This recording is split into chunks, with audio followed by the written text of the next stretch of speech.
What's your next project, sir? My next project, I'm working on various things. I suspect that my next project, however, will be just an article for a magazine. Simple as that. Seth, take care of yourself. Keep in touch. Okay, thanks very much, George.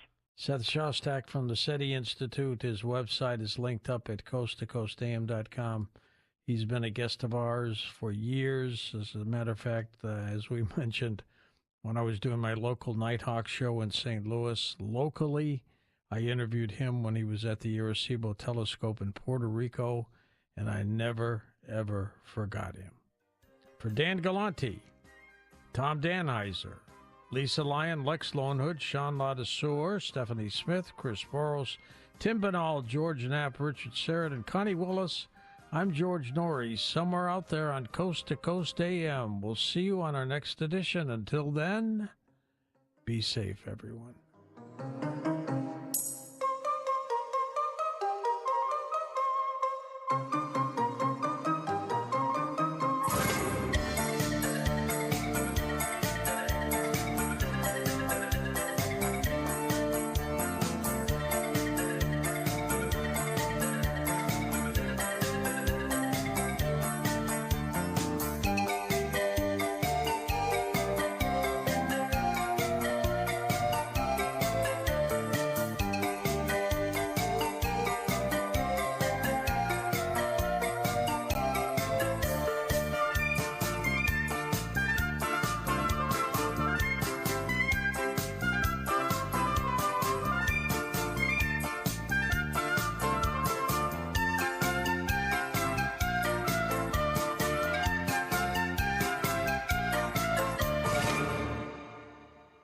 You know, this is the absolute worst time of year to be dealing with joint pain because the weather is breaking. Everybody's getting out today, whether it's golfing, going out, jogging, working out. And that joint pain is keeping you from doing everything you love to do. Am I right here? If you're tired of those achy joints, I want you to call my friends at QC Kinetics before you ever agree to things like surgery or steroids or medications. Patrick loves to golf like our own Nick Kayal, although Patrick definitely wears his sunscreen. Patrick couldn't even walk because of that horrible knee pain. But after his QC Kinetics regenerative treatments for his knees, Patrick is back and has the best handicap he's seen in 15 years. How does that sound? I'd love to be talking about your story next, where you were able to get lasting relief, no downtime. Don't wait to call QC Kinetics 215-999-3000. Get that free consultation, 215-999-3000. Make sure you tell them Dawn sent you. Drowning in IRS debt? If you can't afford to pay your IRS debt due to economic hardship, you can now be free of IRS collection efforts by taking advantage of a special IRS tax hardship program. This program allows Americans who owe the IRS to resolve their delinquent tax debt once and for all. In some cases, maybe even reducing what you owe significantly. An open phone line has been established by Community Tax for consumers to call and see if they qualify. Simply dial 800-578-2415. If you owe back taxes to the IRS and cannot afford to pay them back or have years of unfiled tax returns, help is standing by. Just call the Community Tax Helpline today at 800-578-2415 for the help that you need. Don't take on the IRS alone. They can attack your wages, savings, pension, home, and even your Social Security check. That's 800-578-2415. To see if you qualify, that's 800-578-2415. WPHT, WPHT HD, WOGL HD3 Philadelphia. From the Cherry Hill Volvo Studios, where relationships matter. Always live on the free Odyssey app.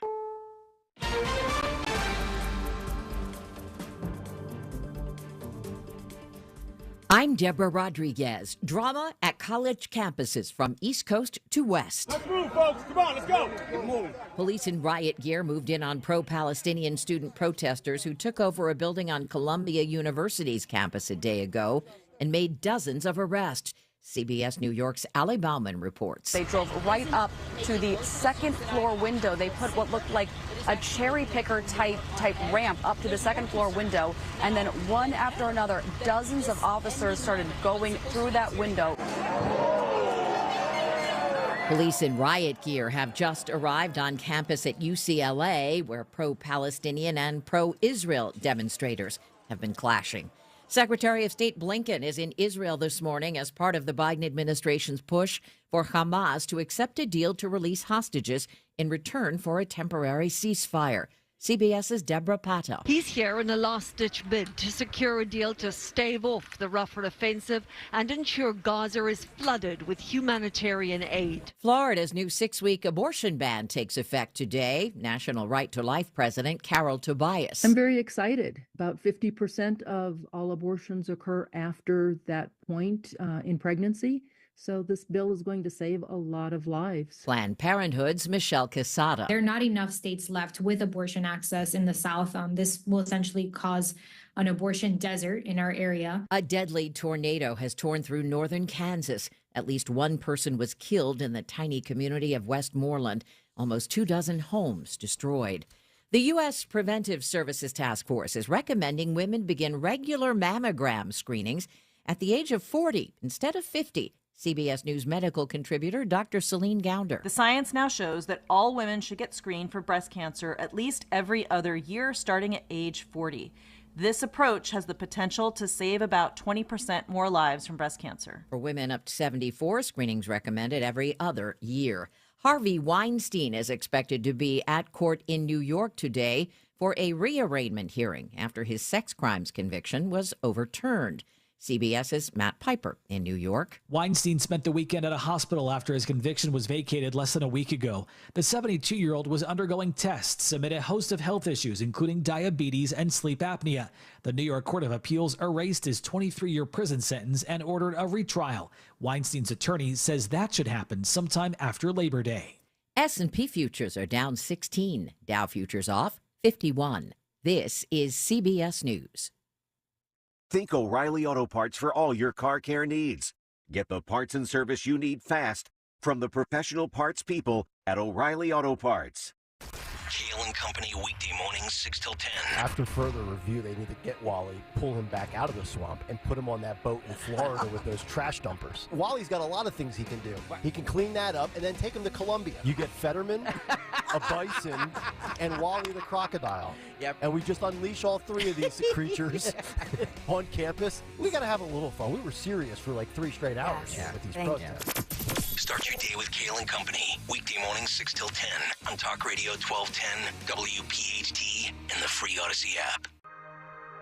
This is Dr. Marianne Ritchie, your radio doctor. Every Saturday afternoon at 5, I talk with doctors and medical specialists from around the country to discuss the latest information about heart disease, cancer prevention, topics in women's health, pediatrics, mental health, and more. Then you can make better decisions for yourself and your loved ones. Your radio doctor, Saturdays at 5, here on Talk Radio 1210 WPHT, because your health is your wealth.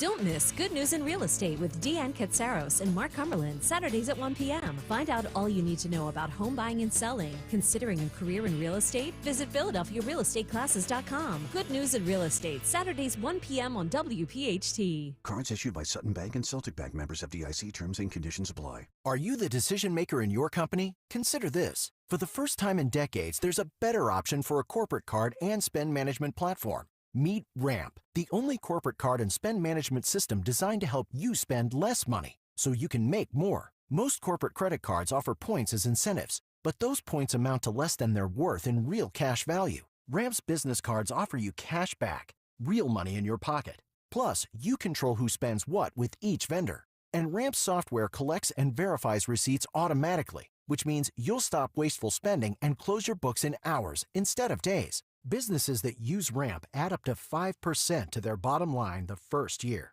If you're a decision maker, adding Ramp could be one of the best decisions you've ever made. And now get $250 when you join Ramp for free. Just go to ramp.com/250. Ramp.com/250. ramp.com/250. Don't miss the Labor and Energy Show with J-Doc and Krause, brought to you by Advocacy United, this Saturday night at 6. Find out about the important issues that'll affect you. The Labor and Energy Show, Saturday night at 6 on Talk Radio 1210 WPHT. Hey, Philly. Jason Kelsey here. Even though I won't be playing on Sundays anymore, You can still find me at Lincoln Financial Field on Saturday, May 18th for the Eagles Autism Challenge, presented by Lincoln Financial Group. This event raises millions of dollars to support autism research and care and gives you the chance to walk, run, or ride your bike beside your favorite Eagles players. Together, we can transform the lives of individuals affected by autism. Register today at eaglesautismchallenge.org, and I'll see you there. Prescriptions require an online consultation with a healthcare provider who will determine if appropriate. Restrictions apply. See website for details and important safety information. Subscription required. Price varies based on product and subscription plan. Hey guys, did you know there's a generic form of Viagra that works just the same but is 95% cheaper? And you can get it online at hims.com/joy. Through Hims, you'll get a free medical consultation to determine the ED medication that's best for you. Discreet shipping if prescribed, a 100% online process, and a range of treatment options, including trusted generic alternatives to the name brands, at up to 95% off. ED is personal, and at Hims, so is treating it. Just go to hims.com/joy and get connected to a licensed medical provider online for free, with zero copay, no expensive appointments, and no awkward face-to-face conversations. To start your free online visit, you need to go to this exclusive address, hims.com/joy. That's hims.com/joy for your free online visit. I'm Tyrus. I'm Liz Clayman. I'm Greg Jarrett, and this is the Fox News Rundown. Wednesday, May 1st, 2024. I'm Lisa Brady. Protests escalate on college campuses, testing the limits of free speech, and in some cases, crossing a line. There needs to be a lesson drawn by many of these young people that acts like this have consequences, and we haven't seen too many consequences yet. I'm Dave Anthony. A plan to ban a type of cigarette has been put in the ashtray for now. And here's why that worries a former U.S. Surgeon General. We know that menthol masks the harshness of tobacco smoke and enhances nicotine addiction, and it was specifically marketed to the Black community. And I'm Tommy Lahren. I've got the final word on the Fox News Rundown. Pro-Palestinian protesters aren't giving up at top universities across the U.S., even after tent-clearing arrests on some campuses, including at the University of Texas, Austin. Though violations of school rules haven't been enough to send police in everywhere, and at Columbia University in New York City, where the first tent encampment began 2 weeks ago. Protesters who smashed windows and broke into Hamilton Hall early yesterday continued to occupy the building, even after Columbia announced they would be expelled. That building takeover happened hours after the school set a deadline and threatened suspensions for protesters in tents. We regret that protesters have chosen to escalate the situation through their actions. But just as he said Columbia is following through on consequences, the school's vice president of communications, Ben Chang, also treaded carefully during a briefing yesterday evening. I want to be clear. This is about responding to the actions of the protesters, not their cause. Protesters have shared demands at multiple campuses, including amnesty for their actions and divestment from businesses tied to Israel.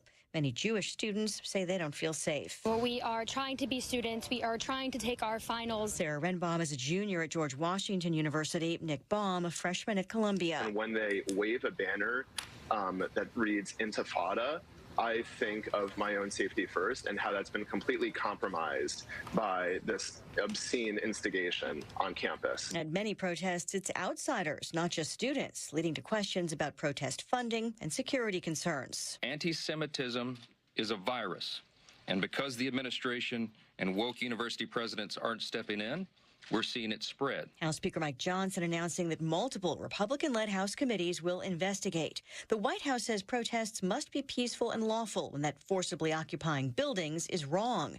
But the response is being left to states and schools, which have a long history as a setting for protests. I think they're of a piece with things we've seen before. Former Indiana Governor Mitch Daniels was president of Purdue University from 2013 to 2022. There's a degree of, I think, people performing for each other.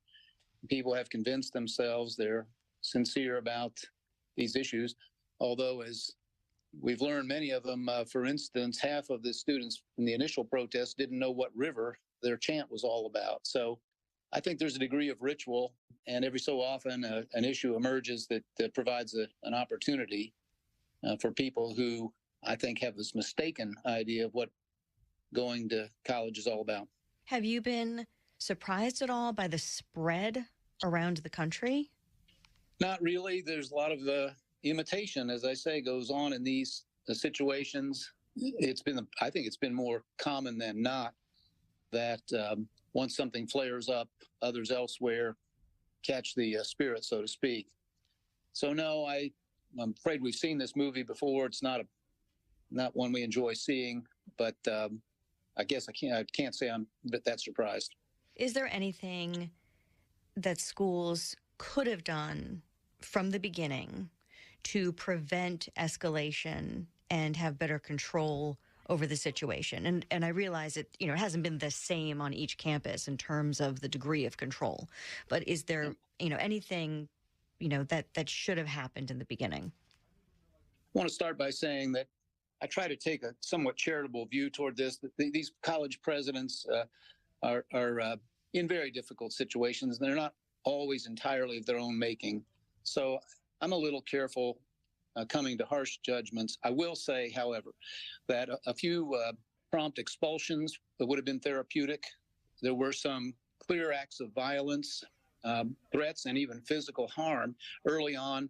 I think looking back, some of these folks wish they had acted more decisively right then. There needs to be a lesson drawn by many of these young people that acts like this have consequences, and we haven't seen too many consequences yet.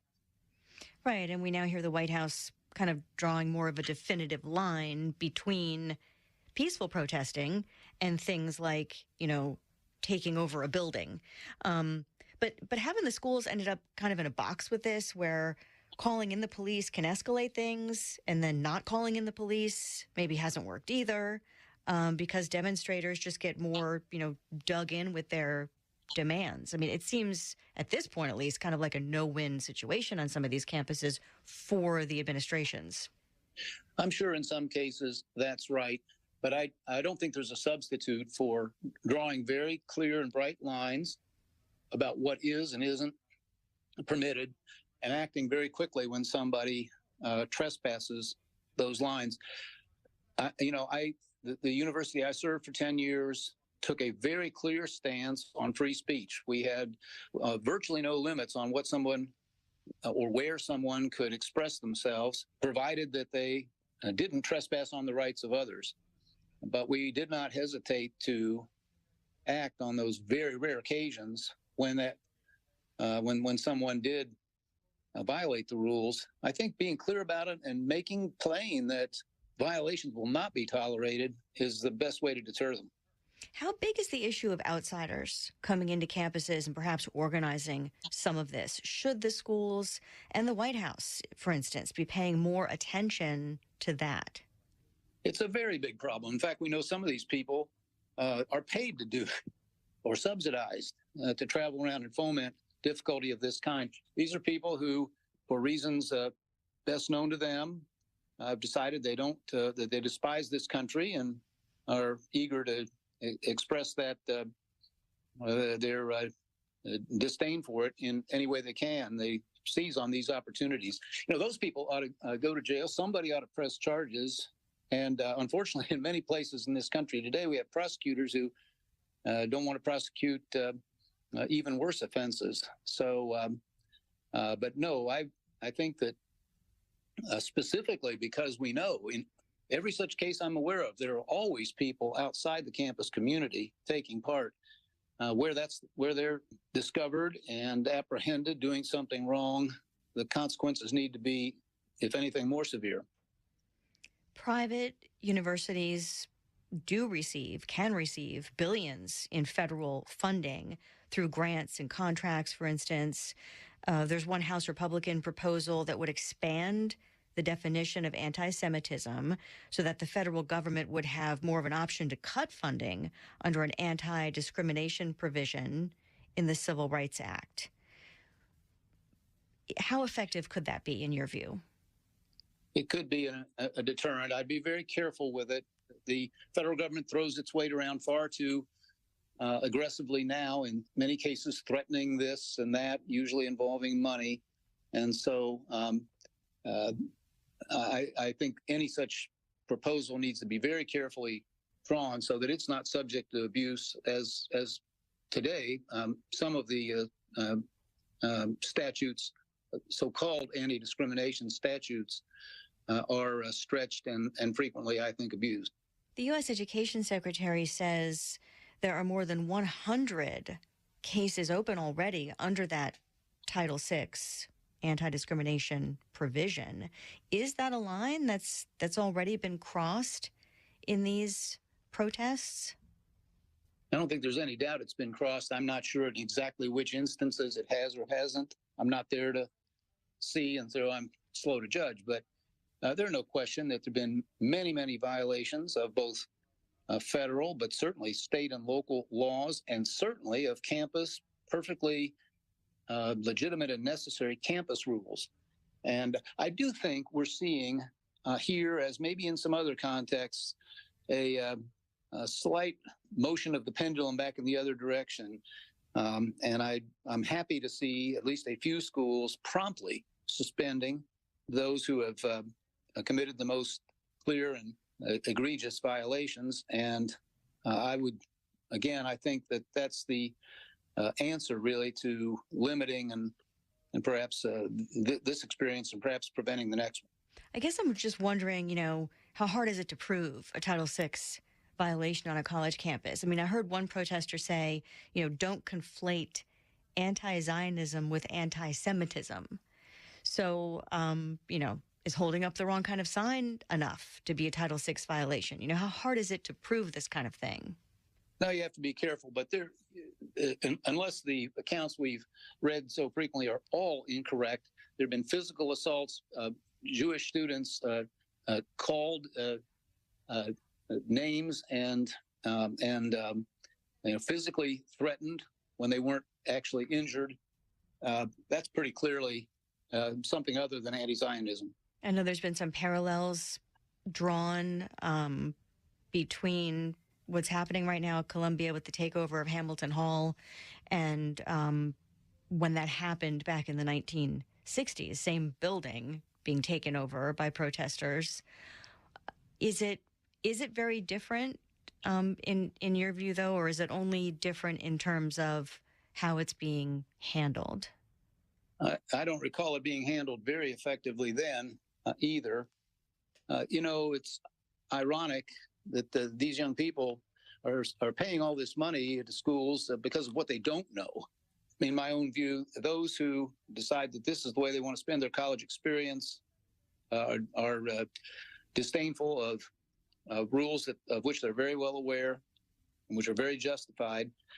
Really, some other student was deprived of that spot when the violator was admitted to Columbia or any other school, and I wouldn't hesitate at all to make that spot available to a student who really wants to come and take advantage of the wonderful opportunity these universities do provide. USC already canceled its main stage commencement, though it has emphasized diploma ceremonies and many other events will still be happening. But, the students who aren't protesting and who may have graduations muted or celebrations limited in some way, do they have any recourse in all of this? Well, you say the ones who are protesting, they have made a choice, I guess, of what's more important to them, but that choice should not imply the right to deprive thousands and thousands of others. And please note, even in the largest of these events, it's a small percentage, a very small percentage of the total student population, and that doesn't account for the visiting protesters that we discussed a minute ago. So it's simply not acceptable for a willful minority to violate rules that were clearly laid out for them in advance, and in so doing to punish and deprive many others of an experience that they have earned through years of hard work and study. Well, former Indiana governor and also Purdue University president formerly, Mitch Daniels, thank you very much for your time. Thank you, Lisa. Rich Cioli, afternoons 3 to 7, Talk Radio 1210 WPHT.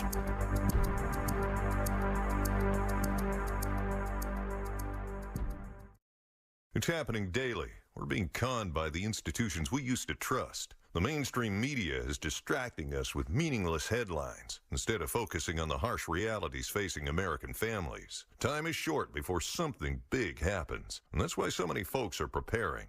They're becoming self-reliant by investing in emergency food storage from My Patriot Supply. Go to MyPatriotSupply.com and secure 4-week emergency food kits for each member of your family. Each kit contains tasty breakfasts, lunches, and dinners, averaging over 2,000 calories per day. Save $50 on each 4-week food kit you purchase. Plus, get free shipping on Ready Hour 4-week emergency food kits. You're not ready if it's not Ready Hour Foods. At My Patriot Supply, you can also get solar power generators, water filtration units, heirloom seeds, and survival gear.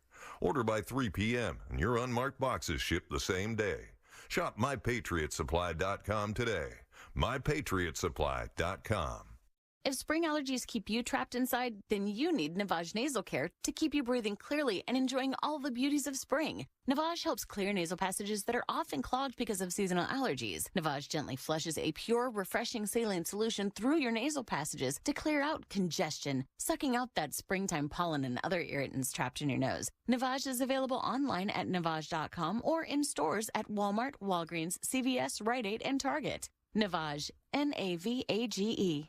Hey, John, why so glum? I just got let go. The company's downsizing. This is the third time in the last 2 years. I'm done with this. Have you thought about My Computer Career? I've heard they can train you for a career in IT in just a few months, including cybersecurity and the basics of AI. And you don't need prior training or experience. Now that's a recession-resistant career. Wow, thanks. I'll check them out. Go to mycomputercareer.edu and take the free career evaluation. mycomputercareer.edu. Financial aid is available for qualified students, including the GI Bill. For over a decade, NJ Diet has helped thousands of people lose a contractually guaranteed 20 to 40 plus pounds in only 40 days. That's nearly twice as fast as weight loss injections and without any of those nasty side effects. NJ Diet uses your hair and saliva along with scans to personalize natural solutions and supplements to get you to shed that fat quickly. Then, NJ Diet uses your DNA info to help you keep the weight off. Call 8555-NJ-DIET or go to njdiet.com. Get slimmer before the summer with njdiet.com.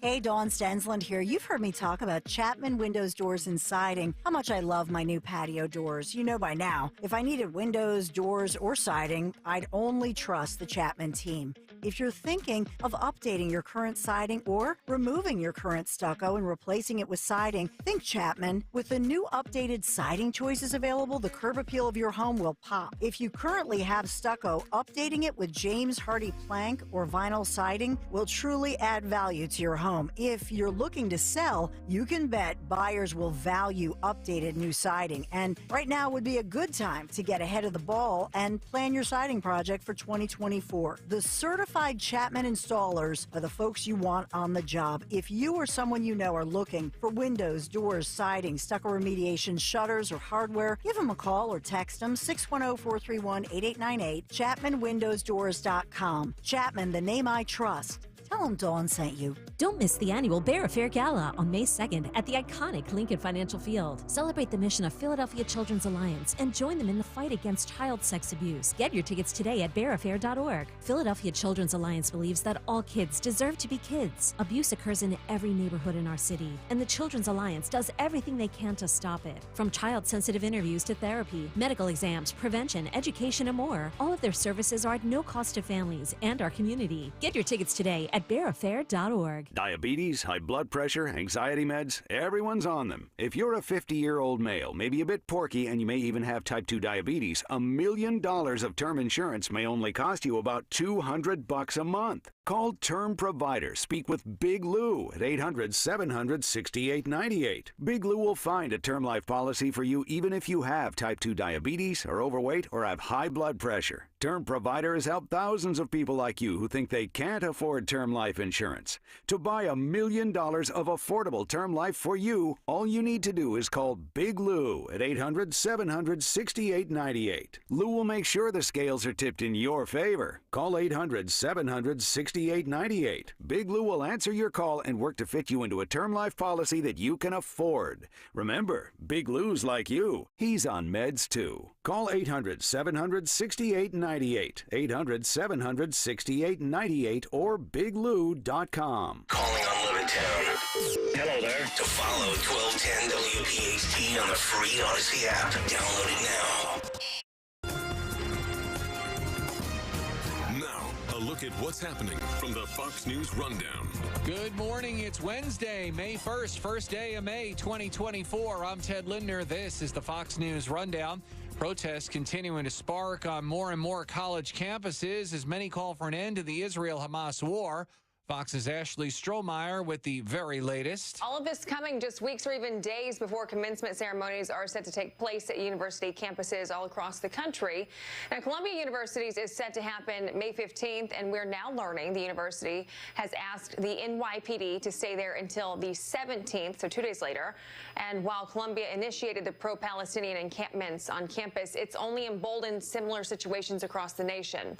So at UCLA, police set up barricades to separate the two groups of protesters, and now the school is moving to shut down the pro-Palestinian encampments, warning students it's unlawful and to leave immediately or face possible expulsion or even suspension. NYPD officers cracking down on Columbia University demonstrators Tuesday night, making dozens of arrests at the campus's Hamilton Hall.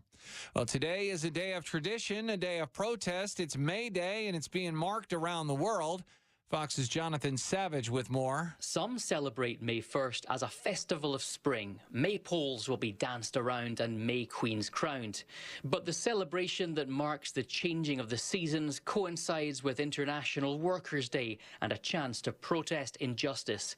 Thousands will attend marches in London, Paris and Berlin. The cost of living, pay rates and climate change will be in the spotlight. The U.S. Embassy in the Greek capital Athens has warned Americans to keep a low profile and avoid potential flashpoints. May 1st in Greece is being marked by a public workers' strike. Jonathan Savage, Fox News. And thousands of unionized hotel workers rallying across the U.S. and Canada on Wednesday. This over new contract demands. The very latest on this from Fox's Jeff Manasso with all the details. Hotel workers in 18 cities from Toronto to L.A. to Boston holding May Day rallies today ahead of contract talks with major chains like Marriott International, Hilton Worldwide, and Hyatt. The labor group Unite Here wants pandemic-era staffing and service cuts reversed. They're also demanding more pay similar to the raises that other organized workers have won in recent years, though demands as some markets are still recovering with profits way off from 2019 levels. With one of those chains, Hyatt, telling the New York Post that it continues to offer eligible employees competitive wages, benefits, and health care. Jeff Manasso, Fox News. The first scientist to publish a sequence of the COVID-19 virus in China, staging a sit-in protest outside his lab after authorities locked him out of the facility, a sign of Beijing's continuing pressure on scientists conducting research on the virus. It's the latest in a series of setbacks, demotions, and ousters since the virologist published the sequence in January of 2020 without state approval. I'm Ted Lindner, and that's a look at your Fox News Rundown on this Wednesday morning, the first day of May 2024. This is the Fox News Rundown.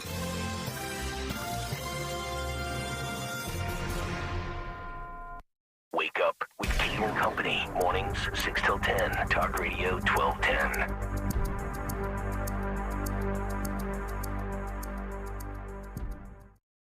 Rich Zioli. Well, Mr. President, you got a lot of support in Pennsylvania, tremendous support. I've never seen it this big before, honestly. And I know the primary, I know you wish you could be with us, but I just want you to know that the people of Pennsylvania are with you. This is unconscionable what they're doing to you, but we're with you. You've been so great, and I appreciate it. And get everybody out to vote. They got to get out to vote. We just want to send a signal because I really believe that November 5th, that's Election Day, it will be the most important period, most important day in the history of our country. Rich Zioli, weekday afternoons 3 till 7. Talk Radio 1210, WPHT, and on the free Odyssey app. Recently, a new client called me and started by saying, "Mr. Morgan, I really need your help, but I'm just a nobody." Those words stunned me, and I immediately called him back, and we're now helping him and his family after a terrible accident. I'm John Morgan of Morgan & Morgan. Everybody who comes to our firm at their time of need is a somebody. I grew up poor, but my grandmother was like a queen to us. At Morgan & Morgan, our goal is to level the playing field for you and your family at your time of need.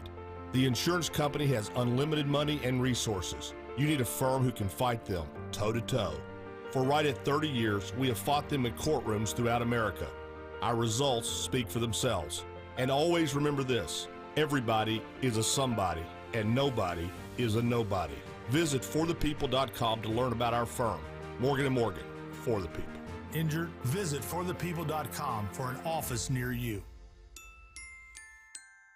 Tyler from Wendy's here. The best part of Wendy's new Cinnabon Pull-Apart is every part. Unlike mornings, which have no good parts. Until now. Because with Wendy's new breakfast Cinnabon Pull-Apart, mornings finally don't completely suck.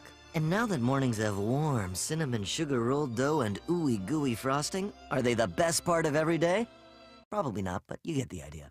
Get to Wendy's today and get the best part in every bite with the new Cinnabon Pull-Apart. At participating U.S. Wendy's, Cinnabon is a registered trademark of Cinnabon Franchisor SPV LLC. Getting quality employees to fill positions in your company is essential, but finding those people can be a major hassle, unless you use ZipRecruiter. ZipRecruiter makes finding quality people a breeze. And right now you can try it for free at ZipRecruiter.com/radio.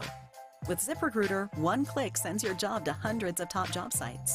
But more than that, ZipRecruiter's advanced technology identifies the candidates with the skills you need, sends you a list of great matches to review, then actively invites them to apply for your job.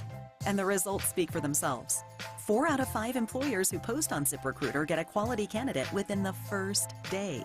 That's right, the first day.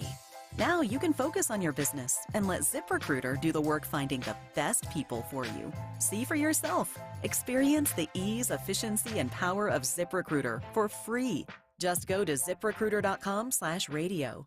That's ZipRecruiter.com/radio. ZipRecruiter.com/radio. You are invited to lift up God's Word and bring God's light into the world to heal our nation through prayer. We are calling Jesus back to America. We need him more than ever. Come pray for your neighbors and nation on the National Day of Prayer on Thursday, May 2nd at Rose Tree Park in Media, Pennsylvania. Everyone's invited. It's free. Music begins at 11:30 a.m. Every prayer counts, so bring a friend and meet us at the park to pray. Learn more at nationaldayofprayerdelco.com.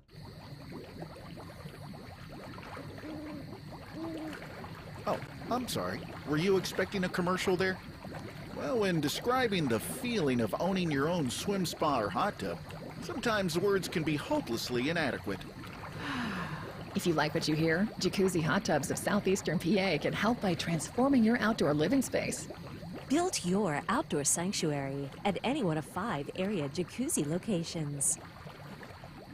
Getting quality employees to fill positions in your company is essential, but finding those people can be a major hassle, unless you use ZipRecruiter. ZipRecruiter makes finding quality people a breeze. And right now you can try it for free at ZipRecruiter.com/free. With ZipRecruiter, one click sends your job to hundreds of top job sites. But more than that, ZipRecruiter's advanced technology identifies the candidates with the skills you need, sends you a list of great matches to review, then actively invites them to apply for your job. And the results speak for themselves. 4 out of 5 employers who post on ZipRecruiter get a quality candidate within the first day.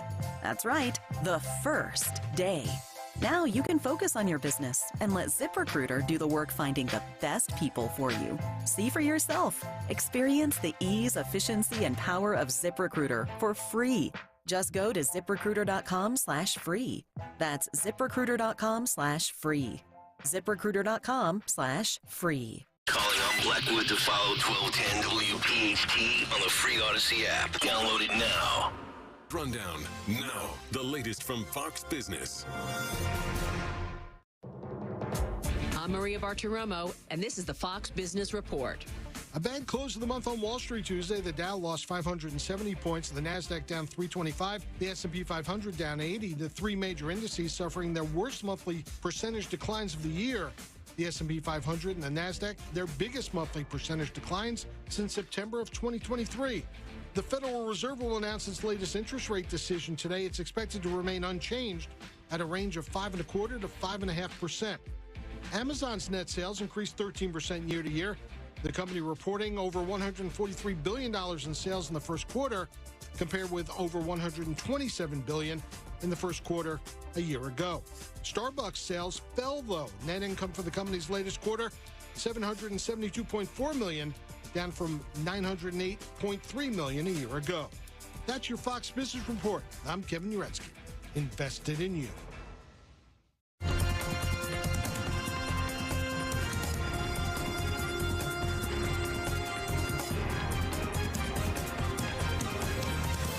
This is the Fox News Rundown.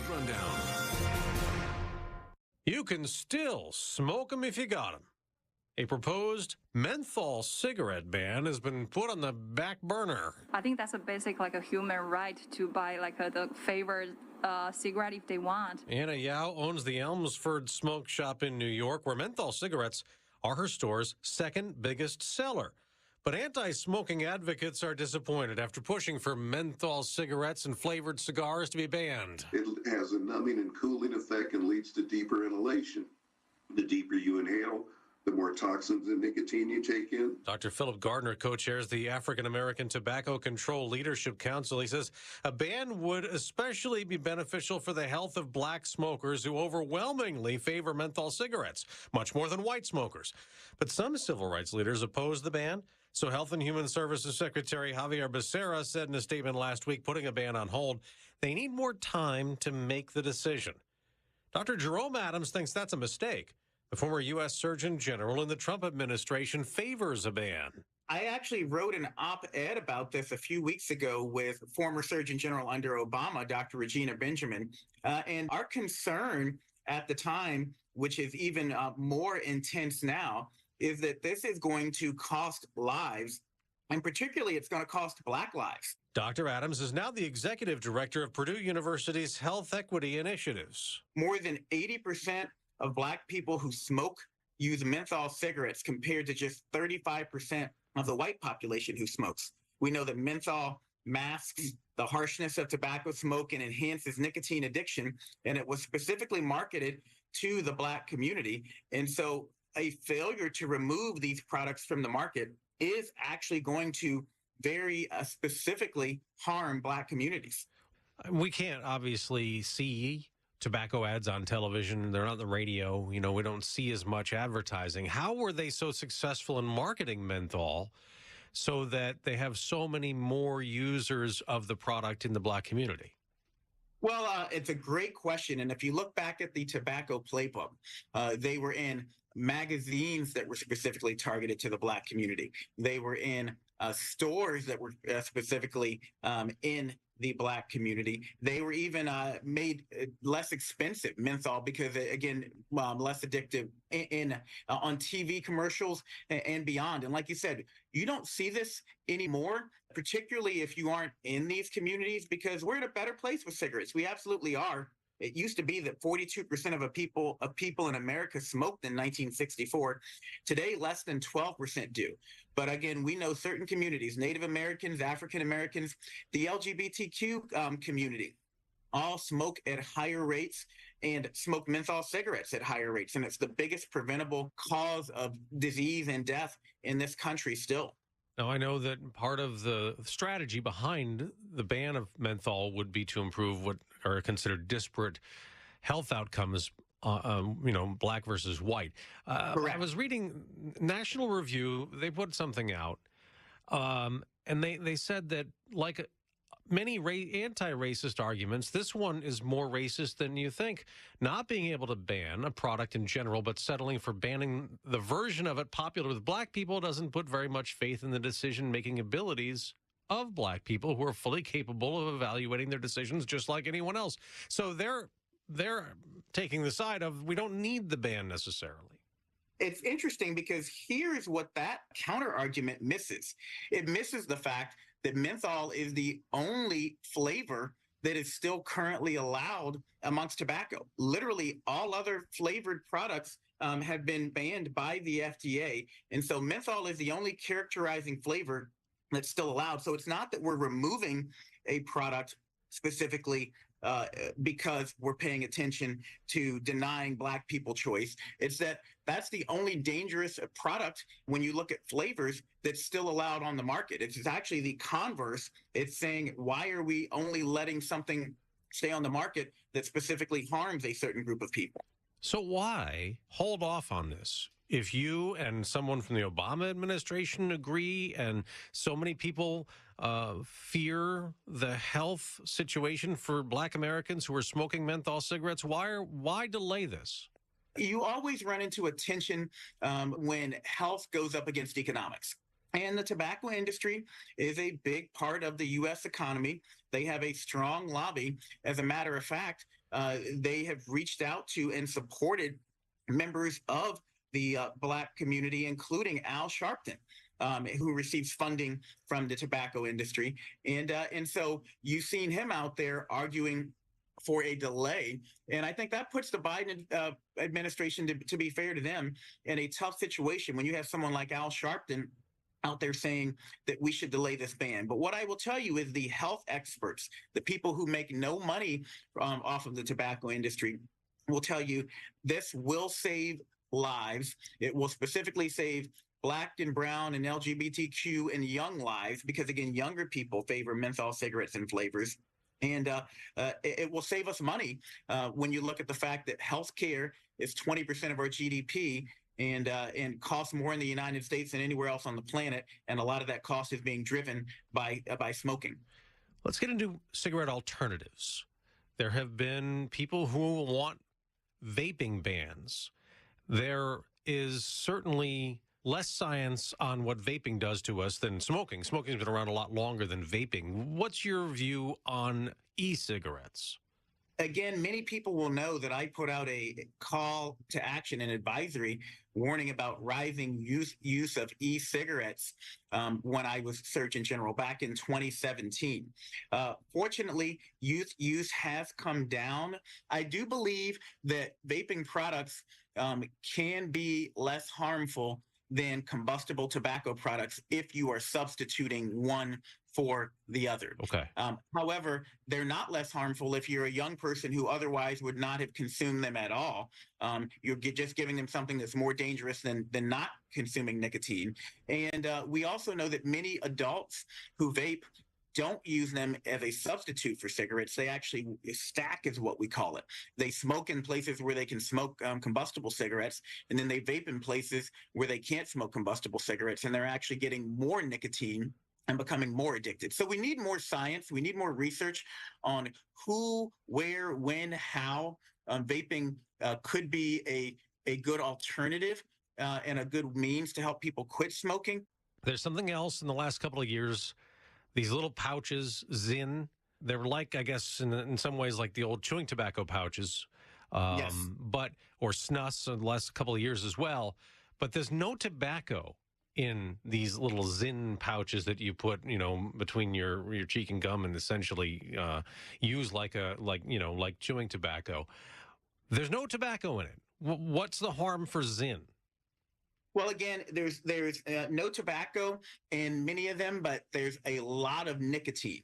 And nicotine, in and of itself, can raise your heart rate, can raise your blood pressure, can cause thinking and memory problems. And it's another one of those situations where young people are misusing them and causing real harm to themselves. And so we need to make sure we're keeping them out of the hands of young people, number one. Number two, we need to make sure we're doing the research to understand and to be able to explain to adult smokers and tobacco product users how they might be used to transition off of combustible tobacco, more dangerous combustible tobacco. Back to menthol, do you think it's possible that after the election year, when politics aren't maybe as strong as they are now, in 2025, a menthol ban could happen for cigarettes and flavored cigars? I really, really hate to say this because I don't want to sound cynical, but I think you've nailed it. I think that in an election year, it's really bad for a Biden campaign to get on the wrong side of the cigarette industry, to take menthol off the market and risk angering even a small section of the Black community.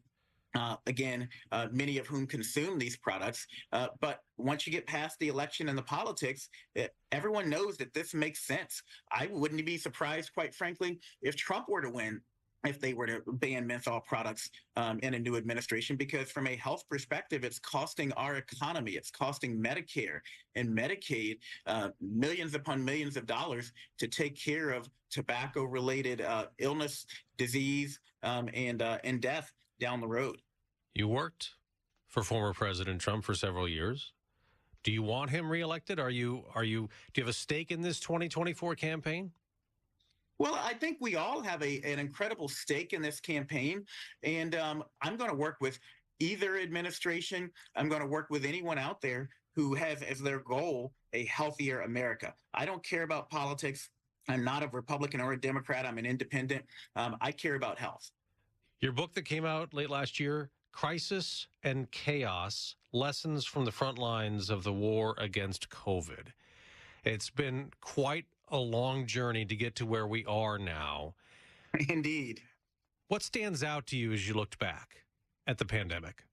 Well, one of the things that stands out to me is the incredible politicization of COVID on all sides that took place in 2020. You had a campaign that really came down to one side saying you're all going to die if you don't elect us, and the other side saying there's nothing to see here and minimizing. And that didn't serve the American people either way. When I talk about COVID, I say we need to understand that if we don't have a healthy society, it's going to hurt us economically. It's going to hurt us from an educational standpoint. And that's why we need to lean into it. Unfortunately, with H5N1, I'm seeing us make the same mistakes all over again. You're seeing the tension between economics and health. When you have one side saying that you need to stop drinking milk and you should avoid eating meat because of H5N1 and the spread in cattle and in poultry. And then you've got other people downplaying it, saying that there's nothing to see here. And the administration has quite frankly fumbled the ball on this. From a communication standpoint, from a coordination standpoint. We've got USDA, CDC, FDA. Nobody knows who's in charge. We're making the same mistakes all over again. That book, again, is Crisis and Chaos, Lessons from the Front Lines of the War Against COVID-19. Dr. Jerome Adams, former U.S. Surgeon General in the Trump administration, now Executive Director at Purdue University Health Equity Initiatives. Great to talk to you, Doctor. Thanks so much for being with us. Thank you. Free speech lives here. Talk Radio 1210 WPHT.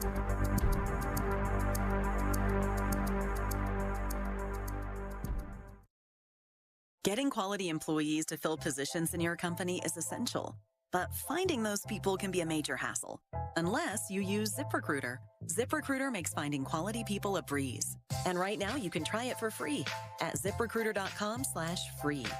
With ZipRecruiter, one click sends your job to hundreds of top job sites. But more than that, ZipRecruiter's advanced technology identifies the candidates with the skills you need, sends you a list of great matches to review, then actively invites them to apply for your job. And the results speak for themselves. 4 out of 5 employers who post on ZipRecruiter get a quality candidate within the first day. That's right, the first day. Now you can focus on your business and let ZipRecruiter do the work finding the best people for you. See for yourself. Experience the ease, efficiency, and power of ZipRecruiter for free. Just go to ZipRecruiter.com/free. That's ZipRecruiter.com/free. ZipRecruiter.com/free. Hey, John, why so glum? I just got let go. The company's downsizing. This is the 3rd time in the last 2 years. I'm done with this. Have you thought about My Computer Career? I've heard they can train you for a career in IT in just a few months, including cybersecurity and the basics of AI. And you don't need prior training or experience. Now that's a recession-resistant career. Wow, thanks. I'll check them out. Go to mycomputercareer.edu and take the free career evaluation. mycomputercareer.edu. Financial aid is available for qualified students, including the GI Bill. Get ready for grilling season with the perfect burger pack for just $79.99 at omahasteaks.com. 20 mouthwatering pure ground burgers for just $79.99. Rich and juicy handheld steaks with mic-dropping flavor. A guaranteed explosive combo of tenderness, juiciness, and unmatched quality. Go to omahasteaks.com for the perfect burger pack today. That's omahasteaks.com. Order the perfect burger pack for $79.99. Hurry, supplies are limited. Omaha Steaks, America's original butcher. Pastor Brad Lacey here, First Baptist Church, Conshohocken. Join us Saturdays for the great message and be blessed. 5 a.m. right here on Talk Radio 1210 WPHT. I'm Philomena, founder of Kin Apparel here in Philly. I love my natural hair, but not what hoodies and hats were doing to it. So I made my own satin-lined hoodies and created a business in the process. I've got big dreams, and Chase for Business in Philly was like, all right, how do we get you there? Get financial guidance from bankers in your community and convenient digital tools all in one place. Learn more at chaseforbusiness.com. Make more of what's yours. Real customers compensated. JP Morgan Chase Bank and a member FDIC. Borgata's Dash for Cash giveaway is here. This May and June, you could win a share of $1.3 million in prizes, including 2 new Cadillac Lyric SUVs or one of 4 new Voyager golf carts. Play to earn entries for 2 grand prize drawings held Saturday, May 25th and June 29th. The Dash for Cash giveaway, only at Borgata Hotel, Casino, and Spa. For details, visit theborgata.com. Must be 21 or older. Gambling problem? Call 1-800-GAMBLER. Today, everyone is trying to eat healthier and eat more fresh foods. Well, that also goes for your four-legged friends. Hi, I'm George Parenti, the lead dog at the Dogs and Cats Rule stores. If you are not aware of the new generation of fresh food diets available for your four-legged friends, then you are missing out. At Dogs and Cats Rule, we carry a wide-ranging selection of fresh foods that includes raw, gently cooked, freeze-dried, air-dried, and baked. To learn more, visit any of our 7 locations. Dogs and Cats Rule. Shop small, shop local, shop family. Don't miss the Education Show with Dom Giordano every Sunday morning at 5:30. Find out how you can help your child or grandchild succeed. Sponsored by New Hope Academy. Don't let a cold, sinus infection, or allergies ruin your day. Breathe easier, sleep better, and feel healthier with Navage. Visit Navage.com. Walmart, Walgreens, CVS, or a store near you. Fox News, I'm Sue Guzman. Violence breaking out at UCLA and an anti-Israel encampment as objects are thrown and pepper spray deployed as pro and anti-Israel demonstrators clash with one another. This resident who lives nearby is fed up that the school allowed the incident to last so long. I cannot believe what I'm seeing. I'm looking at people, violence. Look at this. They're throwing things at each other. They're pepper spraying each other. How are they allowed to have weapons on campus? Comes after the university declared the encampments illegal, threatened the students with arrests. NYPD and riot gear moving in, clearing out anti-Israel protesters, occupying Columbia University's Hamilton Hall and others. Fox's Alexis McAdams. They arrested dozens of protesters, I'm told. Don't have an exact number. They're going to book them down at that processing center with the NYPD at their headquarters. America's listening to Fox News.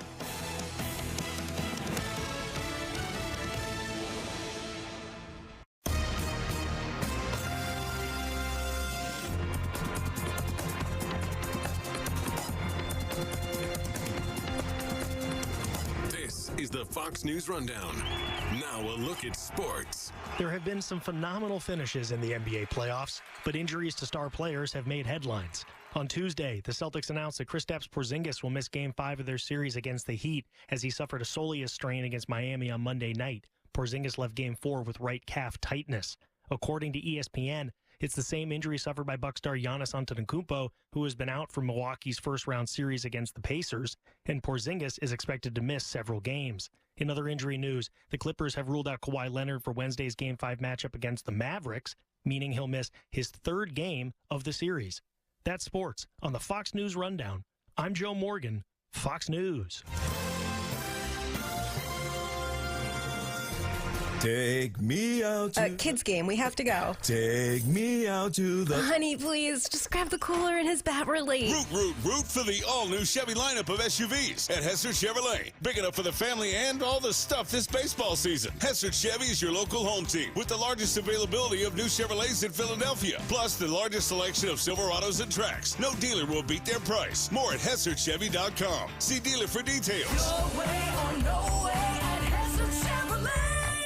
Deborah Heart and Lung Center and Cleveland Clinic Heart Vascular and Thoracic Institute have formed a powerful alliance. Legends in caregiving New Jersey families, the most sophisticated heart team in America. Innovators in research and patient care who've made life better for thousands of patients, raising the standard for the next generation of care. The alliance between Deborah Heart and Lung Center and Cleveland Clinic Heart Vascular and Thoracic Institute means the highest quality care close to home for you. DemandDeborah.org. Think identity theft won't happen to you? Think again. There's a new victim every 3 seconds in the U.S., over 15 million this year alone, and many don't even know they're victims. LifeLock alerts you to identity threats you could miss even when you monitor your credit. If your identity's stolen, a dedicated U.S.-based restoration specialist will work to fix it.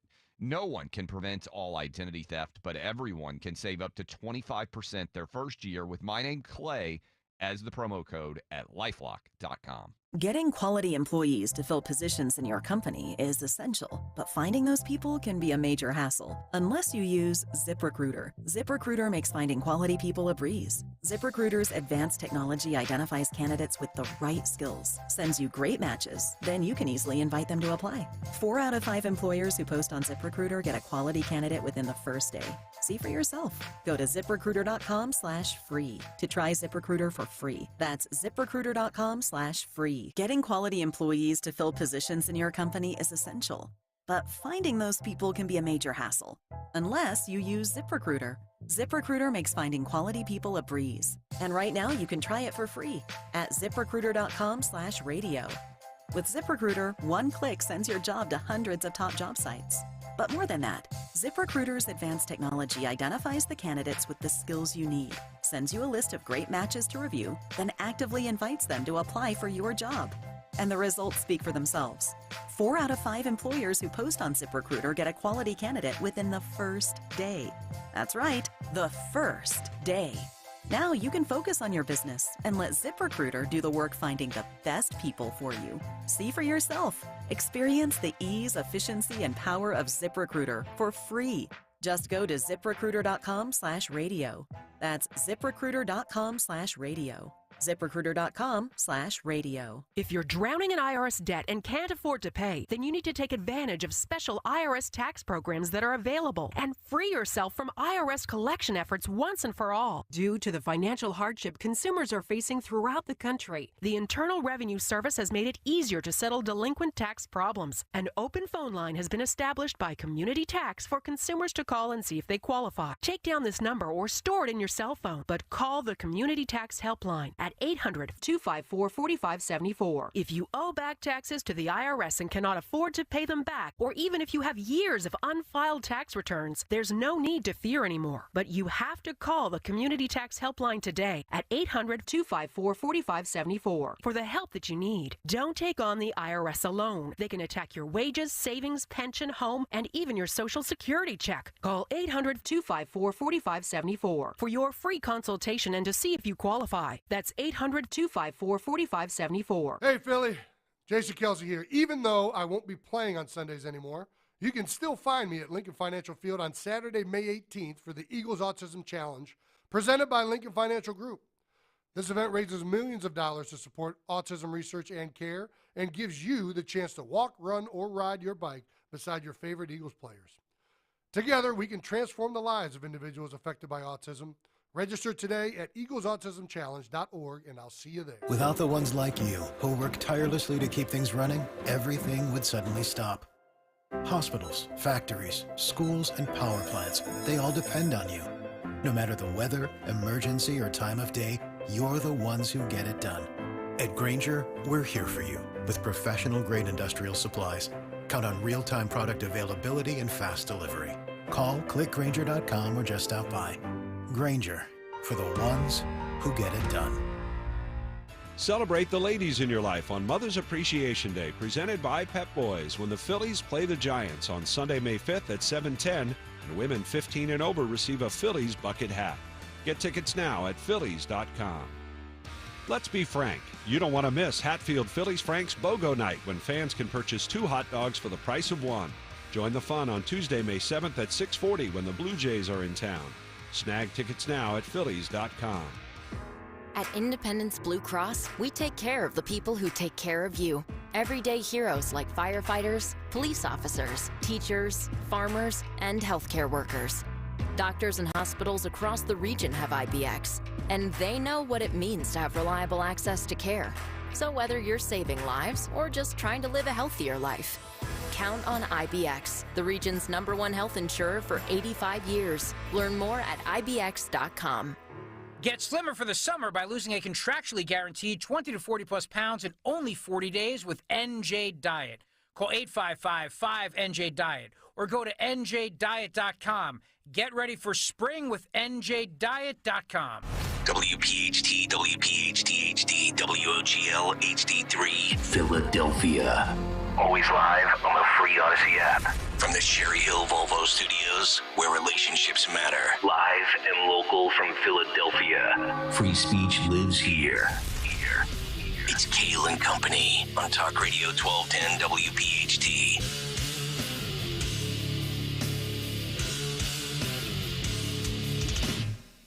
And away we go, live on this Wednesday, May 1st. It is indeed Kayal and Company, right here on Talk Radio 1210 WPHT. We are always live on the free Odyssey app, and of course, streaming live for your video viewing pleasure on YouTube as we head until 10 o'clock this morning. 855-839-1210, the phone number. On social media at 1210 WPHT. I am at Nick Kayal, Kayal. Don Stensland with the news. Greg Stocker, the chairman of the board. Bill Almquist, Anthony Dorenzo, our associate producers. We are absolutely loaded today. So many good things to get into. Thoughts and prayers to all the Columbia protesters as they were carried out in the night. Dawn, good morning. How are you? Good morning. The refs were bad, but the Sixers were so good last night. Stunned they won. So good. I'm not. The Sixers or Tyrese Maxey? Because your boy Joel Embiid had 9 turnovers. I know. Stop. You try to play in an NBA playoff game with one good leg and one good eye. Fanboys out there like, but he had a triple-double. He gave up his body in the end. Okay. He laid his life down for the city. Yeah. Unbelievable. I love Joel. So we continue. But Tyrese was, oh my goodness. Don't worry, Dawn. They're going to rip your heart out when they fail at home in Game 6. Stop. Don't take the bait. I'm telling you. It's like polls. Don't believe it. All right, we got a lot of good things to get to this morning. Gregory, how are you, sir? I'm good, buddy. So the tale of 2 pieces of audio that I have for today. I have a Columbia University protester on Jewish students saying they don't feel safe. It's a very false narrative. Mm-hmm. And I also have a Jewish girl at UCLA sent to the ER after being beaten unconscious by a pro-Palestine protester. Okay. So there you go. I have a clip in the Big Take of a Washington student who was told, go back to the gas chamber.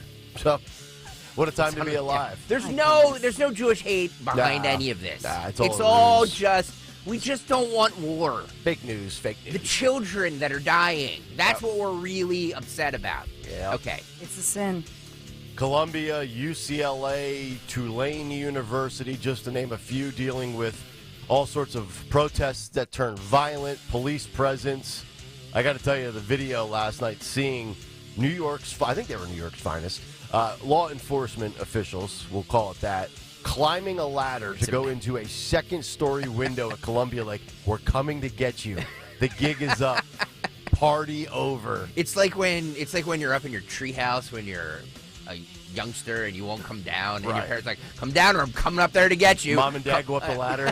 And they're like, okay, that's it. We're coming up and we're dragging you down. Grab your sleeping bag, grab those Playboys, and get the hell out of the tree hut. That's exactly what happened. It's exactly what happened. Yep. The adults in the room had to say, okay, kids, party's over. Party's over. After you're crying, you don't have food and water. Tough night for New York City. Columbia goes down. The Knicks go down. Yeah. Justice restored for one By the day. way, let me just say this, that because, these fraud Knick fans. Yeah. And yes, I will say this, the fraud Knick fans. Yeah, not Phil Almquist, but the frauds. No. I mean, like Tracy Morgan and John Stewart and who else was there? Ben Stiller. In the front row. Oh, MSG, you got to make an appearance. Just having their hearts ripped out last night was a thing of beauty. Yep. It really was. It's like seeing Jack Nicholson at the Lakers games front row. Kudos to Tyrese Maxey and nobody else on the Sixers last night. That's not fair. Tobias Harris was pretty good. Dawn was all in on the Sixers last night. What about campaign? They campaign. Yeah. Campaign. I know. See what we did there? God. There you go. Parents. All right, enough sports. Let's get to the news. Round number 1, 6:05. The great Don Stensland. And we have so much to report to you this morning. First day of May here on May 1st. We're at 60 degrees. Another hot one for us in store. We're sponsoring Kayal and Company News Live by Joseph Anthony Spa and Retreat. So let's get to it with the news, and a lot of it. Philadelphia police investigating, saying that one person is dead, 3 others injured after separate shootings broke out across southwest Philadelphia. So there was after about an hour after the first shooting, I should say, police say they were called to another instance of shots fired a mile away, and 1 person dead, 3 others injured after 2 shootings broke out. The first one just after 4 o'clock yesterday, 7000 block of Wheeler Street, right near Elmwood Avenue. Police arrive on the scene. They find a 29-year-old man, a 34-year-old woman suffering from multiple gunshot wounds. They were rushed to the hospital where the woman later died.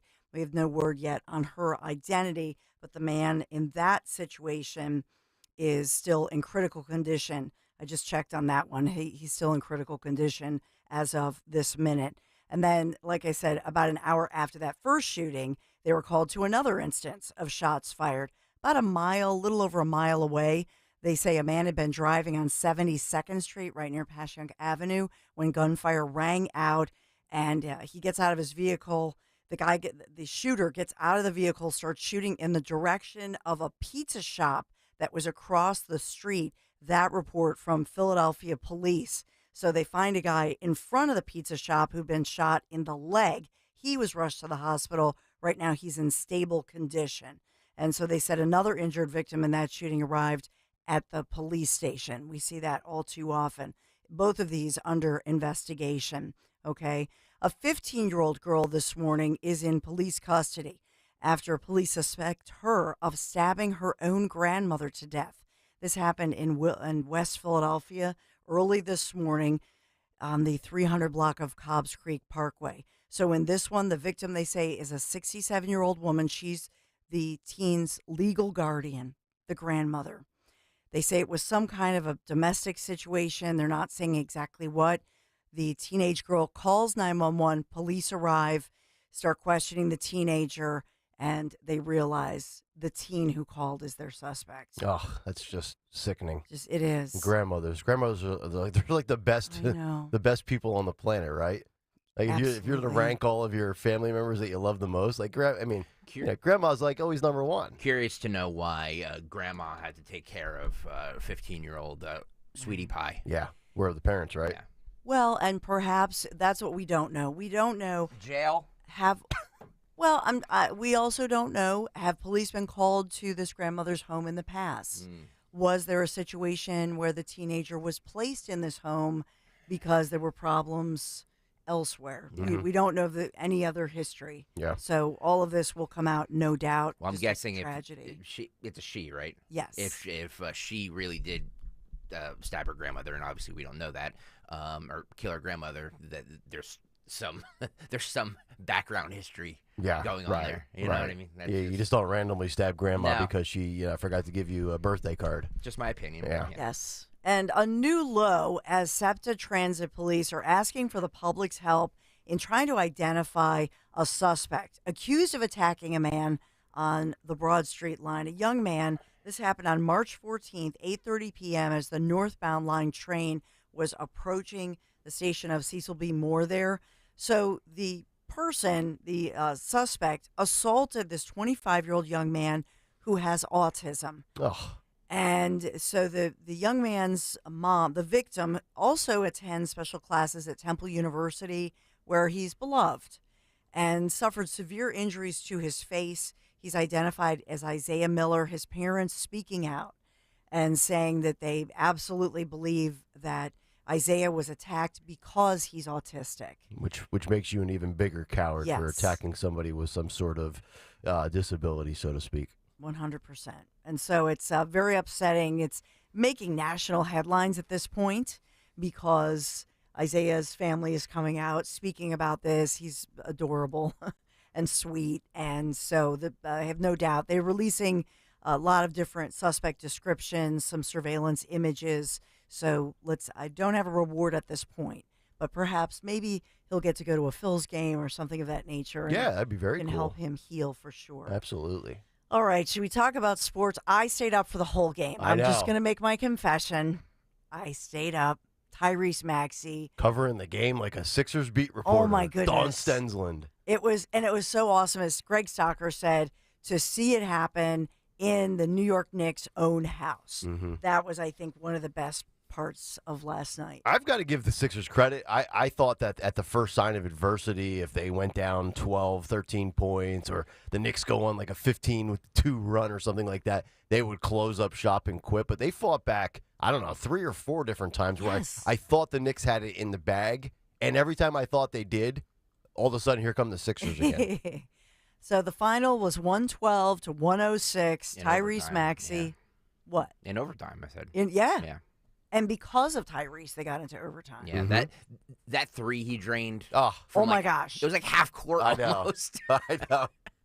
I was watching some of the protest videos on my phone. All of a sudden, I hear Iron Eagle. I was watching the TNT feed. I wasn't watching the local feed. And all of a sudden, I hear, Maxey! And I look up and like, whoa. You don't watch the NBC sports? Occasionally. It depends on who's the national broadcasters. But Kate was on last night, so can't. She was good. I can't take Kate Scott. Really? You can't? No, I can't. Because she's a woman? Good. Yes, it's because she's a woman. No, I've had guys tell me that they don't like her voice. No, it has nothing. I just, I think she's good. I like her energy. I've heard her do talk radio, sports talk. Have you? I think she's painful to listen to, like on a talk show. Yeah. But doing play-by-play, like I think she's really good. I agree with you. But she grows on you, too. No, she does? So she does. Okay. Give Kate a chance. Yeah. Is what I would say. Yeah, but it was exciting. I had some guy blast me last night. I guess he used to follow me for sports, still follows me even though I don't do sports. And he's like, "You're only half a fan." I'm like, whether I do sports or not, my job's not to be a fan, buddy. Why? Like, I am a all fan. these people I that think confess. like the media are supposed to be fans of the team. Like, do you even understand what journalism and media is about? Not about being a fan. I'm a fan right now. You I'm can admitting absolutely that. be a fan. I'm a fan too. I'm coming clean. But like, can we have some objectivity from of our sports people in this city? Like, your job's not to be an advocate for the organization and eat terrible baked ziti in the press box. Baked ziti. Yeah, you ever go to these games when you have a credential and they give you the Caesar salad and the baked ziti and it always tastes like trash? The Caesar salad's pretty good. Well, it's hard to screw up the Caesar salad, right? It's so true.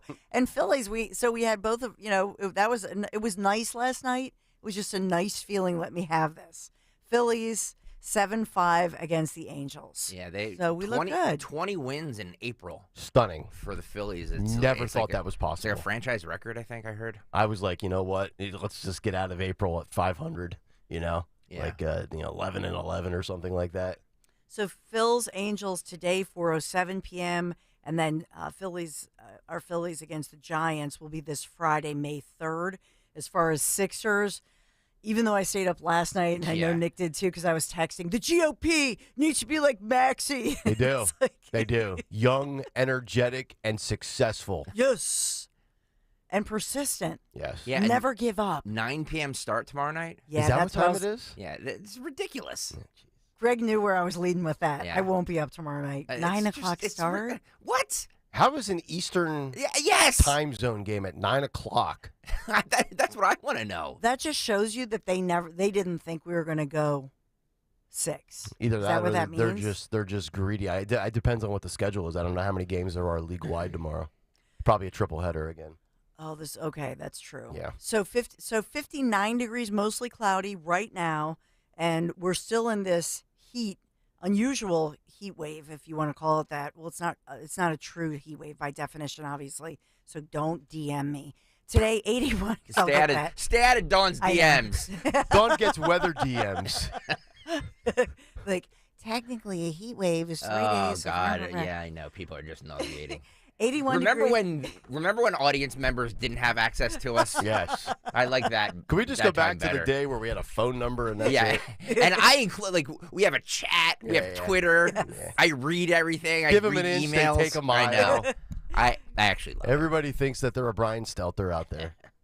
Oh, Brian Stelter. 81 degrees today and sunny. Tomorrow, 88 degrees, partly sunny for your Friday then, We do cool off to 70 degrees, so it'll feel crisp, 70 degrees for your Friday. And then the weekend, 63 degrees, cloudy, mostly cloudy, Saturday and Sunday. Saturday's slightly better with only about a 39% chance of rain, but Sunday, 70% chance of showers. So the weekend, cloudy, rainy, Stinks. in the low 60s. Boo. Mhm. Nick doesn't care. He's going to be in Nashville. Yeah, it's going to be like Nashville. 105 degrees. Oh, God. Well, that's a little excessive. That's a little excessive. Yeah. By the way, the 9 o'clock game is because the Bucks and Pacers play at 6:30. Yeah, great. They're- Two teams from Middle America nobody cares There's about. a barn burner of a Yeah. game. Oh, boy. Who's going to watch that game? Mike Pence? That's why it's that's why it's at 6:30. Joseph Anthony Retreat Spa and Salon, thank you for sponsoring our news this morning.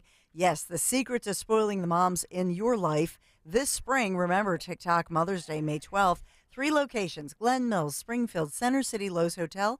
Visit in person or online, josephanthony.com, where gift cards are available. josephanthony.com, Kayal & Company News Live. All right, Dawn, thank you very much. 6:15 Wednesday morning. Let's get to a midweek Big Take. The Big Take on Kayal & Company. And it's brought to you by the North to Shore Festival. The Big Take, halt the hate. We've been told it's the economy, stupid. The border has become the number one issue in America. Seems like just yesterday, doesn't it? For multiple years, Bidenomics and soaring inflation, the biggest issue in our country. Over the last 6 months, immigration and the border surpassed the economy as the top concern plaguing the United States. As time goes by, priorities and issues change. Now, perhaps the biggest issue in America is the issues that we are seeing on college campuses. Schools are a breeding ground of unrest, ideology, indoctrination, and hatred. Yesterday, we talked about the North Penn fiasco locally in the Big Take. Today, we spotlight the ongoing hate-filled anti-Semitic rhetoric that is indulging and engulfing college kids and college campuses as the school year winds down. It's 2024, and Jews are under attack like it's the 1940s again.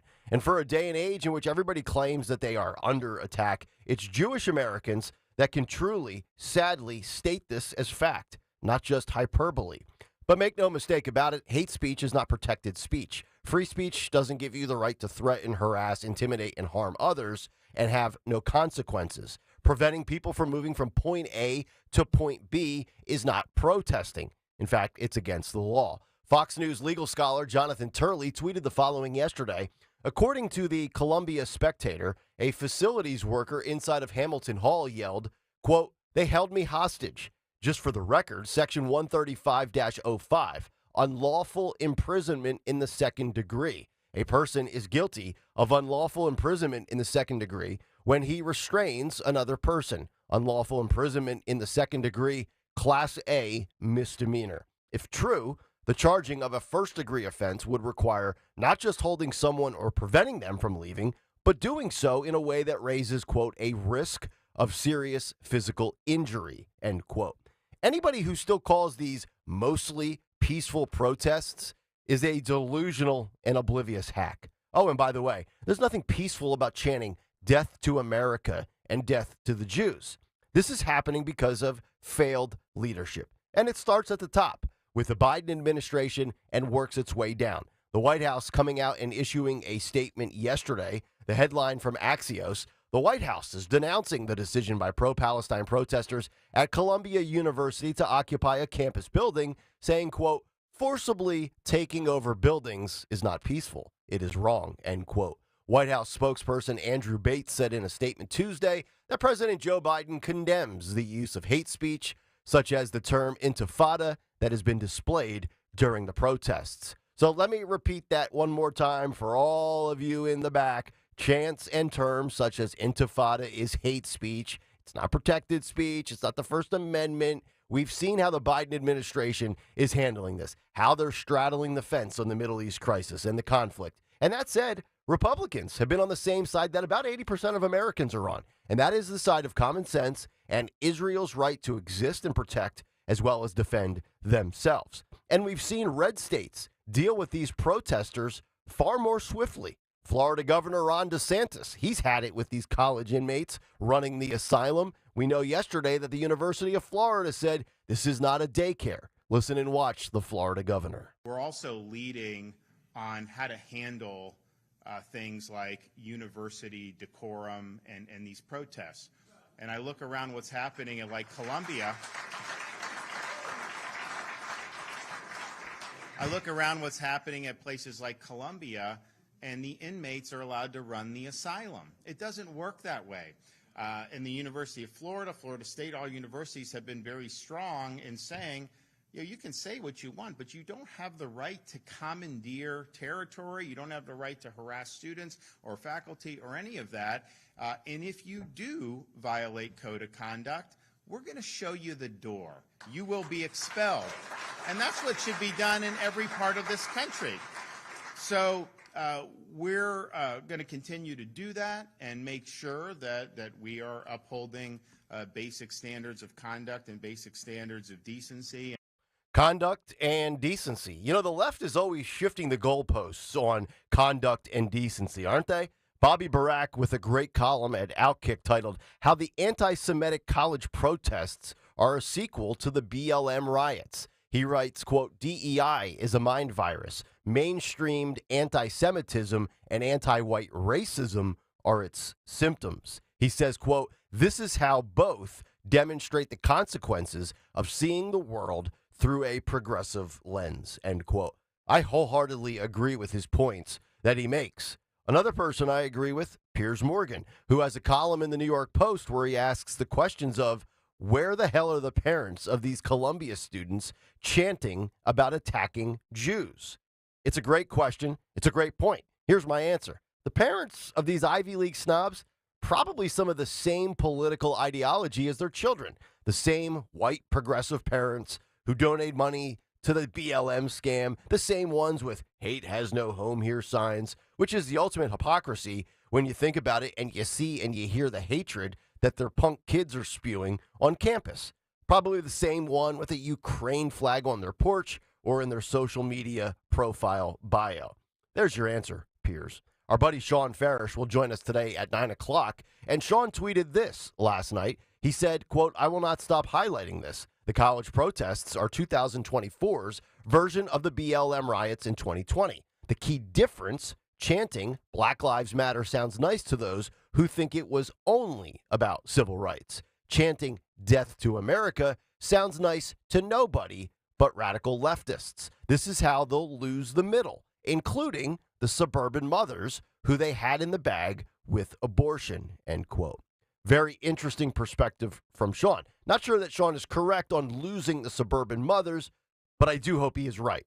The Pacific Northwest is a left-wing loony bin in the top left corner of the map of the United States. Here's Fox 12 in Oregon covering a story at the University of Washington in which one female student was told, quote, go back to the gas chambers, end quote. Listen and watch this. To keep going to your classes, to keep being proud, to stay safe.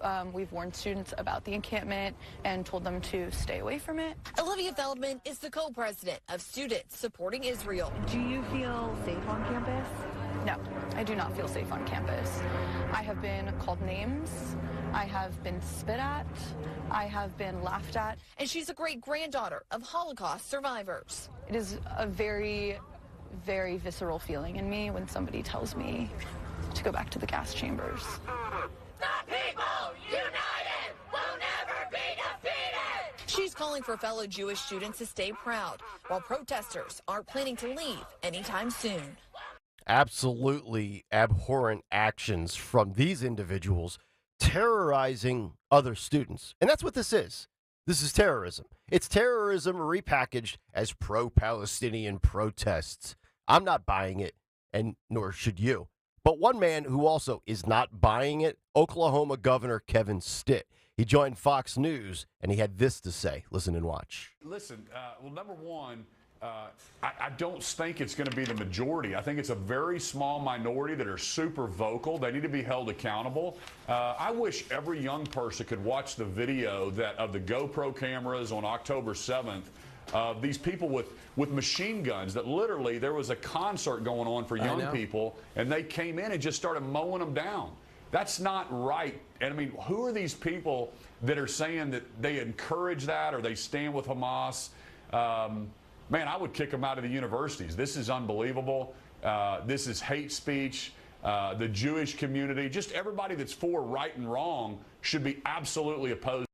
This facade and charade has gone on long enough. If the President of the United States doesn't want to deliver a primetime speech and maybe address the nation, if the university's leadership consisting of deans, chancellors, and presidents won't step up, if mayors and governors in blue cities and states won't step up, it's time to boycott all of these schools. It's also time for the police to have a zero-tolerance policy. Free speech is great. The First Amendment is a beautiful thing, but hate speech has no place in this situation and in this setting in this country. In my opinion, this could be the biggest issue that derails the Democrats this fall. That is, of course, if Jewish voters ditch the Dems and make their voices heard at the ballot box.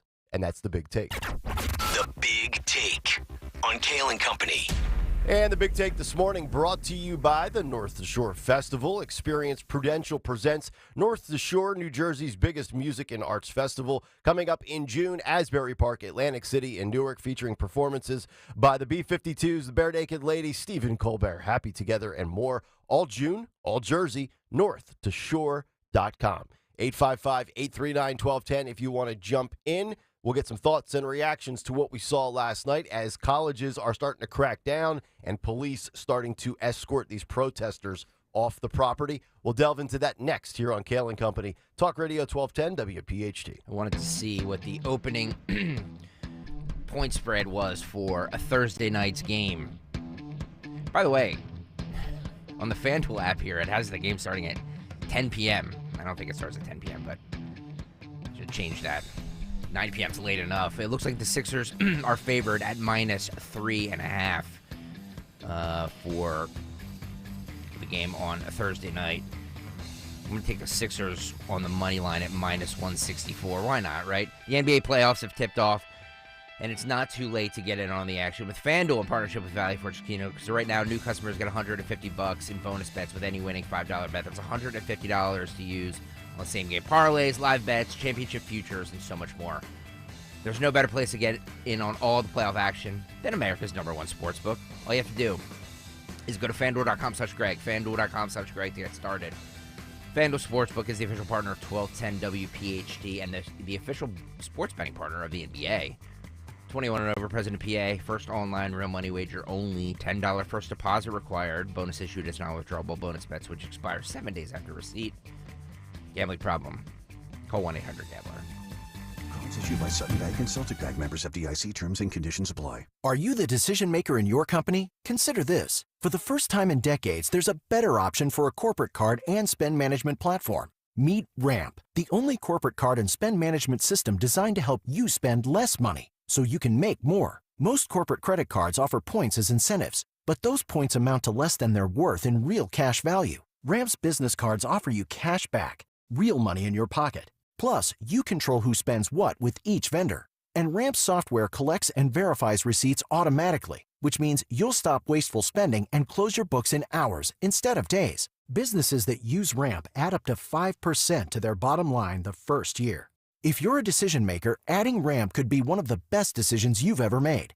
And now get $250 when you join Ramp for free. Just go to ramp.com/250. Ramp.com/250. ramp.com/250. I have diabetes. I'm at risk for pneumococcal pneumonia. I have asthma. I'm at risk too. If you're 19 or older with chronic conditions like asthma, diabetes, COPD, or heart disease, or are 65 or older, you are at increased risk for pneumococcal pneumonia. Ask your doctor or pharmacist about Prevnar 20, pneumococcal 20-valent conjugate vaccine, a Pfizer vaccine that can help protect you against pneumococcal pneumonia in just one dose. Even if you've already been vaccinated with other pneumonia vaccines, Prevnar 20 may help provide added protection. Prevnar 20 is approved for adults to help prevent infections from 20 strains of the bacteria that cause pneumococcal pneumonia. Continued approval may depend on a supportive study. Don't get Prevnar 20 if you've had a severe allergic reaction to the vaccine or its ingredients. Adults with weakened immune systems may have a lower response to the vaccine. Side effects include pain and swelling at the injection site, fatigue, headache, muscle, and joint pain. For full prescribing information, please call 1-855-213-2138 or visit Prevnar20.com. I'm Philomena, founder of Kin Apparel here in Philly. I love my natural hair, but not what hoodies and hats were doing to it. So I made my own satin-lined hoodies and created a business in the process. I've got big dreams, and Chase for Business in Philly was like, all right, how do we get you there? Get financial guidance from bankers in your community and convenient digital tools all in one place. Learn more at chaseforbusiness.com. Make more of what's yours. Real customers compensated. JP Morgan Chase Bank, N.A. member FDIC. See Joe Conklin and the City Rhythm Orchestra in a tribute to Philly sports fans at Wildwood Catholic Academy in North Wildwood and at the Ocean City Music Pier in Ocean City, New Jersey. Alan Iverson, Cole Hamels, Joel Embiid. My dad set this up. This was actually a gift to us to bring us all together. Come see Joe and relive all the Philadelphia history. Come see it. It's amazing. That's Joe Conklin and the City Rhythm Orchestra at Wildwood Catholic on June 29th and the Boardwalk in Ocean City, New Jersey on July 13th. For tickets, go to joeconklin.com. JoeConklin.com! We all hear the radio ads about the IRS. They tell you to be afraid, to be scared, and they try to frighten you into calling. I'm not here to do that. Tax Relief Advocates is different. TRA is here to tell you that if you owe money to the IRS, whether it's $5,000, $50,000, or $500,000, we have a solution. It doesn't matter if you're sitting in your car, at work, or with your kids. No matter where you are, call now. 800-575-6481. Don't lose hope. TRA can eliminate or reduce what you owe to the IRS. There is zero risk to you. If we can't reduce your tax debt, then you pay nothing. Our passion is taxes and helping individuals fix their IRS problems. We have a 5-star rating on Google and an A+ with the Better Business Bureau. You don't need to be afraid of the IRS any longer. End your tax nightmare today by visiting us online at TRA.com or call 800-575-6481. That's 800-575-6481. Tax Relief Advocates. Real solutions for real people. Oh, yeah. All you griddle gurus best get your game faces on, cause it's gorilla season at Gerhardt's. And that means all systems go for great deals on the latest grills that'll sizzle your grizzle off. Whether you're a tong man or spatula lady, Gerhardt's Appliances has all the propane-powered patio powerhouses to turn that frozen filet mignon into a fire-grilled filet mignon. Take me out to... kids game, we have to go. Take me out to the... Honey, please, just grab the cooler and his bat relief. Root for the all-new Chevy lineup of SUVs at Hester Chevrolet. Big enough for the family and all the stuff this baseball season. Hester Chevy is your local home team with the largest availability of new Chevrolets in Philadelphia, plus the largest selection of Silverados and Trax. No dealer will beat their price. More at HesterChevy.com. See dealer for details. Your way or no way at Hester Chevrolet. Calling on Blackwood to follow 1210 WPHT on the free Odyssey app. Download it now.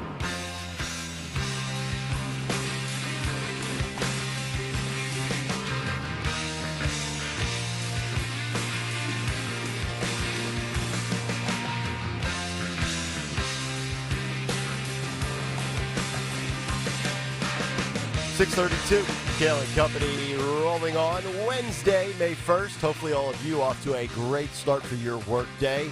Nick, Dawn, and Greg here. Talk Radio 1210 WPHT. Get us on the free Odyssey app. Watch us live on YouTube. 855-839-1210. Sean Farish, 9 o'clock. Our Veteran Spotlight. Remember, first Wednesday of every month. We have the 1210 WPHT Veteran Spotlight brought to you by our good friends at Window Nation. And today, in our second installment coming up at 9:30, we'll be joined by Marine Corps Sergeant Jerry L. Golden III, who, if you recall, joined us in one of the pockets of our Travis Manion Foundation Radiothon just about 6 weeks ago. He was great. He had He a really great was. story. I'm so excited to hear from him today. So it's going to be great. Yep, we'll take a good little detour away from the protests and the politics, and we'll talk to some of our heroes here in this great country. 855-839-1210 if you want to jump in. So let's get some thoughts on what we watched last night unfold on television, on social media, however you might have been consuming all of these protests that turned violent, these riots, and of course the police getting involved. You know, what's amazing about Columbia, in my opinion, is when you look at their enrollment, they have 36,000 students on campus that are in some form or fashion a student, whether they're full-time students or part-time students. 36,000. Did you know that 14,000 of those 36,000 are here on foreign student visas? That is 39% of their enrollment. So if you are, and look, I have no problem if you come from another country and you want to go to an Ivy League school, if you want to be 200 grand in debt, knock yourself out. But when you have 14,000 of your 36,000 students, and by the way, I'm in no way insinuating that all 14,000 are protesters or pro-Palestine or anything like that. But you know what? This is one of those moments where if you have a large chunk of your enrollment that are committing these acts, and I think a lot of these people are professional agitators and not students on campus, but for the ones that are here on visas, they need to have that revoked and deported. And I think you probably have a good percentage of these biggity big institutions, as Dawn likes to say, that have students from around the globe. And this should not be tolerated in the United States. You trying to take down the United States flag on a college campus and put up the Palestine flag? Absolutely not. Yeah. You don't desecrate and touch our flag. Doesn't happen that way. Absolutely. Now, on the Penn campus, they will pursue, they say, disciplinary action against anybody in that encampment. As far as, I mean, and to your point, they're still refusing to show IDs. So I will be curious how many of the students at the Penn, locally at the Penn encampment, actually are students. Because we've talked a lot about those so-called, professional, grown-up protesters who are graduates. But, I agree with you, Nick, as far as what happened in Columbia. Those individuals should be charged with burglary. There were custodians that they wouldn't let out. Yeah. And that is technically, isn't that like kidnapping or, false imprisonment? False imprisonment, exactly, like Riley Gaines. Yep. Which they never charged anybody for that one either. But I think these individuals should be charged with breaking and entering, all of that. And these are felony charges. Yeah. And they should have to pay for the damage they did. But I mean, the fact that they and others around the country were saying, you have to bring us some dinner because we're really hungry. Think about that, the audacity of that girl in that speech. Like, no, wait, you're not there against your own will. You're there on your own free will. You chose to go in there and barricade yourself and occupy property and territory that you have no rights to. You know what this reminds me of? This reminds me of the movie Inside Man with Clive Owen and Denzel Washington. Yes. Clive Owen goes in to rob the bank and sets up camp for like days on end with the hostages inside the bank. And then he calls Denzel Washington, who's the detective, and he goes, yeah, we've got a bunch of hungry criminals in here. Send in 20 pizzas. Wait. We're going to send you food and water? No way.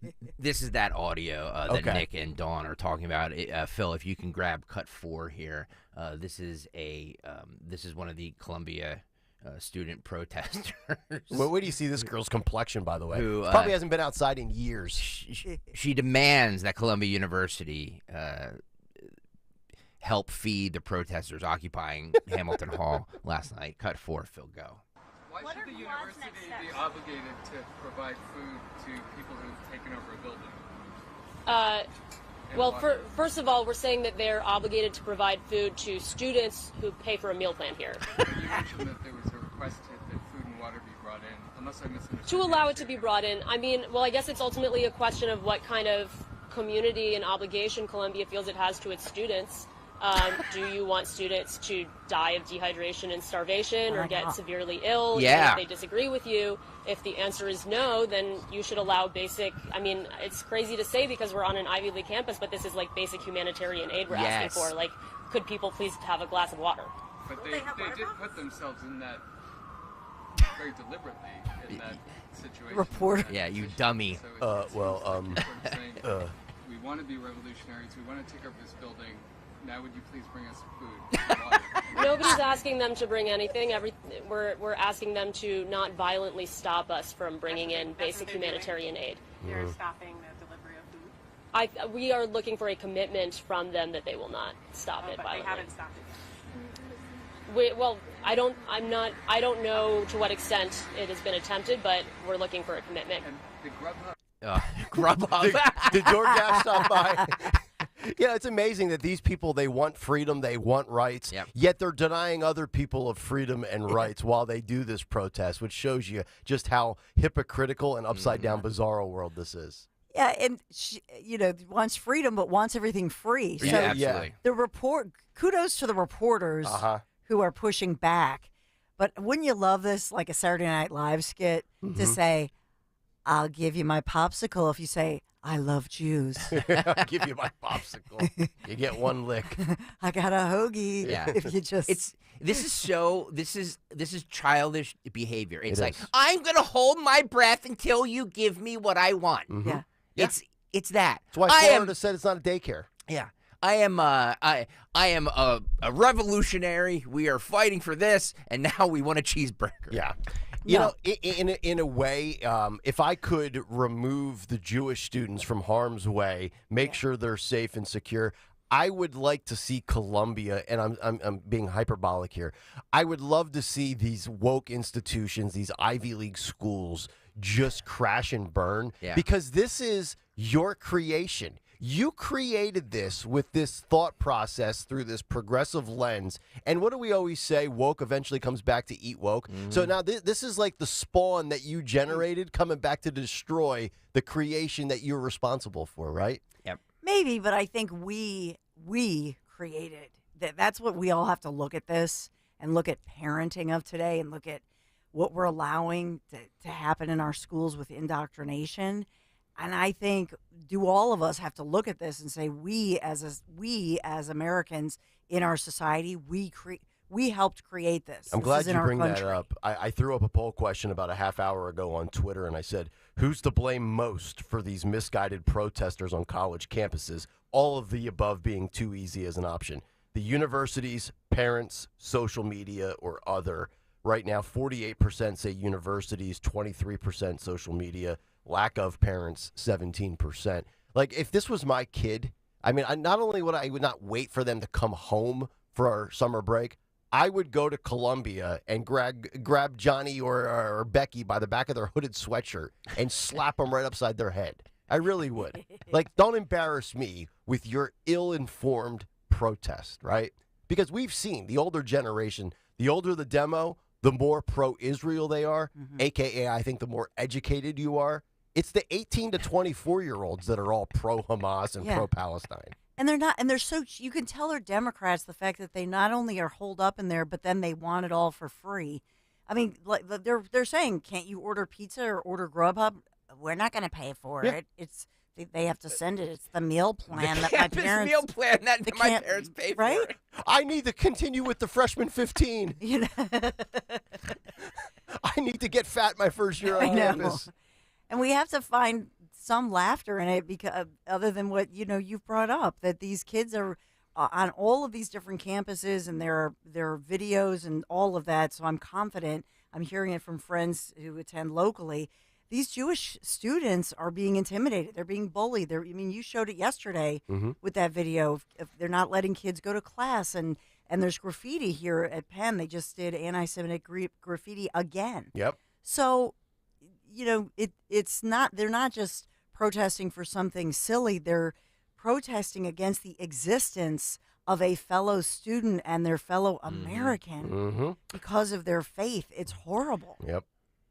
Stalker, you have a social media comment you want to read or anything? Yeah, Betty writes they should cut off the internet. Funny you say that. Betty. I was legitimately going to say, like, the audacity to ask for food and water. Like, girl, I'm talking about the girl on that clip. You're lucky they haven't cut the power yet and deployed the tear gas and come in to get you. You know what? Okay. Yeah. If you're gonna brazenly take over a building and say this is ours now, hang Intifada signs and basically barricade it and say this is ours now, then that's a hostage situation, and any means necessary to get your butts out of there, we're gonna do. And by the way, that's to your point, to Betty's point. They should have cut the power, cut the water. Oh my God, the toilets don't flush. It stinks in there. And then change the Wi-Fi password. Yeah. I can smell it. Can you imagine? They just go, oh, God. They would, if they didn't have social media, can you imagine?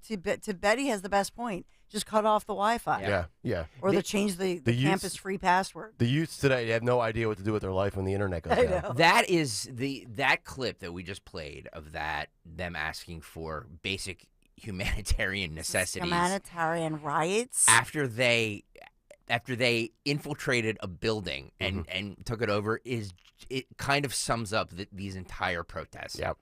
It does. Doesn't it? Like, that in a nutshell is what this is all about. A bunch of people that don't know what they're protesting, that really don't know how to protest, doing it and be like, okay, now what? Yeah, and when you send in the water, just not Aquafina. I'm a Fiji drinker. I like the little bougie spring water. Yeah, the little square bottle, the little jug, just a little one. Hey, actually, could you give me a Stanley with ice? Scumbags. 855-839-1210. We'll come back, put a bow on the 6 o'clock hour. Did you know it costs $90,000 a year to attend Columbia? What would you do if you couldn't get on campus, but the bill kept coming? The details coming up next. Stay right there. This is Bill Hoffman, president of Hoffman's Exterminating. We've been protecting Delaware Valley homes and businesses from pests for 34 years, all while supporting our local community. We also support those who protect us, our veterans. Robert Rutherford, our Director of People and Culture, served 10 years in the U.S. Marine Corps. We at Hoffman's have made a commitment to hire veterans. Our veterans are valued, and the skills they learned in the military are transferable. Join the Hoffman's family and visit us at hoffmansexterminating.com. Morning. Oh, hey, neighbor. Sorry for the banging. We're remodeling our kitchen. And sorry for the dust. New patio and landscaping going in. Wow. Are you growing money in your backyard? No. We get a home equity loan from First Harvest Credit Union with an affordable payment. They offer flexible terms, great rates, and less fees. You can say First Harvest is helping us grow our house. First Harvest Credit Union, a better place to grow. Visit firstharvestcu.com or your nearest branch for more info. Membership restrictions apply. Equal housing lender insured by NCUA. As a roofer, spring means the start of my busy season, which means I've got to get organized. With help from Beacon, I can save time with Beacon Pro Plus and 24/7 access to live pricing, delivery tracking, order history, and more. Plus, this spring, I can earn $1,000 and the chance to win a $25,000 backyard renovation just by buying my CertainTeed shingles online with Beacon. No purchase necessary. Now that's what I call a spring cleanup. Visit BECN.com for official rules and to start earning entries.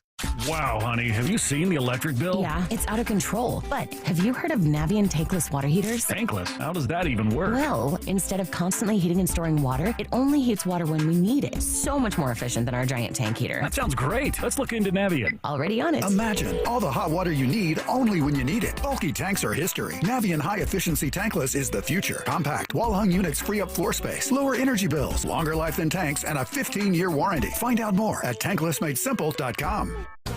Hi, this is Dom Giordano. You don't want to miss out on the Memorial Sale at Rescue Natural Supplements going on now with prices rising across the country. Rescue is rolling back pricing to the year 2010. Plus, enjoy their fantastic 2 bottles, get 1 free, and buy 3 bottles, get 2 free Memorial deals. Stock up on your favorites. Save big with Rescue rollback pricing and generous free bottle offers, whether you're in need of 1250 omega-3s, cholesterol supporters, probiotics, or natural pain relief. Everything is on sale. To order, call 800-26-ALIVE. That's 800-262-5483 and speak to a Rescue product consultant or shop online at res-q.com. That's res-q.com. Don't miss this opportunity for huge savings on over 50 Rescue products to tackle your health goals. Remember, 2010 rollback prices and the Memorial deals are going on now through May 30th. So go shop res-q.com. That's res-q.com. Do it today. Hello, Saver. Whether you're saving for that trip to the tropics or saving for an emergency, now is the time to take advantage of Wells Fargo's savings options. Wells Fargo offers savings accounts that can help you save towards your goals. So, what are you saving for? Visit a Wells Fargo branch or wellsfargo.com/save to open a savings account today. Wells Fargo Bank, N.A., member FDIC. Follow Talk Radio 1210 on Instagram and Facebook at 1210 WPHT.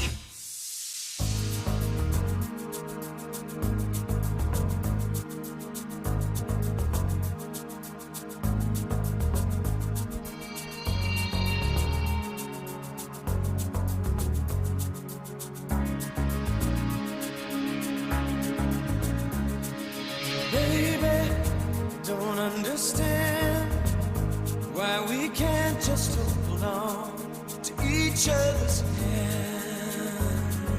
649, Kayal and Company, as we continue on this beautiful Wednesday. Sean Farish, 9 o'clock this morning, our 1210 WPHT Veteran Spotlight, presented by Window Nation, coming up at 9:30 this morning. Cut sheet's going to be loaded at 7:45.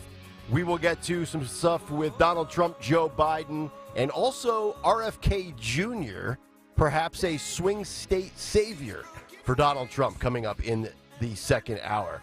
But we'll wrap up with a lot of the college stuff, the protests, and the hatred going on around the country. So according to the New York Post, the headline reads, "We pay nearly $90,000 a year to attend Columbia, but can't even get on campus to study or eat." This was written by one of the students at Columbia that has had their world upended over these last couple of weeks. And it goes something like this. Columbia University students who are paying an eye-watering $89,000 and change a year in tuition say that they're not getting their money's worth now that the campus is closed in the wake of ongoing protests and riots. This was prior to, obviously, authorities coming in last night and pretty much shutting down this nonsense at Columbia. By no means does this mean the protests will end nationwide. Heck, they could reignite at any point on Columbia's campus. But on early Tuesday morning, the university announced that the grounds were closed to all students who don't live on site in dorms.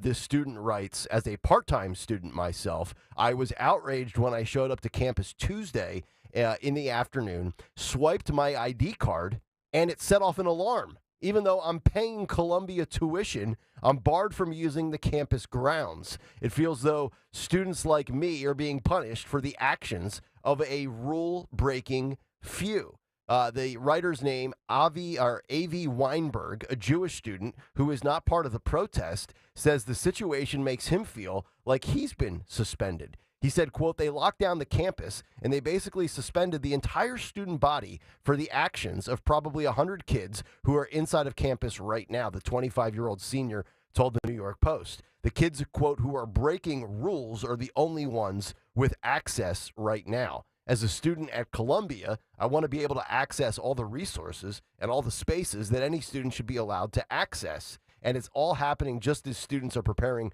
for final exams, which will begin in 2 days, coming up on this Friday to wrap up the school year." He goes on to write, "I live in a small apartment off campus, and it's difficult for me to study in my apartment. I look forward to going to the library to study and prepare for interviews and my schoolwork. Now that I'm job hunting, it's very detrimental that I don't have that space anymore."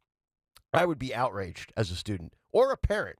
I mean, let's face it, a lot of parents foot the bill for their kid to go to college. Could you imagine being a parent and getting those invoices? I don't mean, $89,000 a year. I do the math. It's $45,000 a semester. I mean, my God. I said this yesterday on the show. As a college student, really what you are, yeah, you're a student. You're getting educated, hopefully, but you're a customer. This is something you're paying for, and you're being deprived of what you are expected in return for this ridiculous tuition of $89,000 a year, Dawn. I mean, if they didn't have scholarships or grants or loans or any funding, we're talking about a 4-year degree that will cost you $360,000 a year, or in 4 years.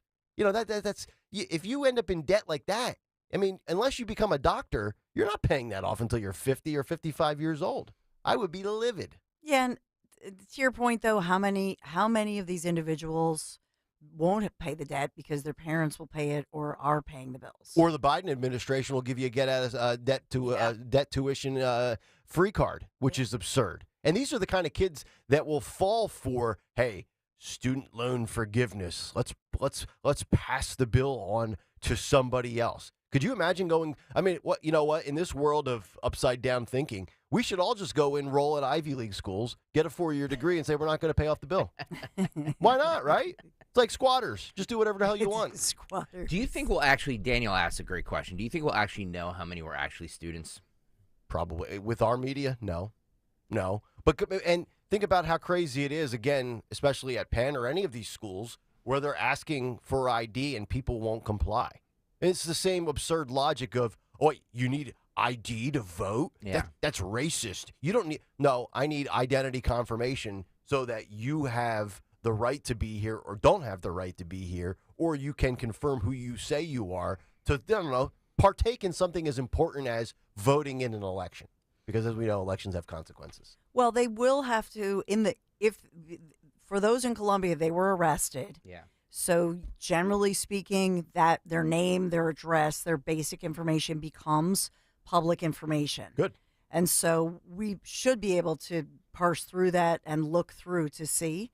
But to your point, you until you go through each person and confirm it, because they can say, well, yeah, my home address is in Idaho or whatever. But, it would take some homework. But, yeah, we could figure that out. But now, where will that information come from? Will the New York Times do some digging and some research, or will this come from independent journalists or people on social media that track this down to share what our esteemed assembled media should be doing that probably won't be doing in the mainstream? It's a great point. 855-839-1210. Hour 2 on the way. Dawn will kick off the 7 o'clock hour with some news, and Bobby might be a swing state savior for Trump. We'll get to that when we continue. Kayal and Company. Hour 2 is next. It seems like just yesterday when I captured my son's first steps, or when we recorded his soccer games on VHS tapes. Those moments are gone. But the old home movies and pictures don't need to be. That's why my son created Legacy Box. That's right, Mom. Over 1 million families have used Legacy Box to digitally preserve their old home movies and photos. Simply fill Legacy Box with your old camcorder tapes, film, and photos. They will professionally digitize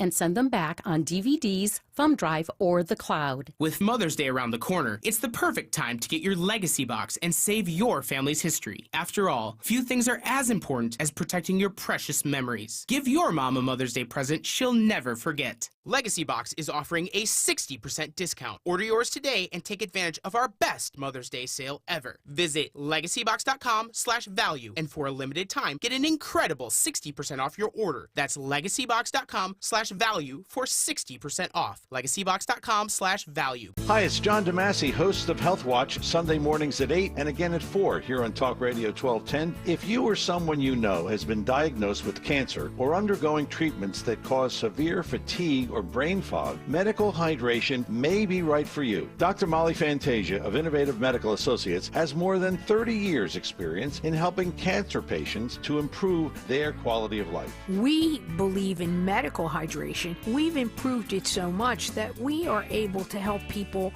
across the board with challenges before they become chronic. Nutrients delivered right to the cells support your immune system through surgery, chemotherapy, or wherever you may be on your cancer journey. Visit innovativemedicalassociates.com to schedule a free consultation with Dr. Molly in their Marlton, New Jersey office. And join us on Sunday mornings at 8 and again at 4 for Health Watch to learn more about the benefits of medical hydration for cancer, autoimmune diseases, and more. Tune in to Crash Proof Retirement Show, Saturdays at 11 a.m. to hear Phil Cannella and Joanne Small. The Crash Proof Retirement Show, Saturday mornings at 11 on Talk Radio 1210. Pastor Brad Lacey here, First Baptist Church, Conshohocken. Join us Saturdays for the great message and be blessed. 5 a.m. right here on Talk Radio 1210, WPHT. WPHT, WPHT HD, WOGL HD3 Philadelphia. From the Cherry Hill Volvo Studios, where relationships matter. Always live on the free Odyssey app. Did you know you can stream Fox News Radio on the free Odyssey app? Just download the free Odyssey app and search for Fox News Radio to hear the voices you trust. Brian Kilmeade. Why are we so scared of Iran thinking that we're at war with them? Guy Benson. Get the bleep out of here. It's disgusting. Jimmy Fallon. Then this administration rolled into town with a checkbook. Are all on the free Odyssey app. From the news and talk to keep you informed and up to date during election season. Listen to Fox News Radio on the free Odyssey app. That's AUDACY. Financial statements, cash flow. Isn't my balance sheet supposed to balance? Am I even making any money this year? It's all so complicated. You didn't get into business to work on spreadsheets. Let Style CFO Services handle it for you, freeing you up to actually run your business. At a fraction of a cost of an internal CFO, Style CFO Services offers a full suite of accounting services to help you, big or small. Visit StyleCFO.com for your free quote. That's STILESCFO.com. Let Style CFO take the confusion out of of your county. See Joe Conklin and the City Rhythm Orchestra on a tribute to Philly sports fans at Wildwood Catholic Academy in North Wildwood and at the Ocean City Music Pier in Ocean City, New Jersey. Alan Iverson, Cole Hamels, Joel Embiid. My dad set this up. This was actually a gift to us to bring us all together. Come see Joe and relive all the Philadelphia history. Come see it. It's amazing. That's Joe Conklin and the City Rhythm Orchestra at Wildwood Catholic on June 29th and the Boardwalk in Ocean City, New Jersey on July 13th. For tickets, go to joeconklin.com. JoeConklin.com! Don't miss the Labor and Energy Show with J-Doc and Krause, brought to you by Advocacy United, this Saturday night at 6. Find out about the important issues that'll affect you. The Labor and Energy Show, Saturday night at 6 on Talk Radio 1210 WPHT. Dom Giordano at noon. Kayal and Company now on Talk Radio 1210 WPHT and the free Odyssey app.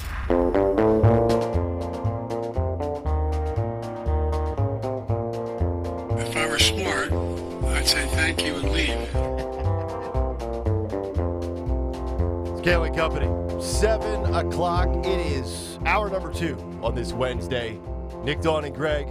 Talk Radio 1210 WPHT. Sean Farish, 9 o'clock.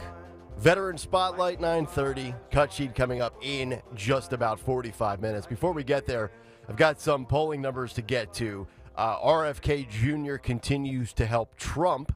We'll give you some of those numbers in swing states. Also, a Gallup poll out that shows just how unlikable Joe Biden is, as he is now in the 13th quarter of his first term. And we will look at those approval numbers for Joe Biden and also presidents going back to at least the mid-1950s and just show you how low Biden ranks. That's coming up. And also an update on our West Virginia middle school track and field competition, where brave 12 and 13-year-old girls said, we're not going to have a shot put contest against biological males. The school has weighed in, and we will give you that update coming up in just a little bit. But let's get to the news. 7:02, round number 2. The great Dawn Stenzel on this Wednesday morning. And to update you this morning, May 1st, happy May 1st, 61 degrees, mostly cloudy. But to update you on what's going on as far as local protests, these anti-Israeli protests, University of Pennsylvania officials putting out word, they put out a statement, and they're saying that, yes, you will face discipline if you are a student on campus or faculty as well. They put that in there too. So including faculty or staff, you will be subject to a disciplinary process. They're not saying what that is, but U of Penn officials continuing to say they are pursuing the possible disciplinary action against these protesters who have created this encampment. I know they have reportedly about 100 tents out there. Mm-hmm. And so they've been protesting. And remember, they've been defying the orders since last Friday. That's when the interim president had said, it was last Friday night, that they were said immediately, get rid, take down the tents, get out of here, stop. And they've refused. If you were told something 5 or 6 days ago and you did not comply, well, let's forget suspensions. Let's just go right to expulsion. But when we talk about the criminal justice system getting involved, these arrests are great. But if they don't result in a prosecution and following through with charges, then what are we doing? This is just optics. Well, we took care of it. Did you? Did you really? Or did you just do this for an optic, and now we're just going to allow these people right back on the street? I want to see these people charged. Hit them with misdemeanors. Well, as far as those arrested from Columbia, yes, they do face some serious charges, but we'll see. We'll see what that looks like at the end of the day, because that was still going on into the late night last night. As far as locally, yes, we've talked about Princeton. We've talked about Swarthmore. We've talked about Villanova on the main line planning some of these protests, but thank goodness I don't have any reports of violence. Now, do we have reports of intimidating Jewish students, bullying them, threatening them? We have those reports on record, and as well of anti-Semitic, different graffiti, especially at UPenn. So we're watching all of this very carefully. But they have said they want the tents down. So far, they have not called in Philadelphia police. Yes, I'm looking at the video on Fox right now on the quad of UCLA. You have pro-Israeli protesters pro-Palestinian activists, and they're getting into physical altercations. I mean, this looks like a rugby match right in the middle of campus. I was just going to say that. And this is the middle of the night at UCLA. Yeah, it's like, what 4 o'clock in the morning over there? Yep. I mean, the sun hasn't even come up yet. I know. It's ridiculous. Yep. We also have a teenage girl in custody after her grandmother was stabbed to death in West Philadelphia. Authorities believe this was some kind of a violent domestic situation. They say it started early this morning when the teenage girl, a 15-year-old, called 911. She lives with her grandmother, who was her legal guardian. So they were called to the home on the 300 block of Cobbs Creek Parkway. When they were called there, police started questioning this teenage 15-year-old girl, and that's when they realized that their investigation is pointing to her. She is their prime suspect in the stabbing death of the 67-year-old lady grandmother who lived there. They're not releasing her name officially, pending notification of kin and that sort of thing. But the grandmother was pronounced dead at the scene. Oh. Tragic situation in Philadelphia. Mm-hmm. We also have other news of the day, and this one after one person is confirmed dead, 3 others injured, one of them critically, after 2 shootings broke out. This is in the area of southwest Philadelphia yesterday afternoon. So the first shooting happened 4 p.m., and that one, a 29-year-old woman was killed, a 29-year-old man and a 34-year-old woman. The woman died of multiple gunshot wounds. 29-year-old man actually is in critical condition this morning. And then there was another one, and I don't believe these are related, or at least they're not reporting that as of this minute. But this one's 72nd Street right near Passyunk Avenue, and in that one, gunfire rang out. Guy just gets out of his vehicle and starts shooting out on the street. Apparently, the target was across the street in front of a pizza restaurant. So you had 2 people shot in that one, and the one individual I know was shot in the leg in stable condition. I don't have a condition on the other person. Okay. They're not saying, was this gang related? Was this drug related? As far as these shootings, were they in the intended target, or were they those innocent bystanders caught in the crossfire? Yeah, the shootings in this city, the ratio of targets identified versus targets hits, it's like the equivalent of Joel Embiid's shot chart last night. Like, you only end up hitting 1 out of every 3, right? It's I'd like to see you. He has one good eye and one good leg. Oh, here we go. Nick's not a professional anybody. basketball player, or who could play like that?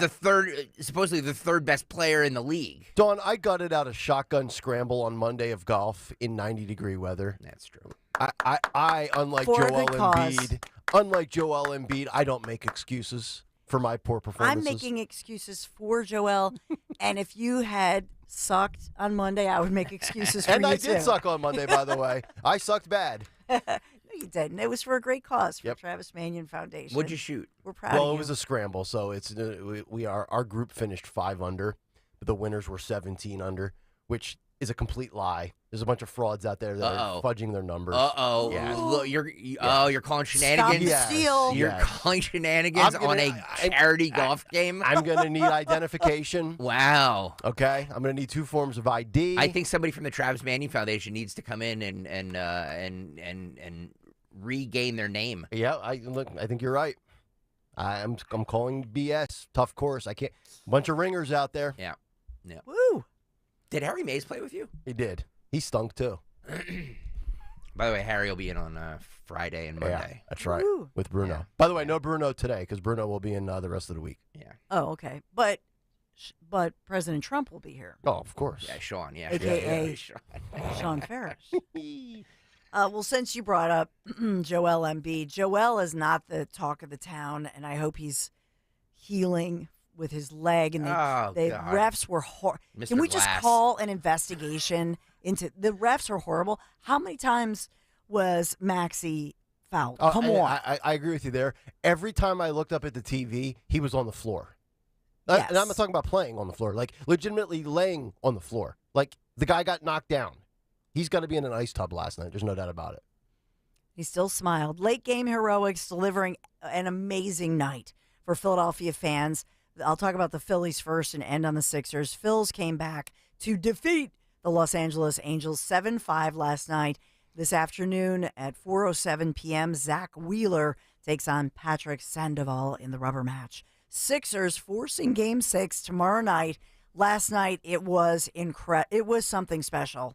I haven't seen a game like that in maybe since the Allen Iverson days. It was wonderful. Yeah. 112-106. And they'll break your heart tomorrow night. Mm-hmm. Can we just Maxey, I'll tell you enjoy what. this morning? You talk about Maxey always having a smile. Does he not just bring that youthful, joyous, yes. I love playing sports? Well, he said that in the post-game press conference that he didn't want to stop playing. Yeah. He goes, that's how much I love the game of basketball. Right. He's 23. Yeah. Somebody asked him about Reggie Miller, and he basically was like, "Who?" Yeah. Because he was when that happened with Reggie Miller.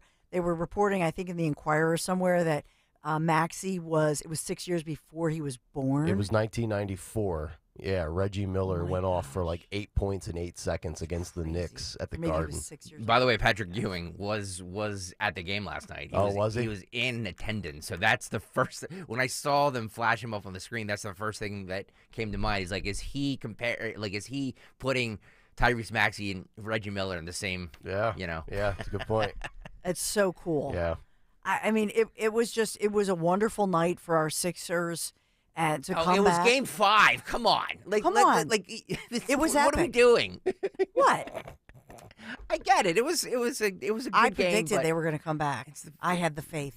You did? You got to have the faith. First round. You did. If they lose tomorrow night, I'll be sure to text you from Nashville at 11 Central, just asking for an update. I know it's going to be late tomorrow night, but I was looking at so they were down 94-88, 59.2 seconds left in the fourth quarter, and if you turned off, which I don't know how you did, but that's when it was amazing. Sixers, so it was 112-106 overtime win over the Knicks, Game 5. I hope that it's the beginning of something amazing. Sometimes they get fired up like this. Maybe it's a turnaround. Moses Malone said, faux. Maybe See? they'll just say won't lose a game the rest of the playoffs. Yeah. They're going to run the table now. By the way, we're the only morning show right now in this area that is discussing both the Columbia protesters and the Philadelphia 76ers last night. Yeah. Let's get back to Trump. Well put. That's why we do so well. Oh, is that why we do well? I did not know that. But as far as the lame GOP, they should watch last night and be more like Maxey. Okay. 91 LSXer says, Greg, are you going to the parade today down Broad Street for the Game 5 win? Oh, just Dawn's going to be on a float. Keep hope alive. God, someday, 91 LSXer, I want to meet you. You're my spirit animal. Just let us have a little something, would you? Yes. Because it would have been too depressing to just let it end there. Agreed. And by the way, if you're a Sixers season ticket holder and you sell your tickets for tomorrow night to a New York fan, we will hunt you down. Yes. We don't. That's a sin. We're not anti-capitalist, but darn it, Come on. we need to have a home court advantage. Exile Kraken on YouTube. You're 100% right. FanDuel's picks 3 for 3 losses this week. It's just bad. It's just been a bad week for me. You're costing the people money. Yeah. Sorry, guys. I'm sorry. Because you did not keep hope alive. Well, they burned me. I took the Knicks last night, so I'm a little steamed up. Yes, because I thought it was over. I did too. Yeah. Oh well. By the way, this morning, that Donald J. Trump, the post there, he put out, he retweeted all the arrests. I guess because he called into Sean Hannity's show last night. I saw that. Late. Yeah. Yes. And so he put, people have to respect law and order in this country. Yeah. And then retweeted all those arrests happening. Yep. So that little update. Hey, we're still in the thick of it with the heat. So today we're in the 80s. We're in the 80s tomorrow. It's going to be, the sun will come out. Unfortunately, I got to tell you, this weekend, low 60s, cloudy and rainy for the entire weekend. So Saturday's not a washout. It's like a 35-39% chance that we'll see the showers for Saturday. Sunday, though, it's kind of raw and rainy. It's going to be 63 degrees. And I think it's, at this point, they're saying 75% chance of showers for your Sunday. Sorry. Perfect weekend to get a quick getaway down south. Go to Tennessee, like I will be going to. Maybe go to Georgia or Florida. Nice. Soak in some nice weather. Get away from this mid-March weather that'll be reemerging. Or you could go down to the Grand Cape Hotel May. at Cape May Yeah. and join Rich Cioli for the first live broadcast of the season of the year. Friday, right? Friday. Ooh, Friday. And Grand it's going to be Hotel, Cape nice. May. Yeah. Friday is going to be nice. It's going to be in the low 70s. It'll be sunny. It'll be beautiful. It doesn't Friday. matter what the weather is. Cioli will pack the place. Oh, up. yeah. It's so much fun. He's good like that. Jam-packed. Yeah. Now, how many more will there be for the rest of the summer, so to speak? Because I'd actually like to go to one. The next one's in June. I think it's like June 21st or something. Oh, it's Father's Day weekend. Yeah. Ooh, that's going to be packed. Yeah. That'll be a good vibe. Kayal and Company News Live. All right, Dawn, thank you very much. 855-839-1210. Let's get to some of these phone calls. Ted is in Swarthmore. He's got some thoughts on these protests. Ted, good morning. How are you? Good morning, Nick. How are you today? Hey, I just wanted to say we can think outside the box here with these people when they want to occupy buildings. We don't need to send the police in there. They zip tie themselves inside so they can't get back out. Well, let's just turn the air conditioning way down. And then, because, it's about the comfort. I mean, we want to give them food and comfort. So you turn the air conditioning way down, and then all of a sudden you shut the air off and turn the heat on. They will come running out of the building like little vermin that they are. little scoundrels. Yeah, you're right. All of a sudden, I'll tell you what, and people will rip me on this, 81 degrees is 81 degrees. Have you ever noticed, like you go outside, it's 81 degrees, feels nice. When your HVAC unit goes on the fritz and all of a sudden the air conditioning doesn't work in your house and it's 81 degrees on that thermostat, does it not feel like a sauna in your home? It does. Not all 81 degrees feels the same. Agreed. I firmly believe that. You know, it's so funny. My wife and I have this discussion all the time because, like, she loves the windows open, and it can get to like 85 in the house. She's like, it feels fine in here. But once that thermometer hits 78 or whatever it is, I don't care what it feels like. It's just that visual. I'm like, no, we have to close the windows and turn the air on. Yep. That's just my mindset all the time. Totally agree. Yeah. Sam is in Boyertown and is up next. Sam, good morning. How are you? Good. How are you today? We are doing well. What do you got? So I was thinking, why can't we charge all these kids with some kind of crime and have it on their permanent record, and their parents are spending $200,000 for these guys to go to these elite colleges? Put something on the record so mom and dad get a little mad when they go to get a job after they graduate and they do a background check on. Oh, he just we accidentally zipped him. Sam, no, it's a great point, and you can charge him. First of all, is Sam back? Oh, there he goes.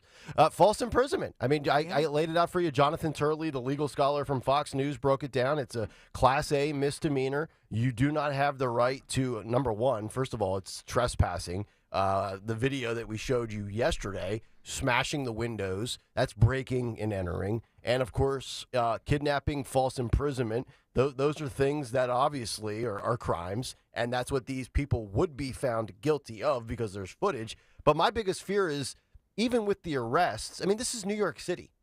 I mean, we just been talking about Alvin Bragg. Alvin Bragg takes 52% of his felonies, downgrades them to misdemeanors, and then, of course, throws 42 million charges at Donald Trump. These big blue cities, they're not prosecuting crimes. And for something as and I'm using air quotes here, and I'm being a little facetious, something as trivial as these protests, do you really think these prosecutors are going to prosecute to the fullest extent of the law? Oh, no. I'd be shocked if anybody got hit with anything here. And to your point, D.A. Krasner here in Philadelphia has said, well, if any of the local college campus protesters, if they're arrested, he would have to review and respect their civil rights and their freedom of speech. So we got that statement. To your point, that's the same thing here in Philadelphia. Right.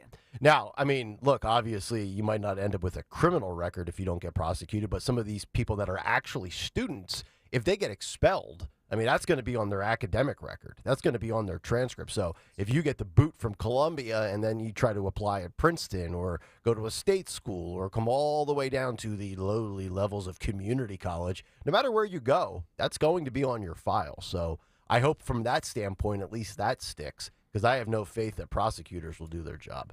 855-839-1210. All right, cut sheet coming up in about 25 minutes. Before we get there, RFK, Donald Trump, Joe Biden. Let's get into some of the new polling numbers that are out, including how Bobby helps DJT in the swing states. Details coming up next. Kayal and Company.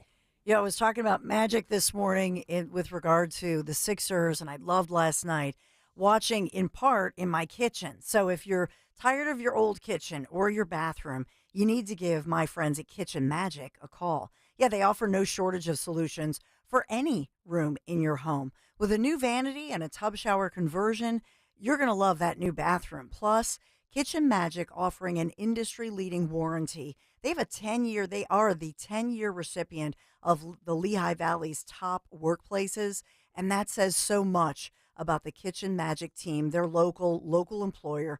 Right now, Kitchen Magic offering 12 months, no payments, no interest financing. Yeah, plus, I'm not done, 10% off your entire remodel. So get your free in-home consultation today.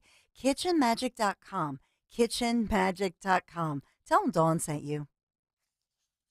We all hear the radio ads about the IRS. They tell you to be afraid, to be scared, and they try to frighten you into calling. I'm not here to do that. Tax Relief Advocates is different. TRA is here to tell you that if you owe money to the IRS, whether it's $5,000, $50,000, or $500,000, we have a solution. It doesn't matter if you're sitting in your car, at work, or with your kids. No matter where you are, call now. 800-575-6481. Don't lose hope. TRA can eliminate or reduce what you owe to the IRS. There is zero risk to you. If we can't reduce your tax debt, then you pay nothing. Our passion is taxes and helping individuals fix their IRS problems. We have a 5-star rating on Google and an A+ with the Better Business Bureau. You don't need to be afraid of the IRS any longer. End your tax nightmare today by visiting us online at TRA.com or call 800-575-6481. That's 800-575-6481. Tax Relief Advocates. Real solutions for real people. Diabetes, high blood pressure, anxiety meds, everyone's on them. If you're a 50-year-old male, maybe a bit porky, and you may even have type 2 diabetes, $1 million of term insurance may only cost you about $200 a month. Call Term Provider. Speak with Big Lou at 800-700-6898. Big Lou will find a term life policy for you even if you have type 2 diabetes, are overweight, or have high blood pressure. Term Provider has helped thousands of people like you who think they can't afford term life insurance. To buy $1 million of affordable term life for you, all you need to do is call Big Lou at 800-700-6898. Lou will make sure the scales are tipped in your favor. Call 800-700-6898. Big Lou will answer your call and work to fit you into a term life policy that you can afford. Remember, Big Lou's like you. He's on meds too. Call 800-700-6898. 800-700-6898 or biglou.com. Now your ideas don't have to wait. Now they have everything they need to come to life. Dell Technologies and Intel are creating technology that loves ideas, loves expanding your business, evolving your passions. We push what technology can do, so great ideas can happen right now. Find out how to bring your ideas to life at Dell.com. Welcome to Now. Technology helps keep everyone comfortable with a smart thermostat. Turn temperature down. Temperature down. Turn temperature up. Temperature up. But to keep everyone on your team working comfortably, you need more than technology. You need CDW to custom configure Dell Client Solutions devices. Adaptive AI-based software creates a personalized user experience and boosts collaboration so they can stay cool and collected. Temperature down. Temperature up. I'm staying out of this. Dell Client Solutions make adaptive performance possible. CDW makes it powerful. Learn more at cdw.com/Dell Client. You know, this is the absolute worst time of year to be dealing with joint pain because the weather is breaking. Everybody's getting out today, whether it's golfing, going out, jogging, working out, and that joint pain is keeping you from doing everything you love to do. Am I right here? If you're tired of those achy joints, I want you to call my friends at QC Kinetics before you ever agree to things like surgery or steroids or medications. Patrick loves to golf like our own Nick Kayal, although Patrick definitely wears his sunscreen. Patrick couldn't even walk because of that horrible knee pain. But after his QC Kinetics regenerative treatments for his knees, Patrick is back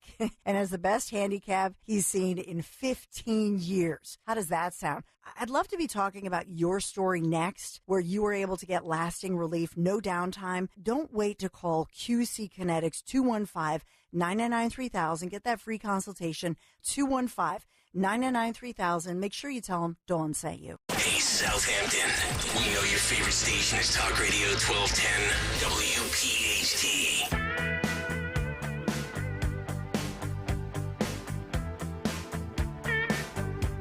Mustard, Kale and Company.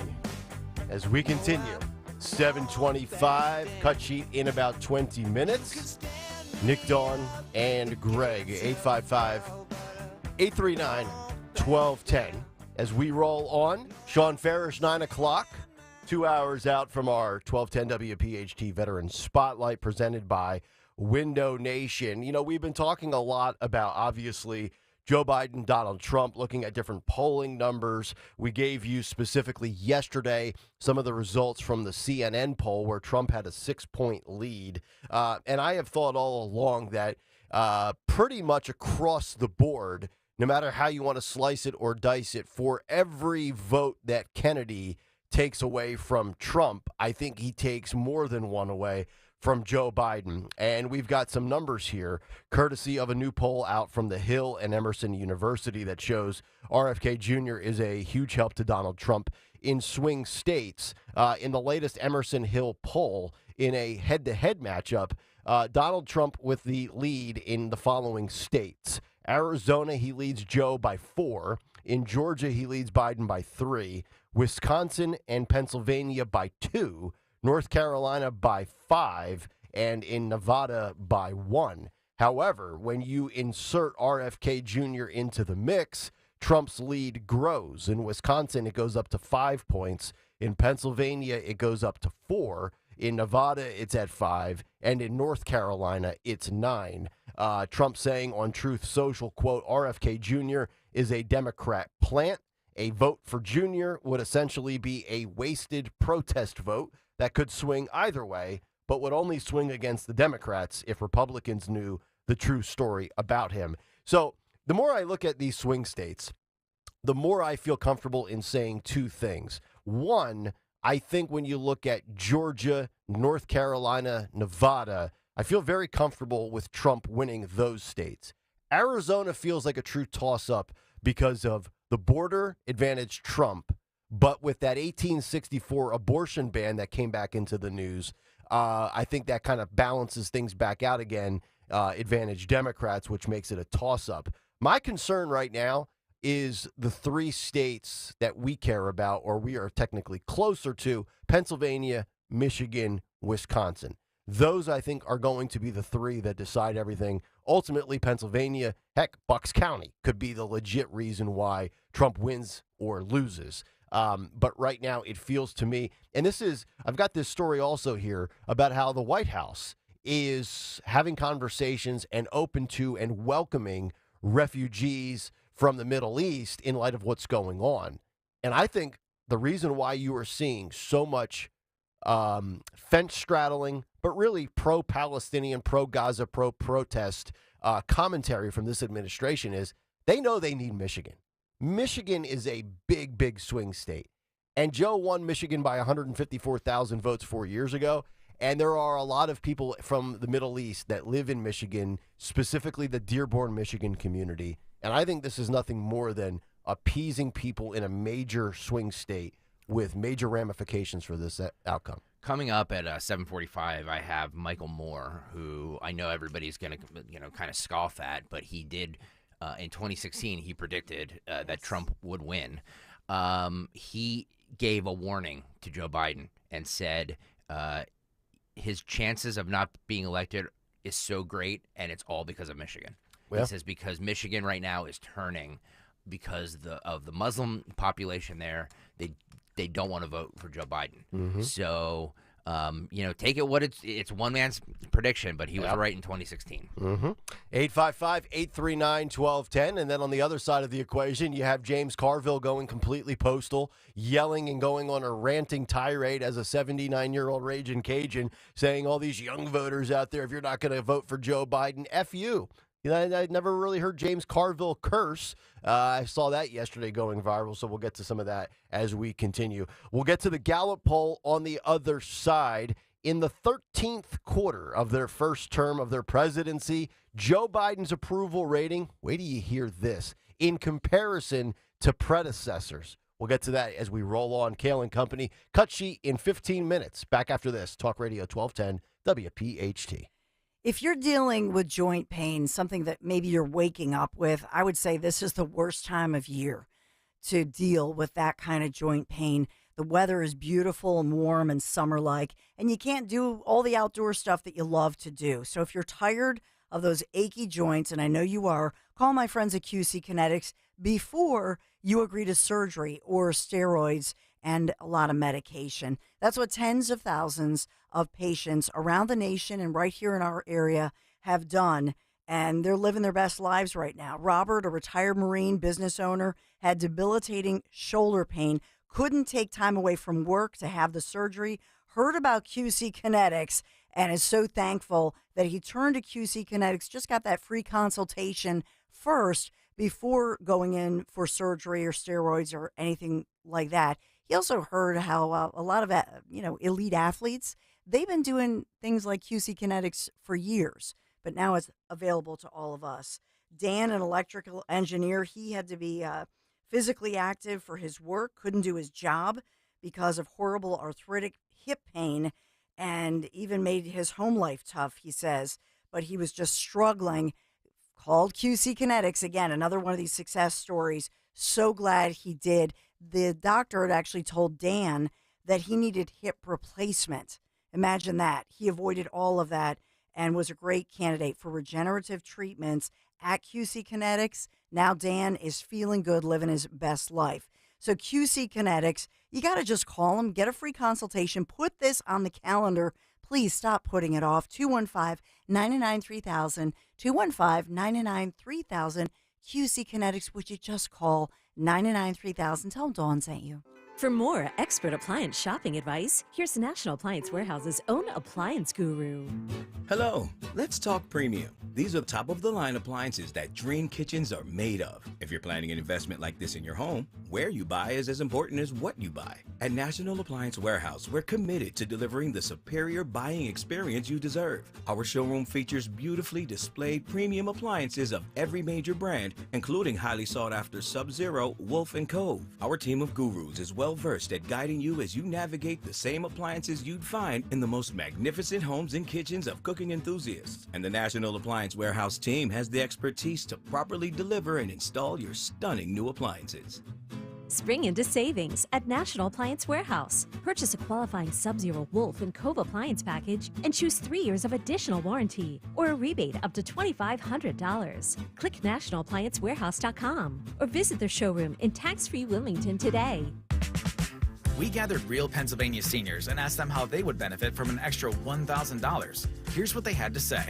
Everything is so expensive these days. Car expenses, repairs. My groceries, heating costs. Medications. Sure, I could easily spend $1,000 like that. Through Pennsylvania's property tax rent rebate program, eligible seniors and adults with disabilities could receive up to $1,000. Check your eligibility and apply online. Paid for with Pennsylvania taxpayer dollars. Getting quality employees to fill positions in your company is essential. But finding those people can be a major hassle, unless you use ZipRecruiter. ZipRecruiter makes finding quality people a breeze. And right now you can try it for free at ZipRecruiter.com/radio. With ZipRecruiter, one click sends your job to hundreds of top job sites. But more than that, ZipRecruiter's advanced technology identifies the candidates with the skills you need, sends you a list of great matches to review, then actively invites them to apply for your job. And the results speak for themselves. 4 out of 5 employers who post on ZipRecruiter get a quality candidate within the first day. That's right, the first day. Now you can focus on your business and let ZipRecruiter do the work finding the best people for you. See for yourself Experience the ease, efficiency, and power of ZipRecruiter for free. Just go to ziprecruiter.com/radio. That's ziprecruiter.com/radio. ZipRecruiter.com/radio. Listen to Joe Yakovich on The Heart of Your Money, Sunday mornings at 9 on Talk Radio 1210 WPHT. Learn about investing, tax strategies, and more. Joe Yakovich on The Heart of Your Money, Sunday mornings at 9. Hey, Joe DeCamera here. If you drive a car, you want it to last a long time and not cost you lots of money in the long run. You need to get your car serviced at United Tire and Service. I get my car serviced at one of their 10 locations throughout the Delaware Valley. You should too. Right now, get an oil change on any maker model, and they'll do a free summer trip check so you're ready to hit the road. 20-point safety check, brakes, belts, important fluid levels, lights, even the spare tire. To find the location nearest you, go to UnitedTire.com. That's UnitedTire.com. Don't drive alone. Drive United. Hi, this is Dom Giordano. You don't want to miss out on the memorial sale at Rescue Natural Supplements going on now with prices rising across the country. Rescue is rolling back pricing to the year 2010. Plus, enjoy their fantastic 2 bottles, get 1 free, and buy 3 bottles, get 2 free memorial deals. Stock up on your favorites. Save big with Rescue rollback pricing and generous free bottle offers, whether you're in need of 1250 omega-3s, cholesterol supporters, probiotics, or natural pain relief. Everything is on sale. To order, call 800-26-ALIVE. That's 800-262-5483 and speak to a Rescue product consultant or shop online at res-q.com. That's res-q.com. Don't miss this opportunity for huge savings on over 50 Rescue products to tackle your health goals. Remember, 2010 rollback prices and the memorial deals are going on now through May 30th. So go shop res-q.com. That's res-q.com. Do it today. Keep free speech alive. Follow 1210 WPHT on the free Odyssey app. Download it now.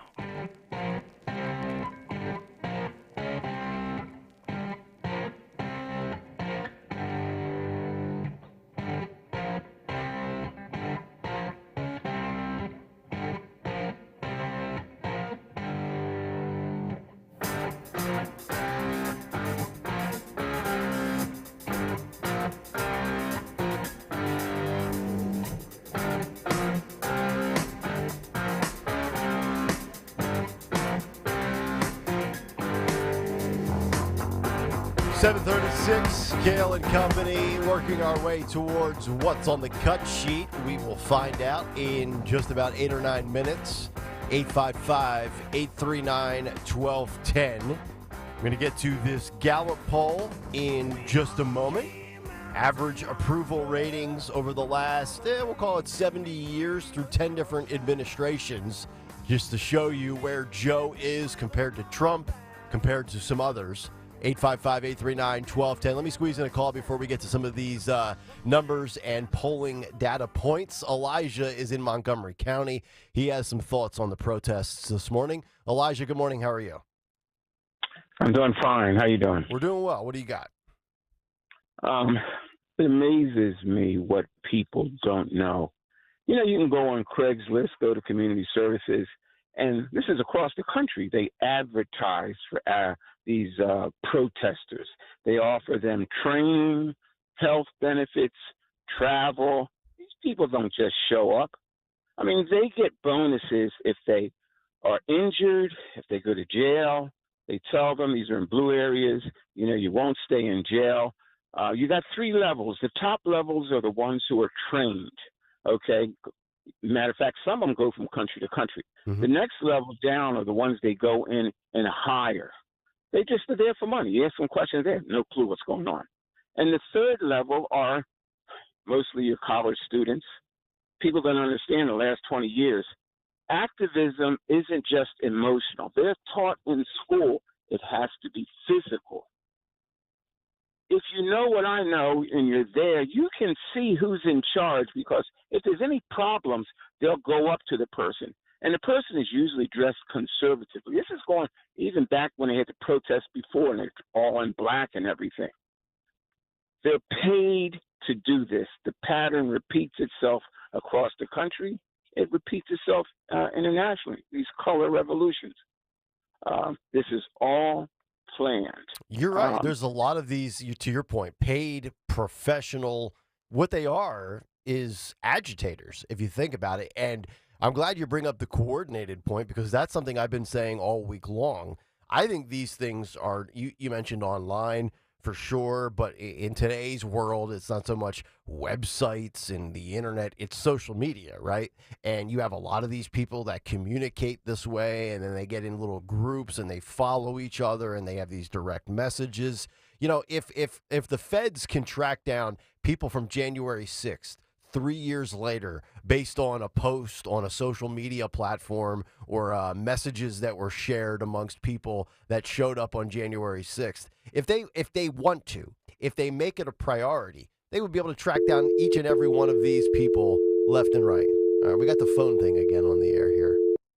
What are we doing here? I keep hearing the dial tone. Am I the only one hearing that, or did anybody else hear that? I didn't hear anything. You didn't hear that? Nope. Okay. I heard like a dial tone in my ear. Hopefully that didn't go over the air. But yeah, you have a lot of these protesters that are paid to do this. Now, I did not know the incentives as far as beyond being paid to do this. If in fact that is true, that you get bonuses if you are injured. I mean, that would explain a lot of the reasons why some of these people are so hysterical, beyond the fact that they're probably dealing with their own mental illness. And the moment a cop grabs them, they freak out like, oh my God, I can't breathe. It's like, I'm holding you by your wrist. What do you mean you can't breathe? Yes. You know? But this is absolutely a coordinated, orchestrated plan, I think, from top to bottom. This is not just gather in masses and have the numbers build up and then we're going to go in and seize the day. It's all orchestrated. Well, it's why none of them want to show student ID. Mm-hmm. I mean, that's fair to say this is private property. We want to make sure that even there's not some predator within the protest encampment group here locally, for example. So let's say they say to the students, hey, we just want to make sure you are safe. You know, we just want to, click in with your student ID. They don't want to show ID. Mm-hmm. Maybe, yes, because they don't want to get in trouble with the school, but also because they know that among them, there are other grown-ups who are college grads who are doing this professionally and who are making good coin. Mm-hmm. And I just wonder how many of the protesters also are individuals who are being given some kind of a gift card. Right. So is there somebody going around recruiting these people? Mm-hmm. Hey, if you want to join our protests, we can't give you cash, but we do have $50 gift cards to Starbucks. Where did they get those? Yeah, right. So we'll see how this plays out. I don't think this is going to die down anytime soon, despite the fact we have people now officially being arrested and escorted off the property, which is great. So let me get to these job approval averages. I thought this was very fascinating. The Gallup poll just came out with elected presidents and how they are faring in the 13th quarter of their first term. This is job approval average ratings, and you can see the graphic. It's up on YouTube on the Gallup poll. I've got the last 10 administrations in chronological order: Eisenhower, Nixon, Carter, Reagan, Bush, Clinton, Bush, Obama, Trump, Biden. So you have 10 presidents there. The number one approval rating was Dwight Eisenhower. He was sitting at 73%. The second best approval rating at this respective point of their presidency, Ronald Reagan came in at number 2, 54.5%, followed by Nixon, also at 54%. He was third. Clinton, fourth at 53%. Little Bush at 51%. He came in fifth. In sixth was Donald Trump, and this would be January 20th through April 19th of 2020. So think about that right there. I mean, he comes in sixth out of the top 10, and he was in the middle of the beginning. Well, I shouldn't say the middle of the beginning stages of the pandemic. Obama comes in seventh at 46%, a point behind Trump. Carter, eighth. A lot of people say the worst president of all time up until Joe Biden came along. The first Bush, number 9, at 42%. And in last place, our current fearless leader, Joey, the big guy, Biden, 10th out of 10 people. He comes in at 38.7%. So wanted to share that. Also, I've got two other pieces of polling data. The Real Clear Politics polling average right now in swing states. Donald Trump with a 2-point lead in Wisconsin, 5 in Arizona, 3 in Michigan, 4 in Georgia, 5 in Carolina, but 0.4% in Pennsylvania. Pennsylvania is certainly going to be fascinating. I would argue probably the most important state in the entire election. Also, Nate Silver, who does a great job, his 538 polling average, Trump up 6 in Georgia, 6 in Nevada, 5 in Carolina, 4 in Arizona. But then here we go. These are the states that I'm worried about. Michigan, Pennsylvania, Wisconsin. Trump up 1 in Michigan, 1 in Pennsylvania, and Biden by 1/10 of a point in the state of Wisconsin. So there's your polling numbers as we get ready for a Wednesday edition right on time. In fact, I am 47 seconds early. Oh, my God. How about that? 47 Does that make up seconds for the early. 3 or 4 minutes late we were yesterday? No, not at all. Not at all. I can filibuster for 32 seconds if need be. By the way, that poll on Real Clear has Casey way up over McCormick. Oh, is that in right? The Senate race. Okay, there you go. But for what it's worth, Joe Biden has a 10-cent advantage in the betting market. So polling right now is favoring Trump. Betting market is, I don't want to say screaming Biden, but it's solid Biden. So what do the bettors know that the pollsters don't? Can we agree that polling 6 months out is useless? I think the betting market's useless too. I think all of this is. I think all of these people, I'm actually at the point now where I think they lie. I think if people get contacted, whether it's via phone, via mail, in person on the street corner, I think people just BS it now. Sure. They just I think they're trolling the pollsters is what they're doing. Even I think it's different if it's a likely voter or a registered voter. So I look at that one too. Okay. As far as the authenticity behind what they say? Yeah. And who they prefer? And because of what we talked about primary day with all of those individuals, voting for Nikki Haley, I think those numbers will go up for Trump of registered Republicans. Do I think you? they will come around. Do you? Yeah. No, I don't think so. I hope you're right. So. Because of things that are happening today, it's too important, not just the economy, but look at these protests, look at the hatred of Jews, look at what's happening in the suburbs right now. A lot of parents, I hope to God, are waking up and realizing the Democrats lied, even at the school board level. They lied about what they were really doing, and now all these suburban taxes are going up in unprecedented ways. I'm going to say something very unpopular, but that's what I do here. Yeah, you're due to trigger the I don't YouTube care. crowd. Well, go ahead. And I'm on record saying if the election was held right now, Trump would win. So don't at me. But all I'm saying is that the only way Trump wins this election is if the Democrat base stays home for Joe Biden. And that's literally the only way Donald Trump wins. All right, so you're saying the only way, but I'll just ask the question anyway.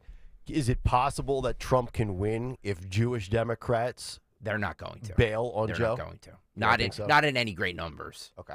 Not in any great numbers. But does it need to be great numbers, knowing how razor thin this is to begin with? Well, right now, the reason I think Trump would win right now is because of that Democrat base that I'm going to get to with Michael Moore here. That Democrat base that is so upset with Joe Biden, them staying home is what's going to cost him the election, if the election were held today. I tried to hit the cut sheet on time. I know. I was 40 seconds early. Now Now we're 2 minutes late. It's amazing. This one's on you, sir. It You're is. going to have to answer the man. I'm going to have a On the cut meeting with sheet. myself.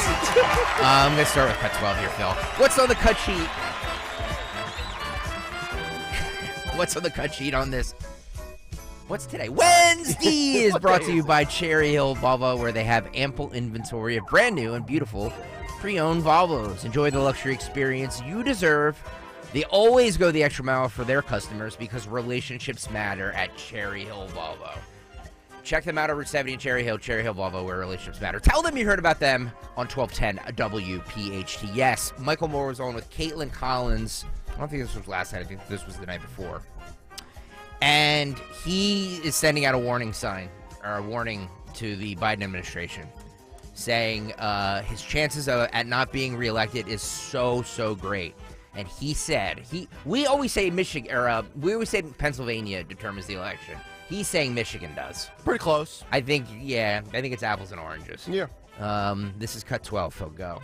Exactly. I mean, capturing the nuance here and the complex nature of this is one thing. But you brought up a poll about Israel's leadership, but you're wearing a Michigan hat right now. One, I won't hold you against that because I'm an Alabama fan, as you know. But two, there is a CNN poll. There's a CNN poll that showed today 81% of voters who are under the age of 35 disapprove of how President Biden has been handling this war. I mean, we're seeing it on campuses. There is a question of what we're going to see in November. I wonder what you think he should be doing differently to change those numbers. Thank you for asking that question, Caitlin. This is why I was when I got the call asking if I'd like to come on tonight, I really was coming on. I know we're speaking to millions of people, but I'd like to speak to one particular individual, and that is President Biden. I wanted to say this on your show tonight, that his chance of not being reelected, I think at this point is so great because of those numbers, because he's losing the youth vote. He's lost the Arab American vote in Michigan. So even Michelle Goldberg, in a column in the New York Times last month, said that you lose Michigan, you lose the election. I am fighting to make sure that doesn't happen. I am trying to save Joe Biden, because as soon as he does the right thing, and if you're listening, watching Mr. Biden, fellow Catholic, although some will say recovering in my case, but still, we are Catholics, and the Pope is right on this. We need an immediate ceasefire. It is wrong. A mass slaughter of innocents, of children, of women, of the elderly is a sin. It is absolutely against what we believe in. I know you know that too. I know that's why you're not really happy with what Netanyahu has done here. And you can stop the killing tonight. You pull the plug, you close the bank, you shut it down. Doesn't mean we're not going to support Israel, protect Israel, absolutely, all of that. But that's not what's going on here. It is a mass slaughter. It's madness, President Biden, and you know this. Boy, with the hat and the glasses, yeah, I mean, Michael Moore has morphed into Jim Harbaugh. It's unbelievable that look he's got going on there. But here's the thing. Democrats, very diabolical, very calculated. I have to wonder if they came to the conclusion that they are going to be super pro-Hamas, super pro-Palestine, pro-God, whatever you want to call it, at the administration level, that they came to the conclusion with calculus and math that, you know what, we're not going to alienate too many Jewish voters that typically vote D. Most of them will still stick with us, so let's placate and pander to the other side because we're not going to really alienate too many on the other side to begin with, and it's all about winning Michigan. I actually think they sat down and probably said, you know what, okay, we might lose 10% of the Jewish base that normally votes for Democrats. But you know what? If we pander to the Palestinian crowd, we can kind of have our cake and eat it too. Do you think that's possible? Because that's the only real logical conclusion I can arrive at as to, and protesters and uneducated dopes aside, I mean, most people realize being pro-Israel is the right side. So why is the Biden administration, I know technically they're straddling the fence, why are they on the other side? What do they know that we don't know? What data points do they have that they have said, you know what, this is the calculated decision and the risk we will take? That's what I would like to know. So I'm going to say something else unpopular. Get ready, YouTube. Uh-oh. They're going to put abortion on the ballot in Michigan. If they see one of their saving grace. If they see Michigan slipping away, they're going to put abortion on the ballot in Michigan. It's right now, as of January 2nd, which was months ago, abortion could be on the ballot in 11 states, and Michigan is one of them. Well, and also, it would make sense for them to do that because they're also probably struggling right now with the union voters. So then you take that with the Muslim vote. Where does it swing? Is it a wash? Maybe it's a wash. I don't know. Could be. You know what I mean? Could very well be. I mean, and how many of them will, I know there was an uncommitted protest vote a month or so ago, but will they end up voting or will they end up sitting at least the presidency out? Right. I don't know. Yep. Republicans have to make sure in every state that they cannot have any abortion referendum or constitutional amendment to their state. They cannot have it come November 5th. It's deadly. It is deadly. Agreed. Yeah. For Republicans. And yet it's pun intended. It's definitely going to be on the ballot. I'm just telling everybody it's definitely going to. Will these protests will they shadow it? I don't think they will. honestly. Depends on how long these protests continue. You know, in a sick, twisted, warped kind of way, I think if you're a Republican right now, as sad as it might be to say, you almost want this protest and these protests, plural, to continue through the summer into the fall when people are paying attention post Labor Day and getting into the swing of things with 8 weeks to go for the general election, right? Yep. Because this is working against the Democrats. If this thing just dries up and goes away, by Father's Day, I don't think it will, but it would probably work against Republicans. So right now, I'm looking at Nevada in particular as one of the states where Trump is way ahead on your real clear, according, if you believe those polls. So Nevada, it's proposed to be on the ballot. Yep. Florida, it is on the ballot. Yeah, that's what I'm saying. They're the third state to do so. Florida is so ruby red right now, but if they put an abortion ban on the ballot, I mean, I don't know, because the Hispanic it becomes less ruby red for sure. The Hispanic vote that's a conservative vote, and they are definitely pro-life. I'm not trying to paint with a broad brush, obviously not all of them, but that Cuban population, that Hispanic population that is in Florida right now is, that's really what's making it ruby red, honestly. Yeah. So maybe it won't matter. I don't know. So yesterday we compared what happened on college campuses to January 6th. Some trolls were calling us out for saying, it's not even the same thing.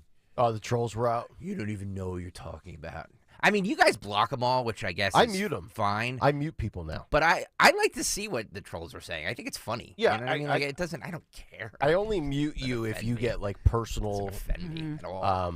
But about family. I won't. Yeah. But I won't. I very rarely will ever block anybody. Who cares? Me too. Yeah, I see it all. Well, not right now. I'm not, because I'm looking at all the news breaking. But Mika Brzezinski on Morning Joe. This is cut 9. She declared pro-Palestinian college protests look like January 6th. Uh-oh. Cut 9, Phil. Go. Well, Richard, to your point, I think that's the place we've all been sitting in watching this, going, what the hell is going on? What are these universities doing? Why aren't they doing something? And I'll echo the horror that this does look like January 6th. What a terrible example for our students. At the same time, these are young adults, and the question is, why do you choose to learn about the complexities of other situations around the world, but this one, you want to set up an encampment. This one, you want to scare people. This one, you want to come to the edge of violence or even go to violence. Not the this edge. one, They're you breaking risk into buildings. your future and your education for. See, I think these college students obviously are missing the part where they need to see what's going on across the country with these protests. That it's now in the realm of violence. It's in the realm of hatred, whether some are peaceful or not. They need to watch the news and look at all the different arguments and be adults, or start learning to be adults and set up discussions and debates across college campuses, or their colleges or universities are going to have no choice but to expel them. Wow. So college is taking on a J6 look. So I would have to ask Mika and Joe, because I don't subscribe to their logic. So if you have said in the past that January 6th was the equivalent to or worse than 9/11 in Pearl Harbor, does that make Columbia the equivalent of Pearl Harbor and 9/11? I mean, because if we're going to throw out those absurd analogies and comparisons, let's stay consistent here, right? Mm-hmm. By the way, how would you like to, could you ever do a show, Dawn, you're the perfect one, you do the Mummers with Larry. Could you ever do a daily show with your husband? Sure. You could? Yeah. Really? They're married, right? Mika and Joe? Yeah. Now they are. Yeah. Could you, I could not do a talk show with my wife. I just never could. It would never work out. That would just ruin, like, I don't know. I'm blown away by that concept. Doesn't that kind of hurt your credibility, co-hosting a show with your spouse? No. No? No. Okay. I mean, Well, their credibility is blown because Joe Scarborough used to be a Republican congressman, from Florida. Yeah. And when they started that show, they were both married to other people. Yeah. And so there's those nasty little rumors about, that situation. Okay. But no, I think there's husband and wife teams. I think it depends on your marriage. It depends on, your situation. Yeah. All right. By the way, I'm being called. Everybody's calling me out for what? For Robert Schwartz says I'm stuck in the past with my thoughts on abortion and what people care about in this election. Okay, like 9-0, dude. Every time it's on the ballot, it wins. So, okay, I can be stuck in the past. Wait, why? I don't understand. What does it mean stuck in the past? Everybody thinks that abortion is not on anybody's mind. It's not. No lib says it's number 10 on people's concern by some dopey poll that didn't. Like you guys are just wrong. You're just wrong. I just don't understand when we see some of these polls where like. And not to defend whoever that comment, because I agree. I think abortion is a major issue. A huge issue. Yes. But like how it doesn't show up on some of these polls, I need more context as to what topics are put on the poll, who puts them on the poll, why do you omit it? Is it because we've seen healthcare pop up. Is abortion falling under the general topic of healthcare?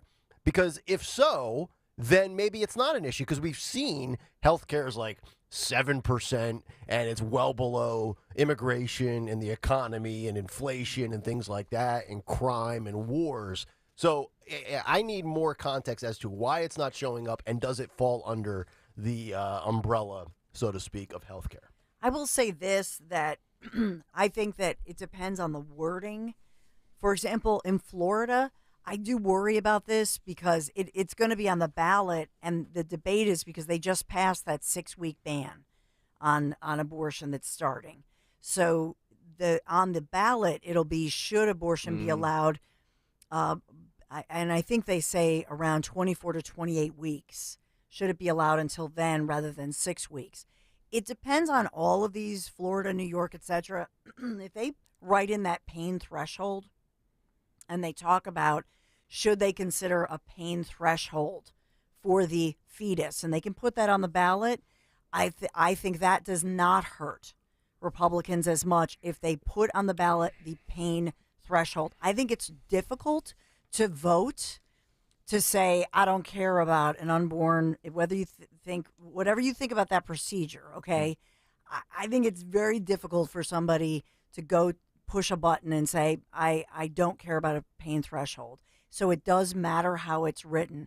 I would just say I would much rather it not be on any ballot. It's unlikely that it'll be here in Pennsylvania, but they are trying to get it here. And Maine and Idaho, I think. They're trying to get it on. Those are key states. Right now, technically 3 have officially gone there. New York, Maryland, and I think Florida was the third state. Yes. Florida is, because that's the 6-week. Yep. But Arizona, Arkansas, Colorado, Missouri, I think Montana, I mentioned Nevada. So all of those, it's proposed. I hope that they put the kibosh on that. Poll question: who ends up on more ballots, abortion or RFK Jr.? That's a good one. By the way, for all of those, I was the one who started this segment by saying that the Democrat base staying home for Joe Biden, it will cost him the election if they do. Yes. So, yes, you can take what you want out of what I'm saying. I'm just saying that if abortion is on the ballot, it wins every time. Now, does that mean that Joe Biden wins from it? I don't know. But it will, people could, yes, vote for the abortion rights and not vote for Joe Biden. I can understand that. They're not going to vote for Trump. Mm-hmm. There's zero chance they're voting for Trump. Right. So I could see this as a wash, but every time it's on the ballot, it wins. You can't disagree with that. But I hope that they don't. So right now, the Biden administration wants the DEA to reclassify marijuana. I hope to God they're not baiting certain states to put marijuana on the ballot. Of course they are. That's right. Yes, abortion and weed. Oh, you're done. Don't take the bait. And they also hit the pause button on the menthol cigarette ban as well. Yes. We've been following that story. Yeah. So. By the way, it's 6 months out. So much can happen in 6 months out. Gayle King calls the anti-Israel protester as demonstrators against the war on Gaza. Ah, okay. And that's why that show with her and Charles Barkley was canceled. Cut 3, Phil, go. Now to breaking news overnight, a major escalation in the protests at Columbia University, where demonstrators against the war on Gaza have now broken into a building on campus. The group... Demonstrators against the war on Gaza. Boy, if that's not sugarcoating everything, isn't it? Yeah. It's just anti-war, man. Yeah, it's man. anti-war, brother. Peace, bro.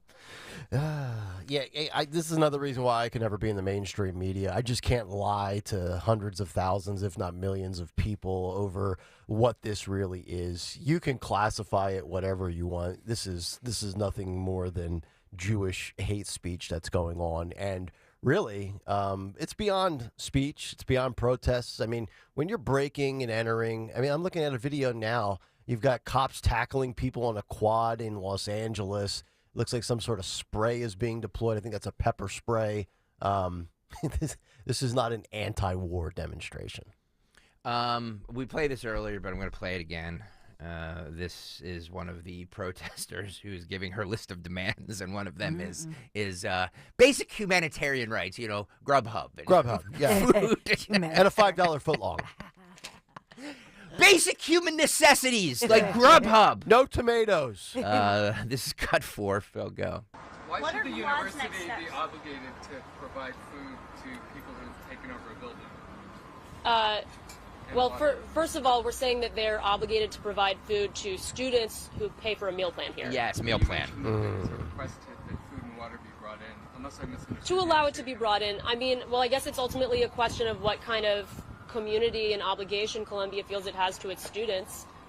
Do you want students to die of dehydration and starvation or get severely ill, even if they disagree with you? If the answer is no, then you should allow basic, it's crazy to say because we're on an Ivy League campus, but this is like basic humanitarian aid we're asking for. Like, could people please have a glass of water?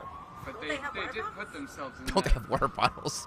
very deliberately in that situation and in that position. So it seems like you're sort of saying, we want to be revolutionaries, we want to take over this building, now would you please bring us food and water? Nobody's asking them to bring anything. We're asking them to not violently stop us from bringing in basic humanitarian aid. They're stopping the delivery of basic humanitarian. We are looking for a commitment from them that they will not stop it violently. They haven't stopped it yet. I don't know to what extent it has been attempted, but we're looking for a commitment. And the Grubhub. By the way, the guy standing behind her has a belly shirt. I know.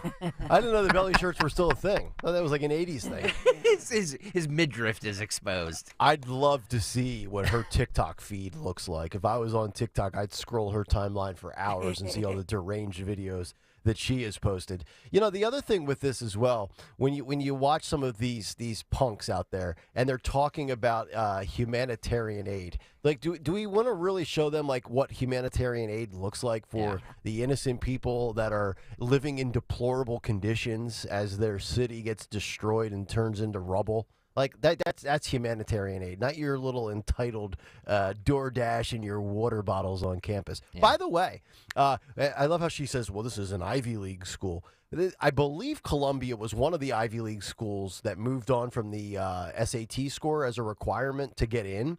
So they've kind of, I think, lowered their standards, so to speak. Did you see the video yesterday of them trying to put a pizza inside of a milk crate and pull it up with a rope to the second floor window? No. Yes, there's a video going viral, maybe Phil can find it, where these pro-Hamas protesters on Columbia's campus, they show up with a pizza box, and they try to put it in one of those big black milk crates. And it's like, they couldn't figure out how to stick a pizza box in a crate and then pull it up through the window. That's amazing. I'm like, these people got admitted to Columbia? Yep. Hey, come on. This Columbia University protester was interviewed by Lawrence Jones on Fox News yesterday, and she says that it's that the Jewish students saying that they don't feel safe is really a false narrative. Really a false narrative. Fake news. Fake blame the victim. Yeah. They're lying. Columbia University protester with Lawrence Jones yesterday cut 8. Phil, go. How do you feel about them taking over the building right now? I think that their cause is a just cause, and I hope that the administration really hears their demands. I think they're just demands. Do you feel like it was right to hold 3 of the janitor workers hostage inside of the building? I think that's a really false narrative. That's what the janitors are saying, that they weren't allowed to leave. I think that that's a really false narrative. Even if the janitors are saying that, you're saying that that's not true. I think that it's a really false narrative that the students took anyone hostage. How do you feel about some of the Jewish students saying that they don't feel safe here on campus? I think that this is also a really false narrative that's being promoted. Do you think October 7th and the attack that happened is a false narrative? Do you believe that some of the women were raped? Holly just came back. So this is what happened. Can you get out of my face, please? So this is what you see at these protests. Once you get into the nitty-gritty of what happened on October the 7th, the rape of women, what's happening there, they deny what happened. As you know, that is actually factual now, that the janitorial workers were blocked inside of the building. And anytime you bring that up, the Jewish cause, the Jewish people, the kids that feel unsafe on campus, they deny the reality of it, guys. Yeah, they're living in an altered universe. Isn't it interesting, too, how she's all about talking, and then all of a sudden she gets a question she doesn't like. She's like, get out of my face, please. Yeah, Like, these are the same little punk entitled kids that the moment the cops slap the cuffs on them, they're, you're violating my rights. And by the way, isn't that the epitome of privilege? Yes. These privileged, wealthy students who go to this elite school and they're holding janitors hostage. Yeah, mommy and daddy funding their preloaded debit cards. So, as according to this child, that the Jewish students saying they don't feel safe is really a false narrative, right? That's what she said. Yeah. Phil, please roll cut 16. It's a video, Nick, if you want to describe what's going on. This is a Jewish girl at UCLA who was sent to the ER after being beaten unconscious. Wow. Yeah, she's down on the ground. By a pro-Palestinian protester. The incident reportedly happened at Dickerson Plaza. According to somebody on Instagram who was a medical student at UCLA, the girl was surrounded by 5 people. Completely limp right now, her body. She suffered a concussion and was unable to recognize her family when she initially woke up. Unbelievable. Thankfully, she's in stable condition now. Wow. So, this quote-unquote, it's a false narrative. They showed that right at the end, there's you can see her scalp is... Yeah, we have video evidence that it is not. And by the way, we have these pro-Israel protesters versus these pro-Hamas protesters that are going back and forth. That proves right there to me that this isn't about an anti-war. No. This is about Israel. Yes. This is about the Jewish people because they're protesting against the pro-Israel students. Yeah, and that's correct. And now the LAPD is out in full force at UCLA's campus. I mean, when you have cops in riot gear with unarmed college kids, this is serious because, you see the fighting going on. I mean, there's people getting whipped to the ground, pepper sprayed. I'm telling you, they're going to end up having to go tasers, rubber bullets. It's only going to escalate. By the way, if you want to see that video, youtube.com/@1210WPHT. If you're watching right now, please hit the subscribe button. Also, hit the like button as well. Something else that was happening on college campuses yesterday was the taking down or removing of the American flag and putting up the Palestinian flag. Yeah, what a sin. Phil, if you can roll cut 15 again, it's a video only.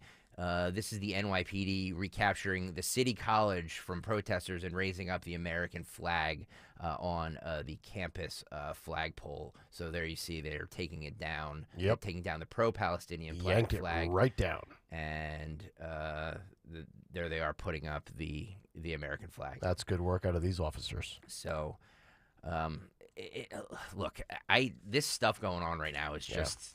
Yeah, you don't come into this country, or if you are already a U.S. resident and you're one of these non-Arabic, white, entitled, privileged college kids, you take down the United States flag and try to hang up a Palestinian flag. It's open season on your you-know-what. I don't stand for that one bit.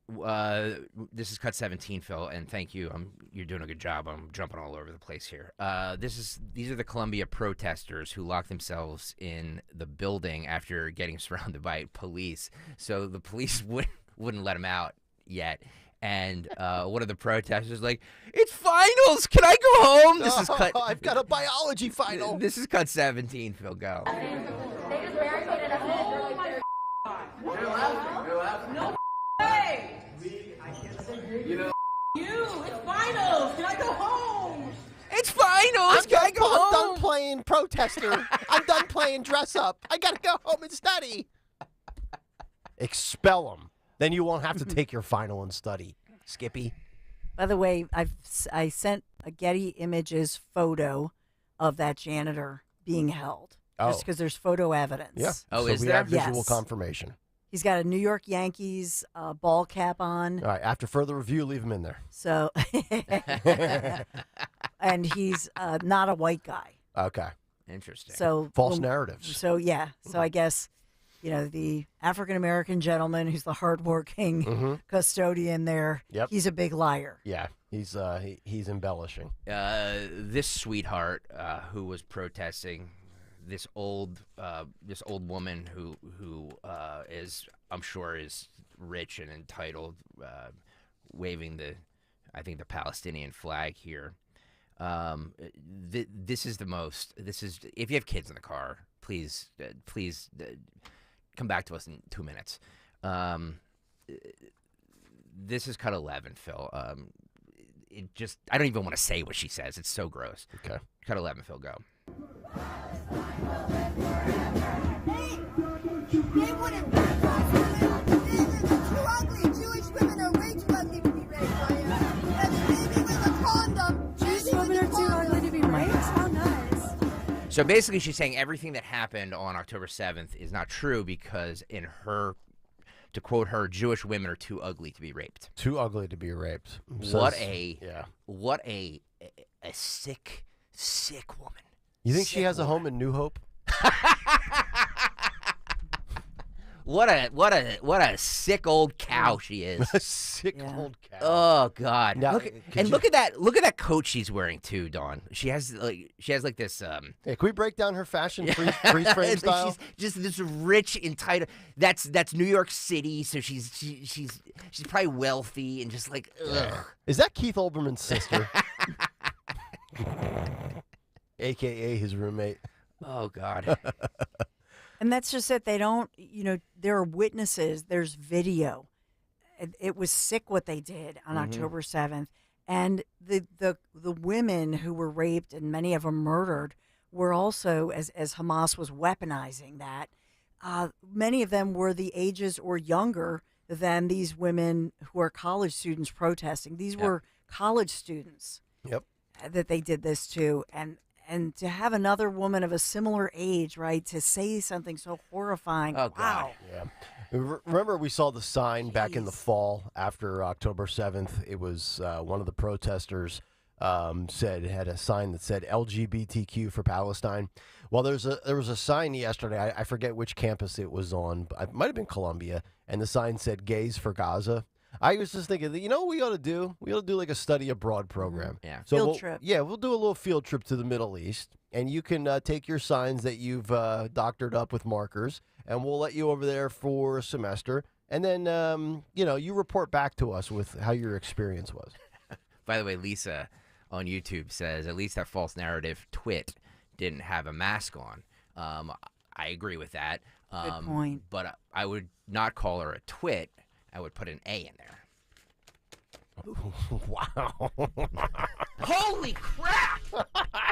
Well, she's an anti-Semite. Yeah. And she's that's what I meant. Hateful. An A for anti-Semite. Yeah.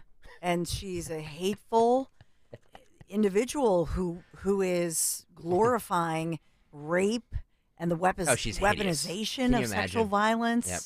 And ew. Yeah, it's who gross. would hire her? Please put that up so that Yeah. everybody can see this individual. Who would hire this individual? Yeah, because if you made those comments about any other group in this country, you are blackballed, you're canceled, you're persona non grata. You can end your career right away. But when it's Jewish people, because Jewish people look like white people, it's permissible. Great. Gee. Yeah, everybody's like, world. I hadn't seen that. That gave me that gave me chills. It's It's horrendous. horrifying. It's horrendous. Like this is and again this anti-war nonsense. It's all nonsense. That's what these people are protesting against. Jewish people. That is what they are protesting against. They're all anti-Semitic. All of them. Don't let them fool you. Right. No, you're right. You're right. Remember yesterday, guys, we played that clip of that brave Jewish student who was denied entry to the university building by anti-Israel protesters. Yeah, that was the male at UCLA. Yep. So he delivered a very powerful speech yesterday calling out all of these masked activists. I'm glad he's speaking out. He has the Israel flag wrapped around him like a cape. He has the Star of David on there. Speaking very eloquently here. If our future is in this gentleman's hands, we're in a good spot. Mm-hmm. If it's in the girl's hands or the woman's hands who needs Grubhub, we're doomed. We're doomed. This is cut 10. Phil, go. Over the last couple of weeks, we have witnessed pro-Hamas protesters setting up encampments all over the country.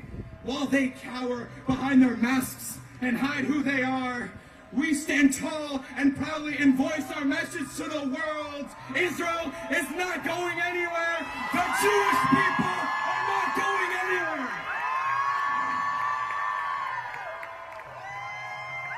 Seeing that gives me hope. He's probably going to primary Gavin Newsom in any moment.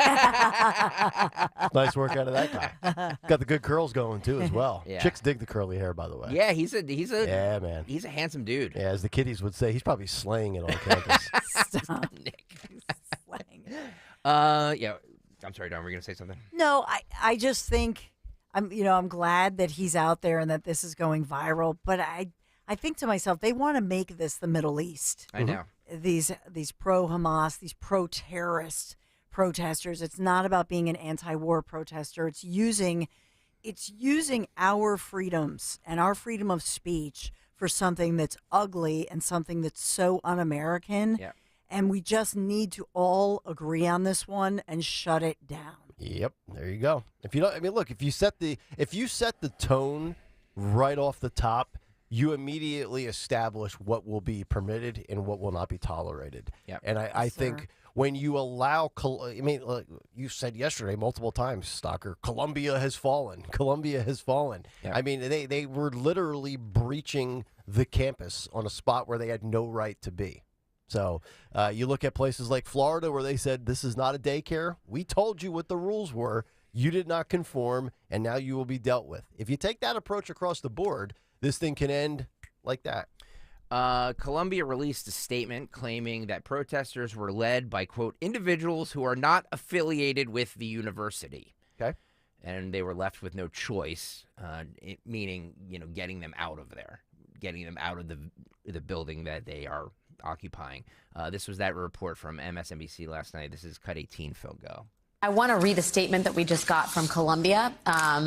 A little after 9 p.m. this evening, the NYPD arrived on campus at the university's request. This decision was made to restore safety and order to our community. We regret that protesters have chosen to escalate the situation through their actions. After the university learned overnight that Hamilton Hall had been occupied, vandalized, and blockaded, we were left with no choice. Columbia public safety personnel were forced out of the building, and a member of our facilities team was threatened. We will not risk the safety of our community or the potential for further escalation. The leadership team, including the Board of Trustees, met throughout the night and into the early morning, consulting with security experts and law enforcement to determine the best plan to protect our students and the entire Columbia University community. We made the decision early in the morning that this was a law enforcement matter and that the NYPD were best positioned to determine and execute an appropriate response. This is interesting. We believe that the group that broke into and occupied the building is led by individuals who are not affiliated with the university. Sadly, this dangerous decision followed more than a week of what had been productive discussions with representatives of the West Lawn and campus. There you go. That last statement there is what interests me the most in that clip. Very, very interesting. I would agree that if I had to guess without knowing any specifics, it's probably 60-40, 65-35 non-students versus students, meaning professional protesters, paid agitators compared to enrolled students. But I mentioned these stats earlier this morning, and it probably bears repeating now about 2 hours later. The University of Columbia has a enrollment of 36,000 students. Of those 36,000, 14,000 are from other countries here on a student visa. Now, I don't know if that's about 39%. I have no idea what percentage of these people are actually of Arab American descent, but I do think there's probably more than not non-students on campus here doing this. And that caller earlier made a great point. You know, there's like different tiers to this. Some of these people not only are paid, they get bonuses if they end up injured. Like, I mean, they're incentivizing harm, and then they're going to compensate you for your injuries. That's wild to think about. Yeah. What's the end?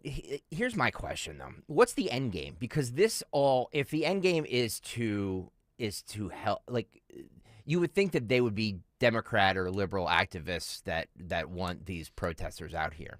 But you would also think that same group would want Joe Biden elected. And this does the opposite. Yep. This helps Trump tremendously. Mm-hmm. So what exactly is the end game? If there is an outside group that's paying these people, what's the end game? Well, just to clarify too, or maybe I disagree a little bit. I don't know that it's just specifically Democrat or liberal. I think this is more of the modern day, these progressives, this far left wing. I do think there's probably a handful, if not many, your classic liberal Democrat that probably is, especially the older generation, that is far more pro-Israel than these left-wing progressives in the younger demo, 18 to 35. But the end game, I don't see this stopping until they get, quote, what they want or what they're demanding overseas in the Middle East, as far as the ceasefire, the creation and acknowledgement of a Palestinian state, which is never going to happen. But you talk about an end game, it can end today. Yeah. All you need is strong leadership, and we're not going to tolerate this stuff. And it's not an infringement on your First Amendment rights. You can assemble peacefully. You can protest, no matter whether I agree with it or not. But where they have crossed the line is the intimidation, the harassment, the hate speech on private property, by the way, that they have no right to be on if you're not a student. And also, by the way, when you falsely imprison somebody, and that janitor, it's not like they have to physically grab the janitor and stuff him in the closet. All they need to do for it to qualify as false imprisonment is to put the lock on the door. Mm-hmm. If you impede his ability to leave that room, like they did to Riley Gaines at San Francisco, right? That's true. I mean, the picture shows that the custodian, has his arms out, and the guys are surrounding him, so it looks very physical, and it looks like they are physically. He's trying to get out, and they are physically restraining him. Mm-hmm. So to me, the three dudes, I think one of them at least has a mask, but that's illegal. You cannot hold somebody against their will like that. And you said the custodian or the janitor was a black man, right? Yes. Where are all the race hustlers at? Exactly. Where's Joy Reid and Al Sharpton today? Well, Tom Walsh brings up an interesting point in the YouTube chat. Why isn't the FBI involved here? They're too busy tracking down grandmothers from January 6th. Yeah. That's exactly right.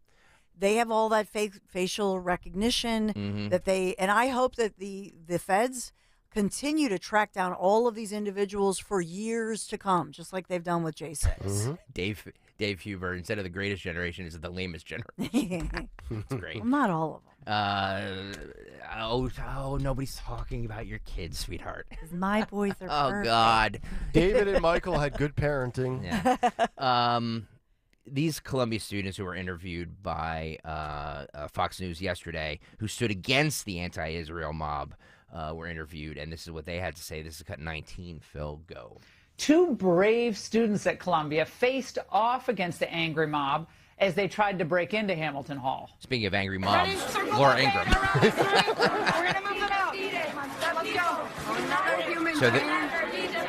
So there they are. They kind of formed a human chain against the protesters trying to get into the building. Mm-hmm. Look at this guy. His little green polo. Yep.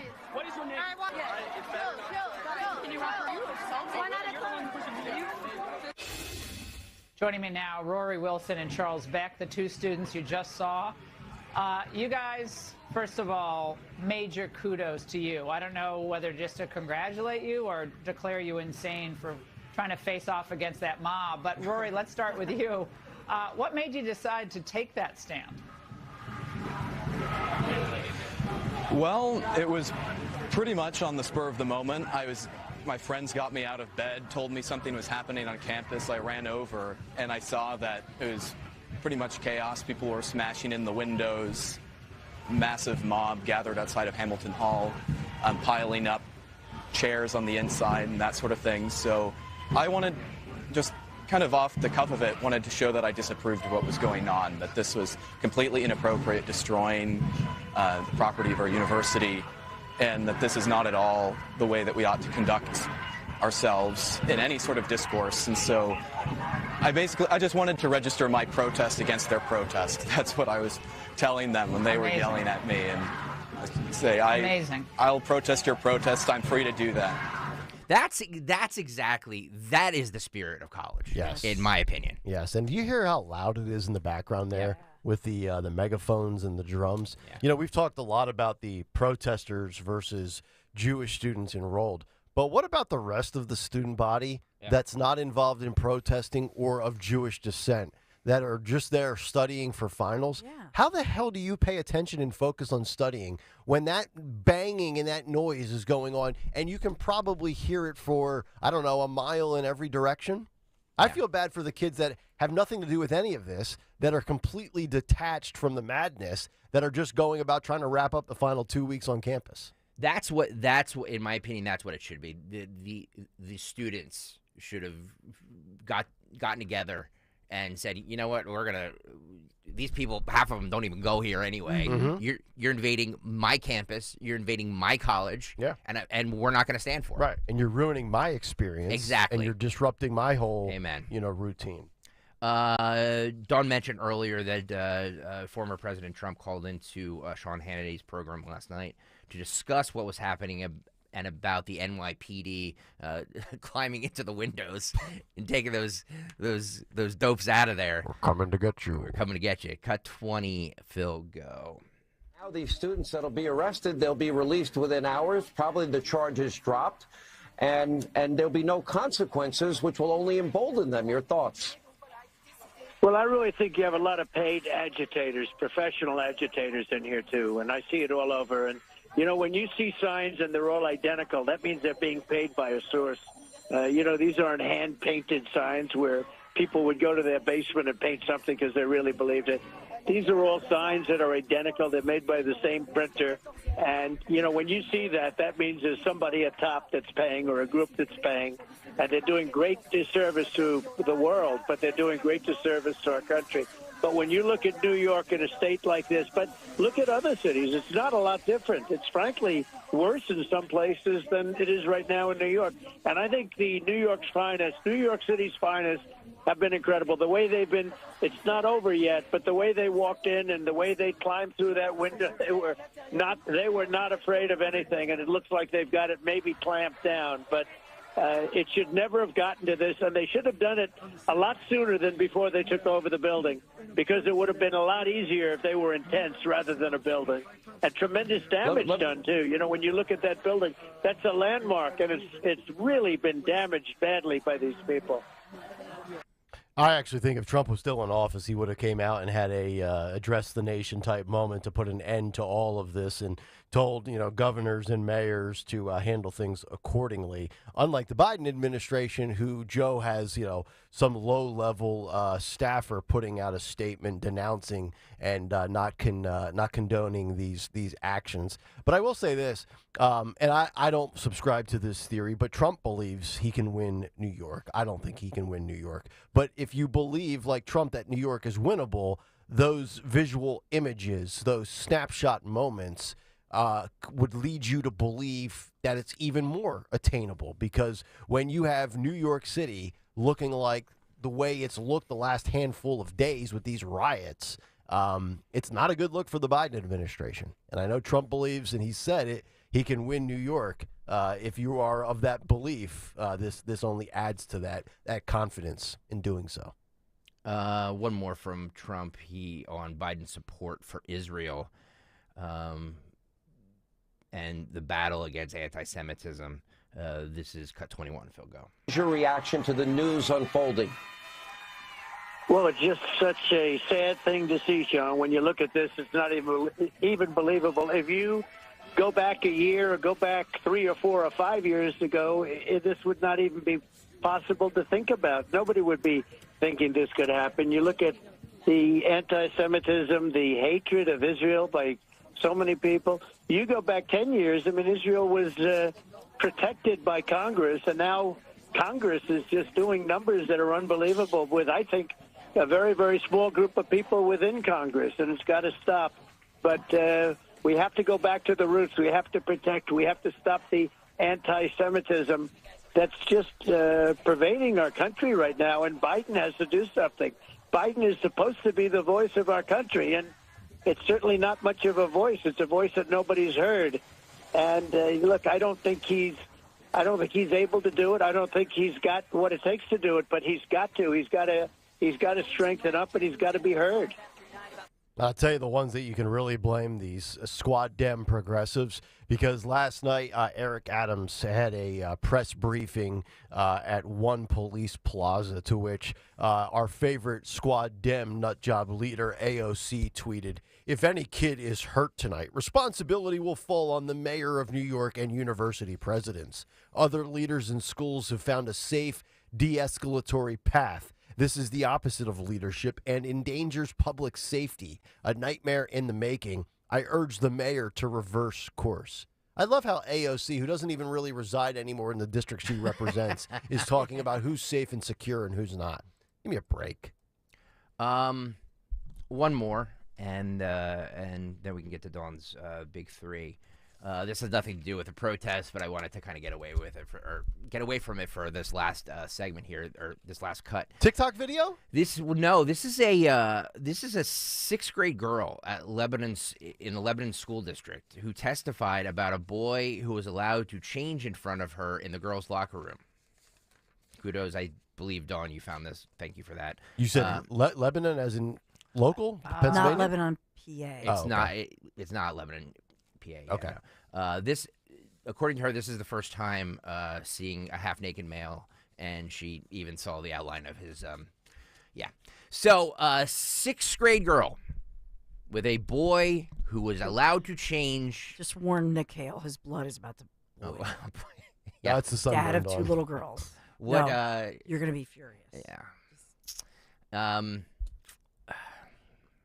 I really don't know what to say about this. All right, this Go is to cut the tape. This is cut 14. Go. Just note what school you go to. My name is Delam Marshall. I'm a 6th grade student here at LMS. Ugh. I'm here to discuss the matter with a male being in a female's locker room. Imagine this is you. You're an 11-year-old girl who's coming into school thinking that they're in a safe environment. You go to PE to get ready in the locker room, and you see a boy in there. The first time you saw them, you panicked. Do I change it from a boy? I feel like I'm doing something wrong. Do I take my shirt off? Do I take my pants off? He is doing so I think I should. I see him standing there in his underwear. That was the first time I saw a boy half naked in a school that's supposed to be safe. I wanted to cry. I felt so uncomfortable. The only thing I'm asking for is that all students can change in a locker room that is matched to their gender. If they don't feel comfortable changing so, they could change in a private space alone, making others feel comfortable in their locker room. If I was your daughter and I came to you and said I saw the outline of a male genitalia for the first time in the locker room in a school that's supposed to be safe, I'd hope you would be proactive and find a safe place for all students, not just 1%. So the question you should hit every administrator that believes that men should have the right to female access in bathrooms is, so you are okay with a biological male exposing his genitalia to a 12-year-old girl seeing said genitalia for the first time in her life. You're on board with that. You don't find that to be creepy, wrong, odd, whatever adjective you'd like to use. That's the question I would repeat over and over and over to these administrators in schools. But, I thought, quote, back in the day, when you're a father to a girl and you've got your daughter, like the thing you worry about is, boy, that first date when she goes out at 16, you better be home at 9:59, your curfew's 10. And you better not get my daughter pregnant. And you better not have her smoking cigarettes and drinking alcohol. Now, parents in today's bizarre world of 2024, you have to worry about a school bathroom, a locker room, a Planet Fitness, your daughter going into change and running into the possibility, and it's not like it's 50%, it's probably a slim chance, but still that chance that your daughter has to feel uncomfortable, and then if she says something, she's in the wrong. That's where we're at. I'm going to handle this as well as I can. It's sick. It really just makes you sick. I mean, kudos to her. She was obviously very nervous. Yes. Sixth grade, talking in front of a bunch of adults who should know better. Mm-hmm. And it's sickening. It's absolutely sickening. I just don't. What are we doing? What are we doing? What the hell are we doing? Just do the gender neutral bathroom thing, right? I mean, I could sit here and say, I don't care if you're a boy and identify as a cactus, you're going in the men's room. But you know what? If you want to have these single, gender-neutral family bathrooms, whatever you want to call them, fine. Boys have no business in the women's locker room. Period. End of discussion. It's really not even up for debate, to be completely honest. It should not even be debated. But unfortunately, Nick, it is. I know. Unfortunately, it is because we're talking about it. Yep. Because this girl had to get up there and basically humiliate herself. She's 11. Mm-hmm. This is Lebanon, Indiana. Yeah. She's 11. 11. And by the way, don't you notice that they say, make sure you say your name in the school you go to? Yeah. And then they release this publicly. I mean, now it's coming back on them. But you're forcing an 11-year-old little girl, to Greg's point, to publicly state her full name, the school she goes to. Why? And she's reading, a prepared statement. If you were watching the video, if you weren't, I mean, she's scrolling through her iPhone trying to read the copy that she was handed. And I mean, my God, 20 years ago, at 20 years old, if I was in that setting, I would have been scared. I would have been a disaster. Oh my God! So you can only imagine what's going through the mind of an 11-year-old girl. Her heart must have been beating like a gerbil. Yeah. And she's on, and there's, and she's stumbling a little bit because she's reading from that. And the board says, thank you. And they're such losers. But the crowd gives her a standing ovation. The crowd of parents behind her that you can't see, but they did applaud loudly and cheer her. Let me ask you a question, Dawn. Did she have to go up there by herself? Couldn't her parents have gone up with her? Or they have rules. You have to be less than 3 minutes. Oh, you have to state your full name. All of these school boards, by the way, we saw this week at North Penn. Well, that's what Vince said when he called in a few days ago, right? Yes, yeah. They stated at the beginning of the meeting. You must give your full name and which municipality you live in, whether it's Lansdale, etc. Why do you have to give that? So in other words, a teacher's aide who had to say her full name, and I didn't say it. Yeah. We didn't give it out. Nope. But why would you publicly have I to? know. Why? I know. I know. It is absurd. But you don't have to show ID for other things. Yeah. It's selective identification these days. You can pick and choose a la carte. Thank you. There you go. All right, we should break. All right, we'll come back, wrap up the 8 o'clock hour, Dawn's Big Three, and we have an update, speaking of bans for girls, West Virginia in the news. As we continue, Sean Farish, top of the hour, and we get to 9:30 this morning. It'll be installment number 2 of our 1210 WPHT Veteran Spotlight presented by Window Nation. Back after this. It's so important to trust and to be comfortable with the people coming into your home for things like maintenance and repairs. You really get that with Carrie, Bill, and their entire AMC team. I'm talking about Anderson Mechanical Corporation. They have a wealth of experience, a dedication to their field, and they're such great professionals of AMC, taking great pride in their work. They also, if you want to think about the high quality of this company and the individuals who work there, first of all, they focus on hiring veterans, a lot of them, and it's the same great crew working together for so many years. I think that says a lot. Also, they put it right out there. They do not earn commission. They're technicians. Those guys come into your house to fix stuff. Yeah, they're not They're not commissioned salespeople. That's a really good question to ask anybody you hire to come in, because I never even knew that until Carrie and Bill had told me that. Yeah, a lot of these people are commissioned. Sure enough, check it out. And it's true. AMC keeps to their schedule. They communicate with their customers beautifully. And you think about this heat that we're dealing with. We're in the 80s this week. You want to make sure your air conditioning is good to go to keep your home cool. Right now is the time to call my friends at Anderson Mechanical Corporation. They do HVAC. They do plumbing too, by the way. Just call them. Schedule that spring tune-up at an awesome discount. AMContheweb.com. AMContheweb.com. Tell Dawn sent you.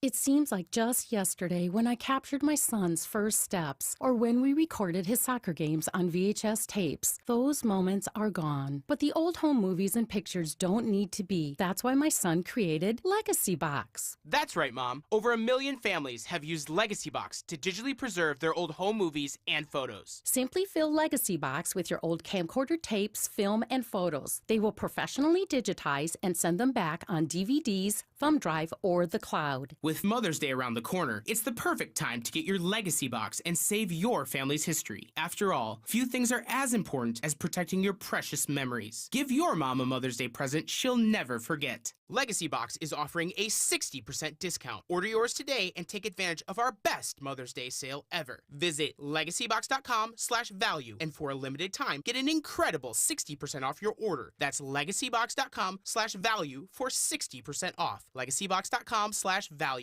Getting quality employees to fill positions in your company is essential, but finding those people can be a major hassle, unless you use ZipRecruiter. ZipRecruiter makes finding quality people a breeze. And right now you can try it for free at ziprecruiter.com/free. With ZipRecruiter, one click sends your job to hundreds of top job sites. But more than that, ZipRecruiter's advanced technology identifies the candidates with the skills you need, sends you a list of great matches to review, then actively invites them to apply for your job. And the results speak for themselves. 4 out of 5 employers who post on ZipRecruiter get a quality candidate within the first day. That's right, the first day. Now you can focus on your business and let ZipRecruiter do the work finding the best people for you. See for yourself. Experience the ease, efficiency, and power of ZipRecruiter for free. Just go to ziprecruiter.com/free. That's ziprecruiter.com/free. ziprecruiter.com/free. Hey, Clementon. We know your favorite station is Talk Radio 1210 WPHT. WPHT.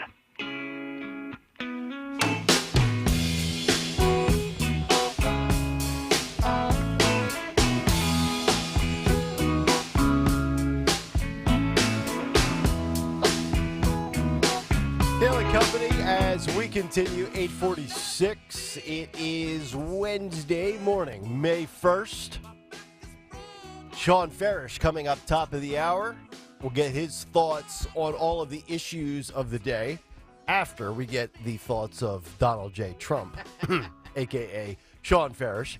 Also, bottom of the hour, about 45 minutes from now, it is the second installment of our Veteran Spotlight here on 1210 WPHT, presented by Window Nation, as we will be joined by Marine Corps Sergeant Jerry L. Golden III, a fantastic storyteller, and he was great, if you recall, just about 5-6 weeks ago for Travis Manion Radiothon, as he was one of our panelists for about 15 or 20 minutes, and we'll talk to him about his story specifically this morning. But let's get to some of the other stories that are out there in the news cycle this morning. It's time for a Don Stenzel and Big 3 at 8:47. It's the Big 3 at 8 on Kayal Company. Sponsored this morning by Wawa. Since we've been talking about this, protecting girls and women's sports, remember Nick Kayal told you about those middle school students who protested a biological male, a biological boy, trans athlete, participating in their shot put competition in throws. And these are, 11, 12, 13-year-old girls competing in West Virginia in the Harris County Middle School Track and Field Championships, by the way. So when they were competing there, they walked in the circle and then they walked out. They backed out and left. The video is on YouTube right now. And so Nick had told us, I think you did one of your big takes, including this. Well, now the follow-up on Nick's big take is that, in fact, they have been banned. The girls, the real girls, have been banned from future competitions. So we ban biological females from competing in biological female sports, but we don't ban the biological men pretending to be women in women's sports. Keep up, Nick. Keep up. Come on. It's 2024, buddy. Man. Get with the program. Everything you thought you knew, unlearn it, folks. It's all being rewritten before our very eyes. And what's this video we're watching on YouTube? This is that shot put track and Gotcha. field competition Gotcha. in West Virginia. Gotcha. Where the girls get into the circle and then they just get out. Yeah.